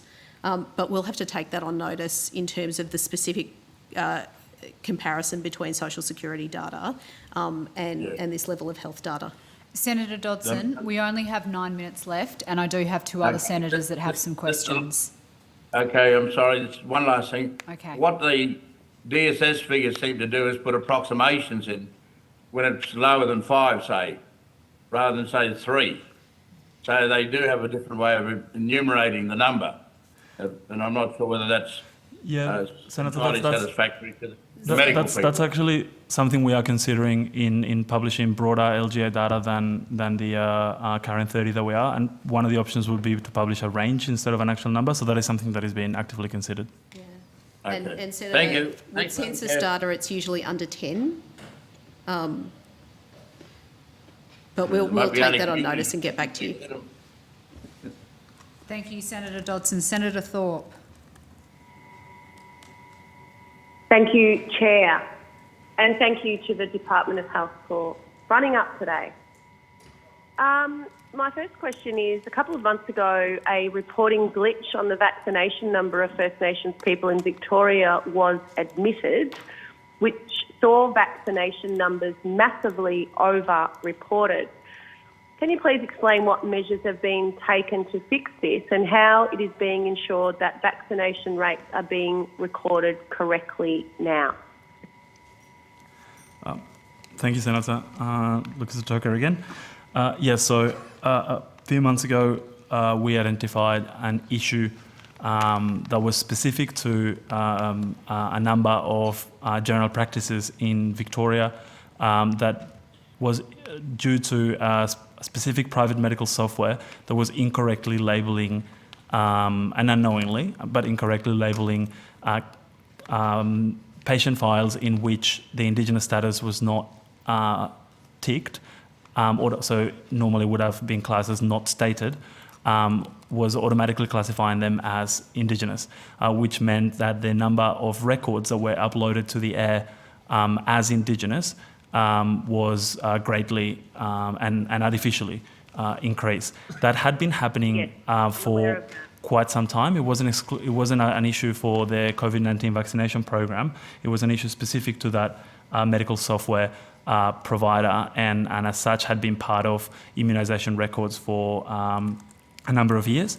It was identified because of the particular scrutiny that the Australian government and the Victorian government and the Victorian Aboriginal Community Control Health Organisation, of course, is putting into COVID-19 vaccination numbers. And a discrepancy was observed where the number of Aboriginal people in Victoria reported through AIR greatly exceeded any other estimate of Aboriginal people anywhere else. And if we were looking at vaccine coverage rates compared to ABS, or estimated resident population, there were age ranges in which Aboriginal Victorians were up to 180% vaccinated. So that's why this was identified as an issue. It was pinpointed at this particular medical software company that affected a small number of general practices in Victoria, so it was unrelated to the ACOs, the Aboriginal Community Control Organisations, and it was estimated that it impacted about 48,000 records that then were corrected, matched against the Medicare voluntary Indigenous identifier and fix with the medical software change and the algorithm so that the issue didn't continue. That was communicated with Victorian Health, with VACCHO. The positive among that, which was an issue, of course, that greatly affected the numbers, is that since we use the Australian Immunisation Register as both the numerator and the denominator for Indigenous data, while 48,000 records were incorrectly classified as Indigenous and 31,000 of those were had received a COVID-19 vaccine. So unfortunately, we had to reduce the number of Indigenous records with a COVID-19 vaccine by 31,000. The denominator also dropped because those records were also incorrectly labelled. So the overall impact on Victorian proportion of Aboriginal and Torres Strait Islander people vaccinated was less than that if we weren't using the cohesive numerator and denominator. And in fact, even through that and after that fix put in place, Victoria now sports nearly 83% of Aboriginal and Torres Strait Islander people 16 years and over having received at least one dose, and 66.02% are fully vaccinated. I'm just, in the interest of time, because I only have 9 minutes, and I've only asked one question. Sorry, Senator. Greens don't get as much time here. So can you please tell me if there were any consequences to the prioritisation of certain First Nations communities for the vaccine rollout as a consequence of this glitch? No, Senator. The rollout, as it commenced, prioritised Aboriginal people in all locations, and in fact, Victorian ACHOs were among the first Aboriginal organisations to receive access to the Pfizer vaccine, also because of the timing of the outbreak in and around Melbourne in June. So this had no impact on deprioritising Victoria in any way. Yeah, thank you. I heard you speak earlier of support around COVID for Aboriginal communities. What I'm seeing right now in Victoria particularly is families locked down with COVID, with 5 kids, no money, no support, nothing, begging people on Facebook if they can send kids games and kids activities for 6 or 5 kids to be occupied because this family have no money. And since then, there's been a number of, I would say, 8 families now that are desperately in need with COVID, locked in their house. Can you tell me how the government is going to support our people who have COVID right now? Yeah. So as Mr. Excel mentioned prior, when we talk about outbreak responses, it's not just the health test and contained response. As part of the incident management teams that we have set up to respond to outbreaks in Aboriginal and Torres Strait Islander communities, acknowledging that in this case Vic Health has the lead on local outbreak response. The broader considerations around social determinants and overall family and community wellbeing beyond their isolation requirements themselves are a big part of that, and there's a number of agencies both at the jurisdictional and federal level that look to that. The NRAA has played a big role in supporting those arrangements, so I'll let our colleagues from the agency get into detail there. Can I just say, that sounds wonderful, and again, I'm sure it sounds wonderful on your documents and on your reporting, but in reality, I just told you we've got about 8 families with COVID. How come they're not getting the support that you just talked about? Senator Thorpe, it's Letitia Hope, Deputy Chief Executive Officer, NIAA.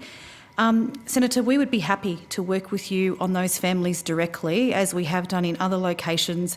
We appreciate it's a very localised situation, but the NIAA does have regional presence across all of our communities, and if you would like to, out of session, of course, Senator, give us those names, we are quite happy to reach out and help connect services to those families across both state jurisdictions and across the Commonwealth more broadly. That's wonderful. I will take that up. My next question is, in my previous role before I became a senator, I was working with a number of communities about preparing for COVID, and they then, through my old role, also supported them to contact the government to say that they needed help. Can you tell me why it's taken almost 2 years to put these processes in place to protect communities when they were screaming out almost 2 years ago? What's happened? Why didn't you listen in the first place? So, Senator, I just want to be clear about your question. The NIAA has been quite proactive in terms of dealing with COVID since February 2020. We have been working across the country.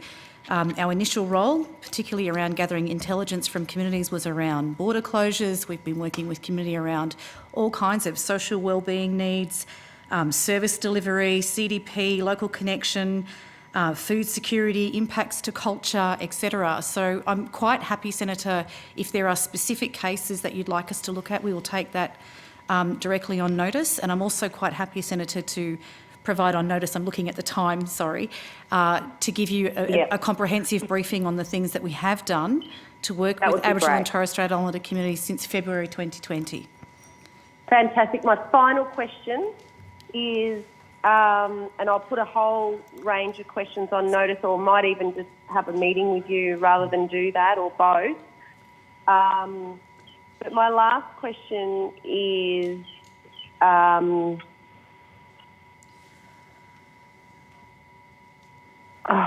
I've lost it. Just one sec.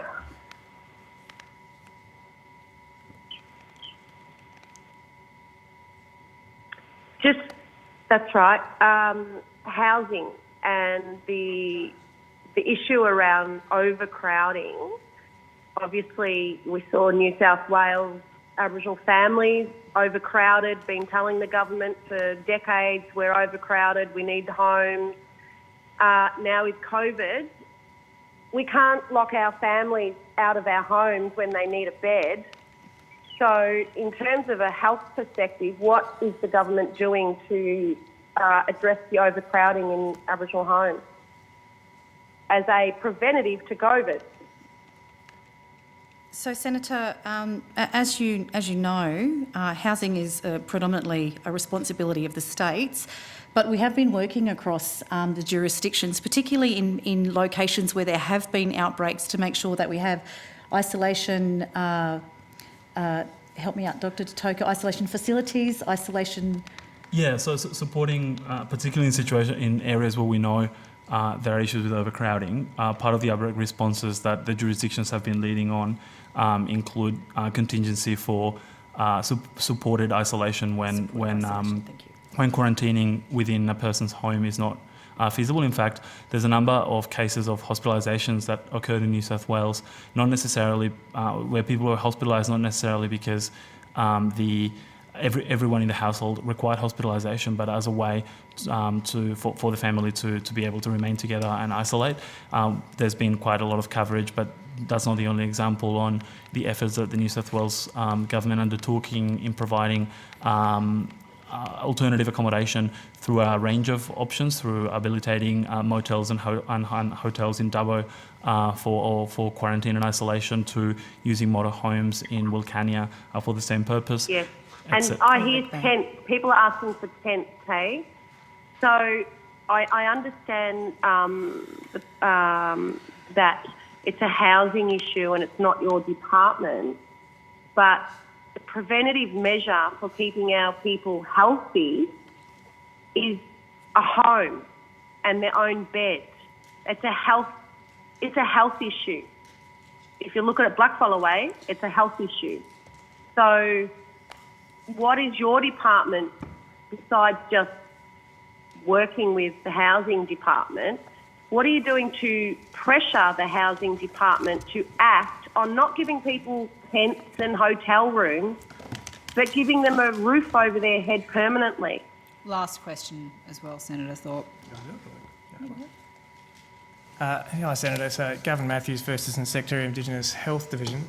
Look, a difficult question to answer, probably in a satisfying way for you. But I think that obviously we understand the linkage between housing and health, there is in a range of socioeconomic factors, and for as much as there is in employment, education, a range of factors that impact on people's health outcomes. So it is one of the things that we do work with the state colleagues around, and obviously the NIAA does a lot of work with states and territories around housing to encourage them to step up to their commitments in that regard. I mean, we also there is a fairly central national policy document called the National Aboriginal and Torres Strait Islander Health Plan that has a fairly strong focus on the range of social determinants, and which we're refreshing at the moment, which will also come out fairly shortly and include a range of cultural determinants of health aspect into it as well, and that looks at those range of factors as a way of ensuring that as a central policy narrative in health, we don't look at health just through the narrow lens of necessarily just the trade medical lens, but we bring in those other wider factors of all of the social determinants, including health, and that is something we're also trying to work in partnership with the states on, Senator. And that's great to hear that, but I think more needs to be done. It's a decade after decade problem, and you can write up all your deadly strategies and have all your deadly meetings, but on the ground, it doesn't make a difference. So I look forward to our meeting, and thank you very much. Thank you, Senator Thorpe. Senator McMahon, you have one question. Yes, thank you, Chair. Look, mine's a health and a vaccination question. Look, we know that there are several communities in the Northern Territory where vaccination rates are in the single digits, and there are many, many more where they're in the very low double digits. So we know that vaccine hesitancy or resistance is a very real problem. Having heard from the Central Land Council earlier today that they have offered to or have paid their councillors and workers $500 each for a vaccine, I've been hearing for a very long time from people in Indigenous communities that are saying to me, well, where's our $500? We're not going to get vaccinated unless someone gives us $500 too. Is that something that you have heard or that you have come across? Hi, Senator. Luke Stoker. Again, good to see you again. So we understand that there was an initiative by a land council in the Northern Territory so it wasn't a direct initiative by COVID Shield or the National COVID Vaccine Task Force. Yes. Part of the issue with incentives is that there is no strong evidence either way, and that's why it's not a significant component of our strategy, and the government has been very clear on steering away from cash incentives. So we don't really have strong evidence on its effectiveness or its potential harms as a discouraging of vaccine uptake. Okay, so your department hasn't actually heard any reports back of people using that as a reason for their reluctance to get vaccinated? I have not heard that report, Senator. Okay. No, thank you, Chair. Thank you very much, Senator McMahon. That concludes the committee's cross-portfolio hearing on Indigenous matters. I would like to thank the Minister and officers who've given evidence to the committee today. I would also like to thank Hansard and Broadcasting for their assistance. I now declare this meeting of the Senate Finance and Public Administration Legislation Committee adjourned.